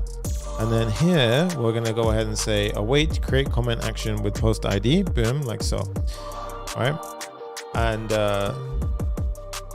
yeah, so that's cool. Now what we can do next is everything happens inside of the create comment action. So this is where the magic happens. So here we're going to go ahead and firstly get the user. So we're going to get the user's logged in state, boom. like so. Obviously, Clerk coming in clutch. You can see why. I think it answers the question here, why you would want to use Clerk over the, Nextjs right now. Like, this is really easy to use. Yeah. Insightful way to use server actions. Yeah, really cool, right? I hope I've given you guys a lot of different variations. I gave you a form data. I gave you a form data with a binded argument with it, so the post ID, and I gave you a form data, a server action without form data with just a post ID from a client component. So literally all the variations in one video. There you go. All right. So the first thing I'm going to say, a couple of checks, right? I'm going to say if there's no post ID is required. If there's no comment input is required. If there is no user is not authenticated. Boom. Okay. Now you can do auth protect as well. You can have the auth protect block here. So you can say auth.protect. That would also do a authentication check. However, again, I'm just controlling what I want the response to be here. Okay. Next up, we're going to have the user to store in the database. Now here, we're going to cast it using iUser, and we're going to basically just have the information about the user. So that's how we basically get the user prepared. Now we're going to get the request, the comment body. And now here is the interesting part.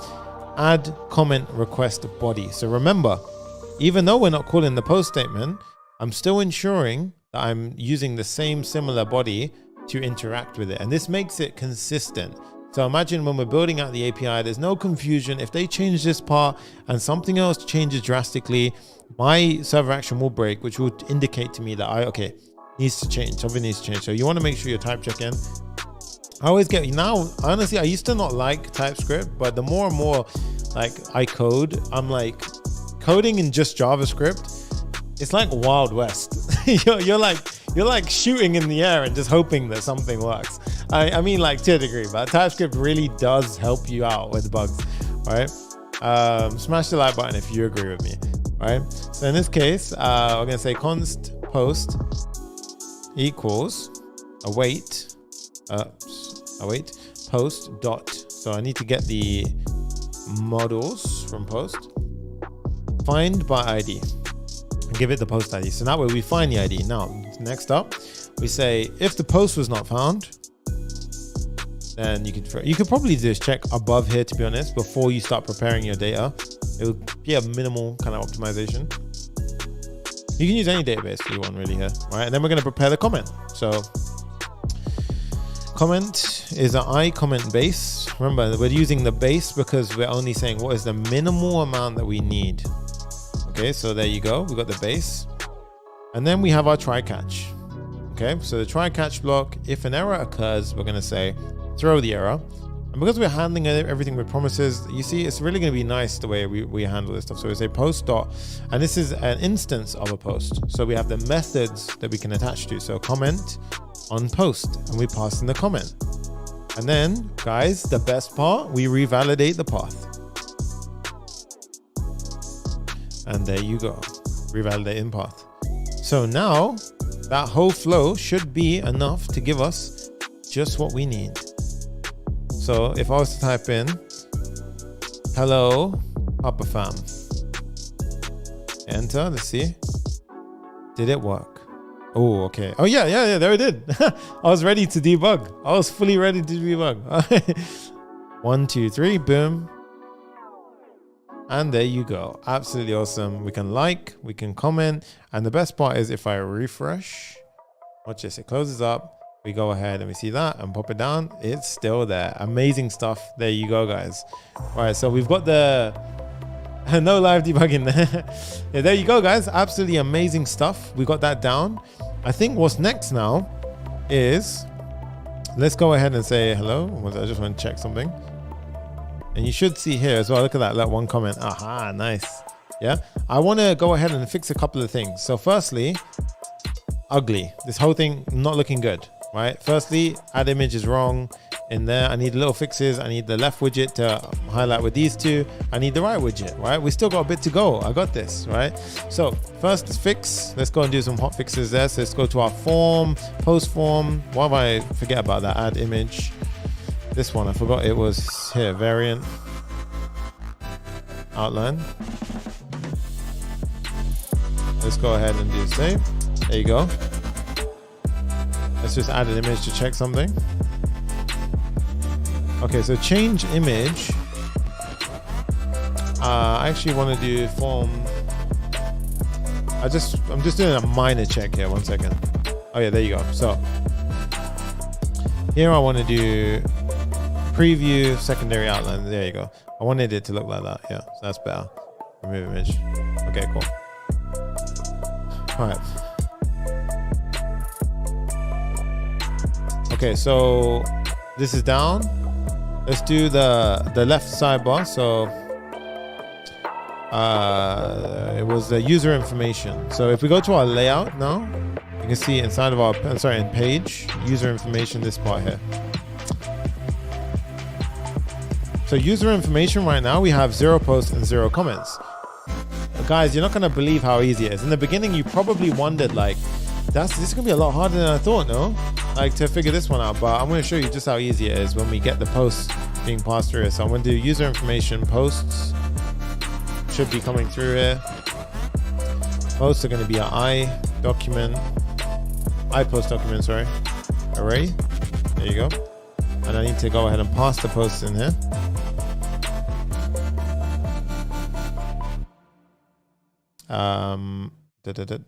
There you go. I was wondering what the hell.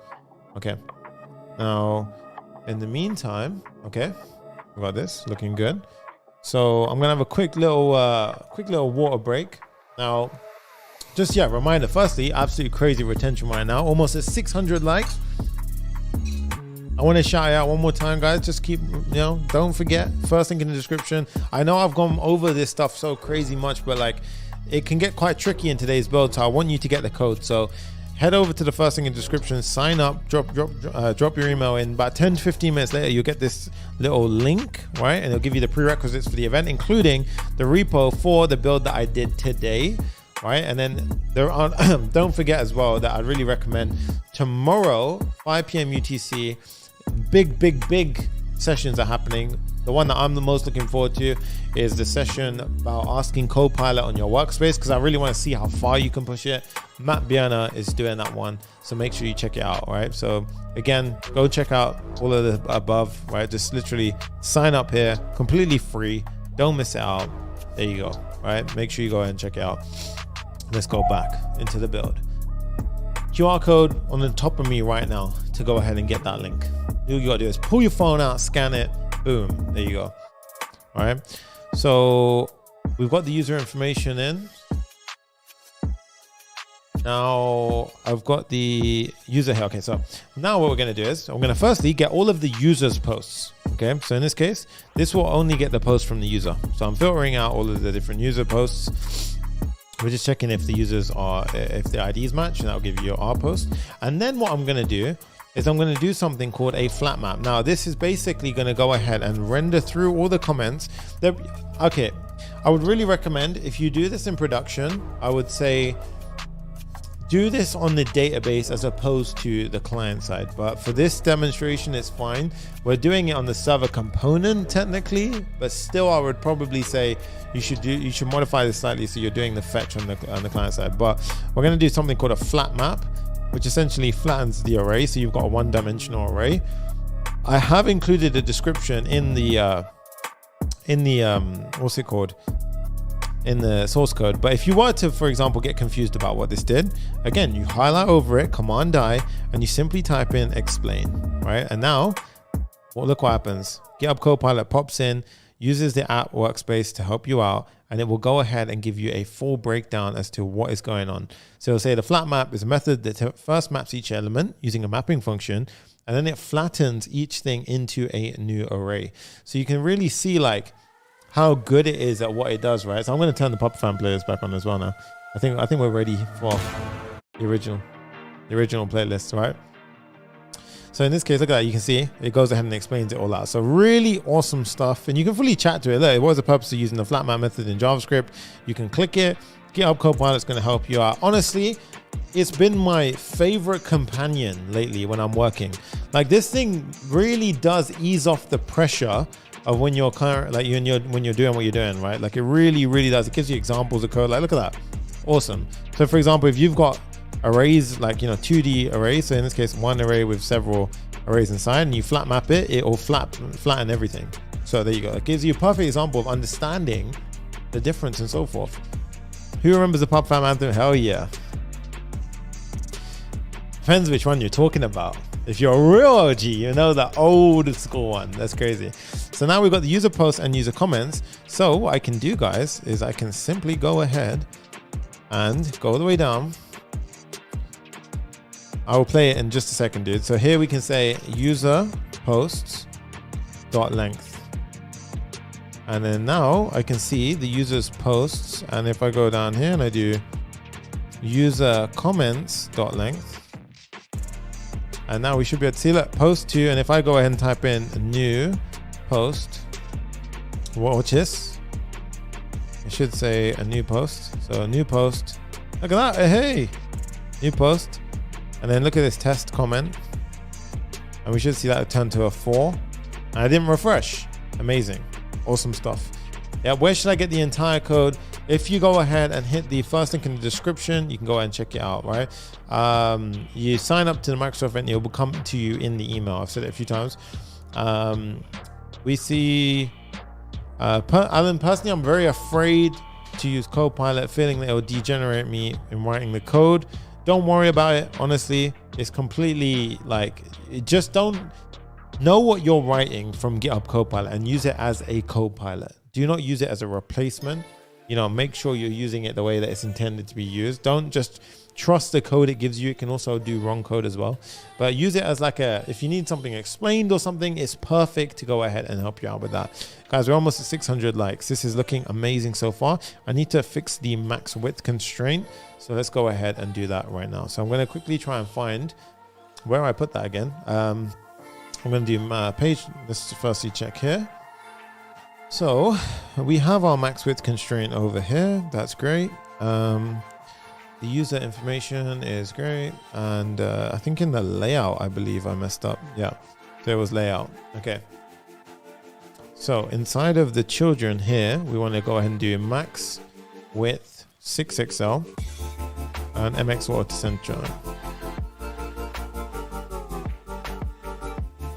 I love that. If you don't beat them, join them. Papa Fam, hashtag I'm beating good stuff. Iloto here from Kenya. What is good, dude? Change the post layout into a rounded corner. I think it is.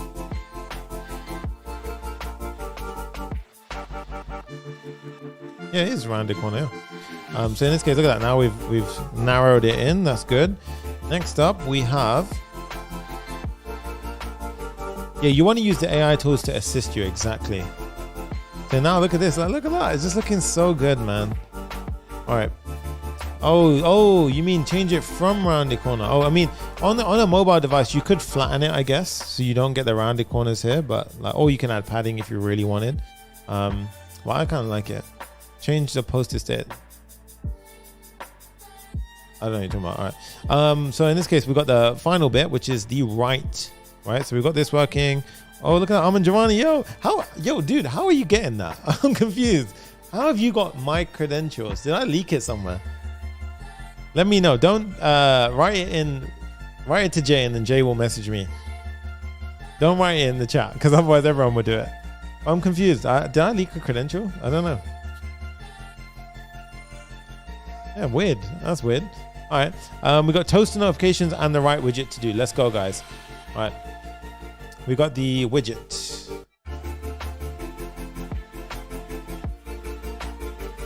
So we're going to do it here. So the widget's pretty easy, I'll be honest. It's fairly straightforward. It's more of a gimmicky thing that I've done to fill up the right side of the page. So on the right side, on here, boom, I've just done an iframe. And it's a little lesson. If you didn't know how to do an iframe, today you're going to learn. So here we have this. And we're going to go ahead and just like, if I show you now, it's simply a div where I've put a little, like a maximum height, for example. I say max height, you know, this kind of rule. You could do whatever, yeah. And then I'll say max height is also going to be 790 pixels.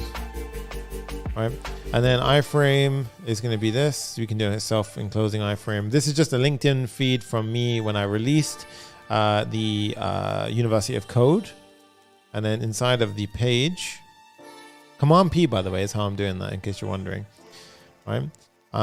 So here. Thank you, Bata. Appreciate you, man.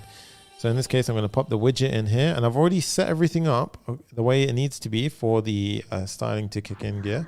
Look at that, it's perfect. Oh, okay, interesting. Oh, nice. Maybe I did that on a, okay. So look at that, guys, look, boom. Cool stuff, look, aha, there it is. And this is just a nice, this is actually a real post on LinkedIn. Yeah, so remember, universityofcode.com. Here, you got all this stuff, live coaching, cool developer mentorship, all that stuff for free. Honestly, nuts. I just try and keep building up the value pool. So there you go. All right. So universityofcode.com, go ahead and check it out. Okay, so this is working great. That means we've only got the trusted members. This is cool though. Look at that. We've got our students in the house. Okay. So next up, guys, toast notifications, and then we are golden for a deployment. Okay. Yes, I do recommend. Alan says, don't use ChatGPT and when I'm learning a new topic. I use Copilot when I'm honestly coding, because honestly, unless if I don't understand the fundamentals, I really do take time to learn the fundamentals. But one thing I will say is I use it to learn so much faster now. Like if I'm using a bit of tech that I've never used before, oh my God, it's like a supercharged tool. Thank you, Aman, I appreciate you. Okay, so next up, let's do toast notifications. So, and then we're going to deploy. So we're doing very well right now. Sona, let's go ahead and do this. I'm going to import it. I'm going to do this. Ignore that, that's just my... The most I like is Sunny don't try to duplicate the existing lesson, but you give more than the original. I really hope I do. So thank you so much for that, Perpetua. All right, so Sona is actually toast notifications. You see this? Lovely toast notifications. You can go ahead and check out the documentation yourself. But all you have to do to get this working is you head over to layout.tsx. You add it in. You go to layout and then go to, I would put it here. Oh yeah, literally, yeah. So toaster. And you can go ahead and actually position it. So you can say a bunch of different positions, bottom left, top right. I'm going to put them in the bottom left for now. But on the mobile, it goes to the bottom full screen, right? No, it's not a fraud at all. As long as you, like I said, if you don't know what your code is and you use it, that's when you're making the wrong mistake. Guys, let's break 600 likes. We're almost there. Oh my God, it's crazy. All right. So we've got the toast notifications in now. So to use them, very simple. We've set everything up perfectly. What I'm going to do now is go to the forms. So post form for first, where we have our submit, here we are, handle post action. So this returns a promise. So what we can say is const promise equals handle post action. And then what I can do is I can go ahead and say toast dot promise. Let's go ahead. Oh, I like this one. Let's go. Yeah. Toast dot promise. We're passing the promise, and then we have the different states. So you have loading, success, and error. So creating post, post created, or failed to create post. Now let's check it out, guys. Hello world. Boom. Aha! Look at that. Yes, nice. Let's try again. This is cool. There you go. Look at that. Works straight off the bat. So nice. So slick. Right? This is why when you code well, it's easy. Like, it's not that hard, right? Like, if we do a comment form again, see how nice it works with server actions. We can say toast dot promise, and then this. Look at this Copilot just doing the work for me at that level. Creating comment created, failed to create comment. Like that stuff. I don't want to have to write that. Like, I want that's why I just want Copilot to take over and just do it, you know? So hit save, and now let's do it again, the comment. So this is a comment, creating comment created, boom. Nice. We also did it for, I think, delete. Did we do delete? Yeah, I think.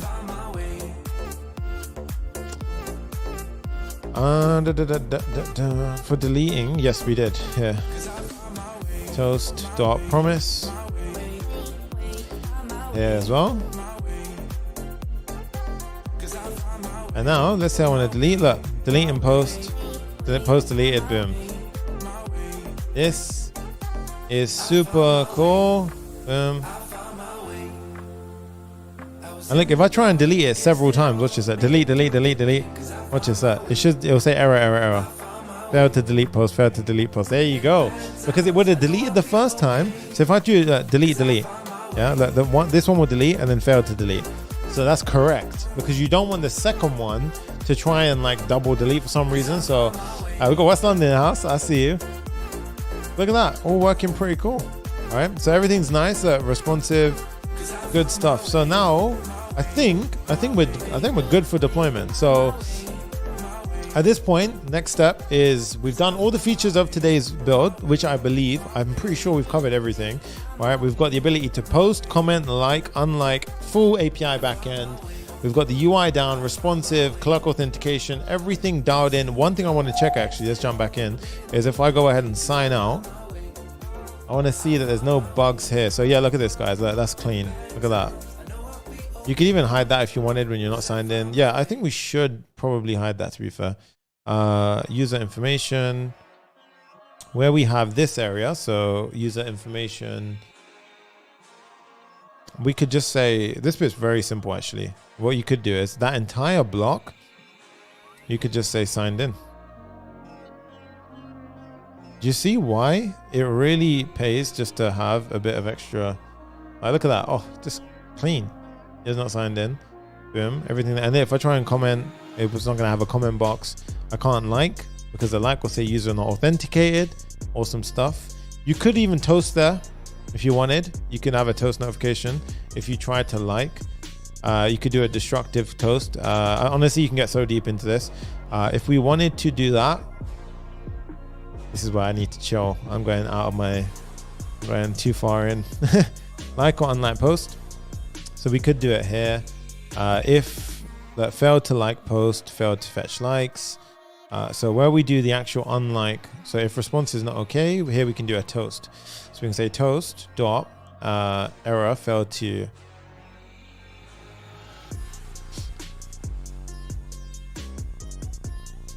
So now it's already dying before I do it, so it's not reaching that one. It's actually failing. Where do I call it? It was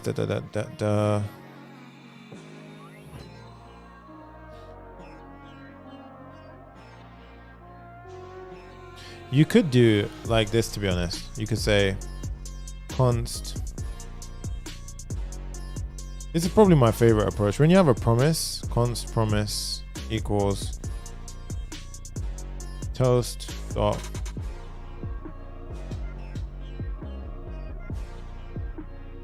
I mean, this one is not, I wouldn't ideally want to do that. Like, look, failed to like post. Okay, there you go.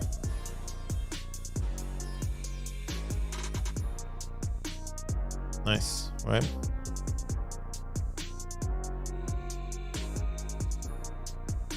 Let's log in. Let's do it one more time.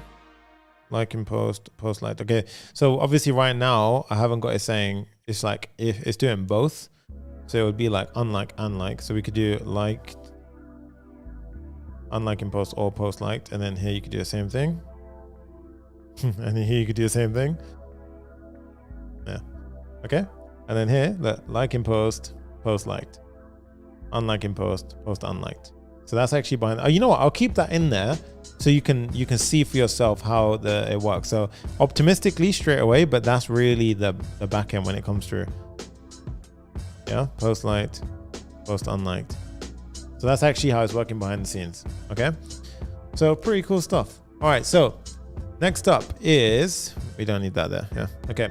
Let's go ahead and do a deployment. So I think we're good. I think everything is done so far. So now if we head over to Vercel, okay, no, a couple ways to this. Firstly, go to the Vercel CLI. Make sure this is installed. I've already done it. I don't need to do it again. Now what you want to do is go over here to your thing and type in Vercel. Boom. Okay, now it will say set up and deploy, and you want to click on yes. And you can do it two ways. You can do it via GitHub or you can do it via CLI. I'm just going to do it via CLI today. So it's gonna, I'll show you a couple of tricks. So we're going to click on yes. Sunny Sanga's team, Sunny Sanga's YouTube team. YouTube team is a pro version, so I'm going to use that for today. It's already a pro one. You don't necessarily need pro unless your API endpoints or any of your server actions or server components exceed 10 seconds. Okay, so I'm going to do it to YouTube team, link to existing project. No, project name is fine. Code is located there. Doom. Okay, so it'll give me now a inspect link. So modify settings, no. Okay, so we will either see one of two things. We will either see madness unfold where it's going to break and loads of stuff's going to happen, or we're going to see, and also 600 likes. So let's go. That's what I'm talking about. All right, so let's go ahead and click on the inspect. We head over here. You'll see the deployment happening. So this will fail. And the reason why this will fail is if you go over to the LinkedIn clone, click on settings, go to environment variables, we have none. Okay, so what I want you to do now, head over to your code, head over to your environment file, and I want you to click it. You thought I was going to slip, right? Copy the contents of your environment file, like literally just Command C it. I've copied it in my clipboard. I'm going back over, and you want to go ahead and open up this, and you want to paste it in here. Okay, so I'm going to go ahead and hide my screen one more time. So I'm going to paste it. And yeah, that's fine. That's fine. Okay, so I'm going to paste it. I'm going to hide something for a second. So if you see now, this is pasted in. I've hidden half the keys. Then I'm going to hit save at the bottom. So I'm going to show you again. I'm carefully navigating. I'm going to hit save. And now you should see all of these things here. So then we trigger a redeployment. So what I do now is I go back over. This would have failed. Most likely. Oh, okay, we're deployed, but it wouldn't work. We do Vercel. And honestly, I'm going to, even in the University of Code, I'm going to do a whole DevOps flow with Vercel, because you can do some pretty cool DevOps flow with these preview links.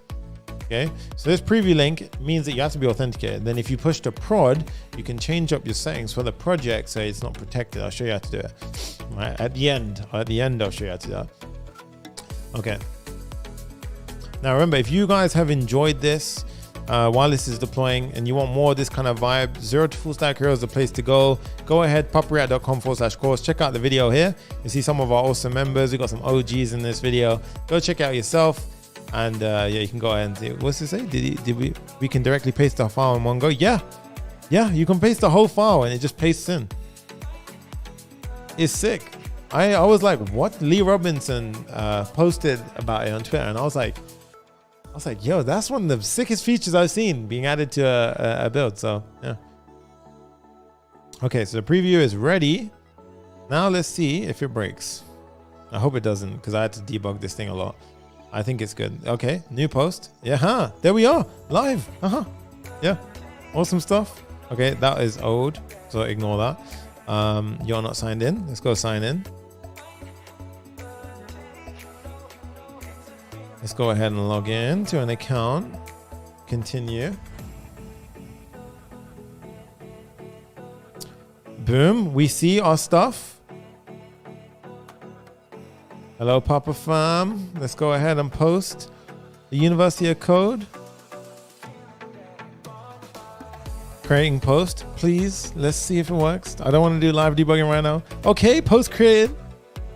Yo, like. It's liking. Oh, it liked. Okay, comment.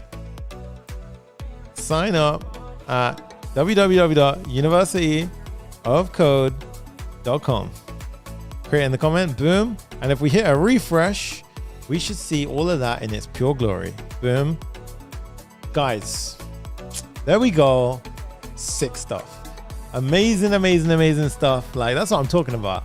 And that works so nice. The whole thing's responsive, no errors, no nothing. And then if you want to push that to production, then all you got to do is head over here, do a Vercel -- prod, and it will push to production. Or you can go ahead and promote this branch to production to go ahead and do it. So you see this one right here is in preview. You can point this to production, so promote to production. I do want to mention as well, once you do that, if you go to your settings and deployment protection, by default now, guys, standard protection, only the up-to-date production domains can be accessed publicly. However, if you do only preview deployments, then basically you can go ahead and only lock the preview URLs, but all the production previous ones you can go ahead and do. So it really depends what you want to do. So this is right now is the most up-to-date one. So this is like the safest way of doing it, to be fair. But right now this hasn't been deployed. So I haven't obviously deployed that. So let's go ahead and deploy. Actually, I don't know if I'm going to deploy that right now, because I think everyone's going to jump on it and do some craziness. If I do that, yeah, I don't want to do that, because the video's gone well. I don't want to screw it up. And I know what people are like. Someone's going to do some madness on it. Okay. So someone says share us the link. Okay, I'll tell you what. I'll do it, and then I'm not going to refresh my screen. There you go. I'm sorry. It is what it is. All right. So deploy to promote to production. It will be aliased to the following domains. Yes, promote to production. And then the aliased URL is the one that you are interested in. So it would be, once this is deployed, so it will go ahead and deploy. You can see down here for yourself. And one thing I would say is when you deploy here, the logs are so helpful. Honestly, they're going to help you out so much when you're debugging, you're breaking things down and everything. And as I mentioned before, guys, really, Jay's like, no live deployments. Don't do it, Sonny. I hear you. First link in the description while we're waiting for that to go ahead and do. Someone actually said to me, what's the difference between Zero to Full Stack Hero and University? University of Code is our free community. So basically I still run some coaching calls in here. I have lots of content I'm still dropping in here, but this is your step one, all right? Jump in the University of Code for free, be a part of something massive. It launched 5 days ago and we've already got 1,000 students. Crazy, right? So universityofcode.com, jump in there first. And then when you're ready to elevate and come into our mentorship program, Zero to Full Stack Hero is where we really step you up, right? So the weekly coaching calls are coming in there. We've got all of the course content and every single coaching call that I've ever run, period, inside the Zero to Full Stack Hero. So first step, University of Code for free. Jump in, experience what the Puppet Farm's about, and then level up, join us in Zero to Full Stack Hero. That's literally how it works, okay? So in this case, look, we've got the LinkedIn clone, YouTube Vercel app. So this is the one. Boom, it's live. I'm gonna regret it, but there you go. Boom, I just dropped it in the chat. There you are, right? It's live. Okay, so at this point, guys, I'm going to go ahead and break down this build, what we did, how we did it all, and everything before I wrap up on the deployment. I think we're good, Jay. Beyond that, nothing else to mention. So I'm going to go ahead and say it the only way we know how. I'm going to break it down firstly, then I'll do the outro the way we like it. All right, so go ahead and check the video, the website out, and let me know how you find it. And in the meantime, this build, we covered Next.js 14. We covered so much in this build. We covered server actions, right? Server components, right? All the goodness of, the server side rendering. But in Next.js 14, a lot more simplified. Actually, you know what this is like? What's the OG song? I don't know if it's here. Like, it was this. Oh my God, this is when I launched. Anyone who's been around for a minute knows this one, right? So Next.js 14, server actions, components. Give me 1 second, actually. I'm just going to check one thing. I'm trying to find, I've got so many things open, guys. All right, we done this. We covered MongoDB and Mongoose. MongoDB and Mongoose. We covered Shadcn to get the UI looking beautiful. Shadcn was in the house as well. That's obviously got Tailwind in the mix. So we got Tailwind CSS. All right, we deployed to Vercel. As we used MongoDB. This was all basically part of Azure. In fact, it was Azure Cosmos DB. And we even went ahead and used Azure storage for storing the images. All right, there we go. Awesome stuff. Where the OGs at? Nice. Yeah, we used Clerk for authentication. We did Shadcn, we did as well, Clerk, VS Code, and all of this was obviously helped by GitHub Copilot, right? So Copilot was in the mix as well. Copilot massively helped out with all of this, and we were able to do everything. And then again, we built an entire API backend. Right, so the entire API we built out. I've done that for the first time in a build properly today. So we had a big backend emphasis on today's video. So I always get the comments, you don't do enough backend. Well, there you go. I did the whole thing, but I didn't even need to do it. there was no need for me to go out of my way to do that. And trust me, I spent 5 hours trying to fix that for you guys yesterday. Like I went to sleep around 4 a.m. in the morning, right? Just because it bothered me that much. I need to get that quality up. So we built a whole API backend. So you know how to build API interfaces. You know how to go ahead and render, the information, or render the information from your server components, from all of that good stuff. Yeah, all that's happening today. And then I'm trying to think, is there anything else that I've missed? I know, we type checked everything. So TypeScript was big in this build to make sure that everything, all the communication from the front end and the back end was perfectly in sync. So all of this in today's video, absolutely free. Make sure you smash that thumbs up button. And and toast notifications. Yes, we use Sona and a bunch of stuff. I'm scared to refresh this page. So I'm going to go ahead and just open up another page and just make sure that no one did some dodginess. So, okay, I see you, bro. Next time you should make this theme to the screen. Okay, nice. It's not that bad. It's not that bad. Some Abu goes, it's so cool. Shishra goes, had a great time building with you. This product. Thank you so much. I'm actually going to pop that in right now. I'll show you. There you go. I'm not going to do any links there, but there you go. Abu, I see you. Nice. Thank you so much, guys. Awesome stuff. Hey, we got some OGs in the house. All right, guys, that's it for today. I'm going to go ahead and wrap up with the only way we know how to. Remember, first link in the description. You're going to be able to sign up to the VS Code Day. Do not forget, thank you to Microsoft for making this entire video possible. They supported us, the whole Microsoft team over there. Amazing teams over at Microsoft, honestly.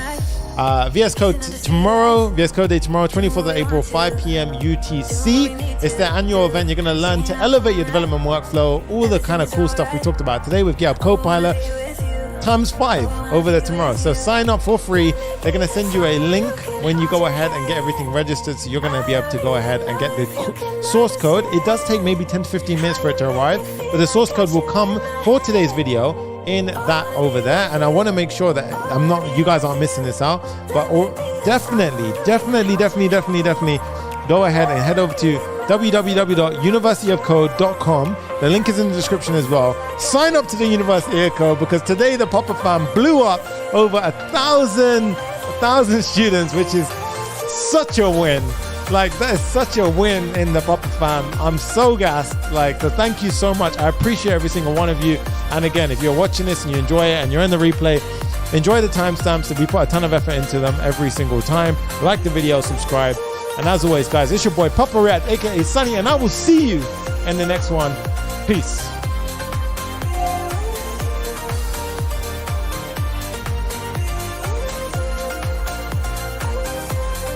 I'm not gonna refresh. Usually I give a little talk. I'm not gonna refresh. I think. Oh no, it's all right. Someone didn't write anything. There you go.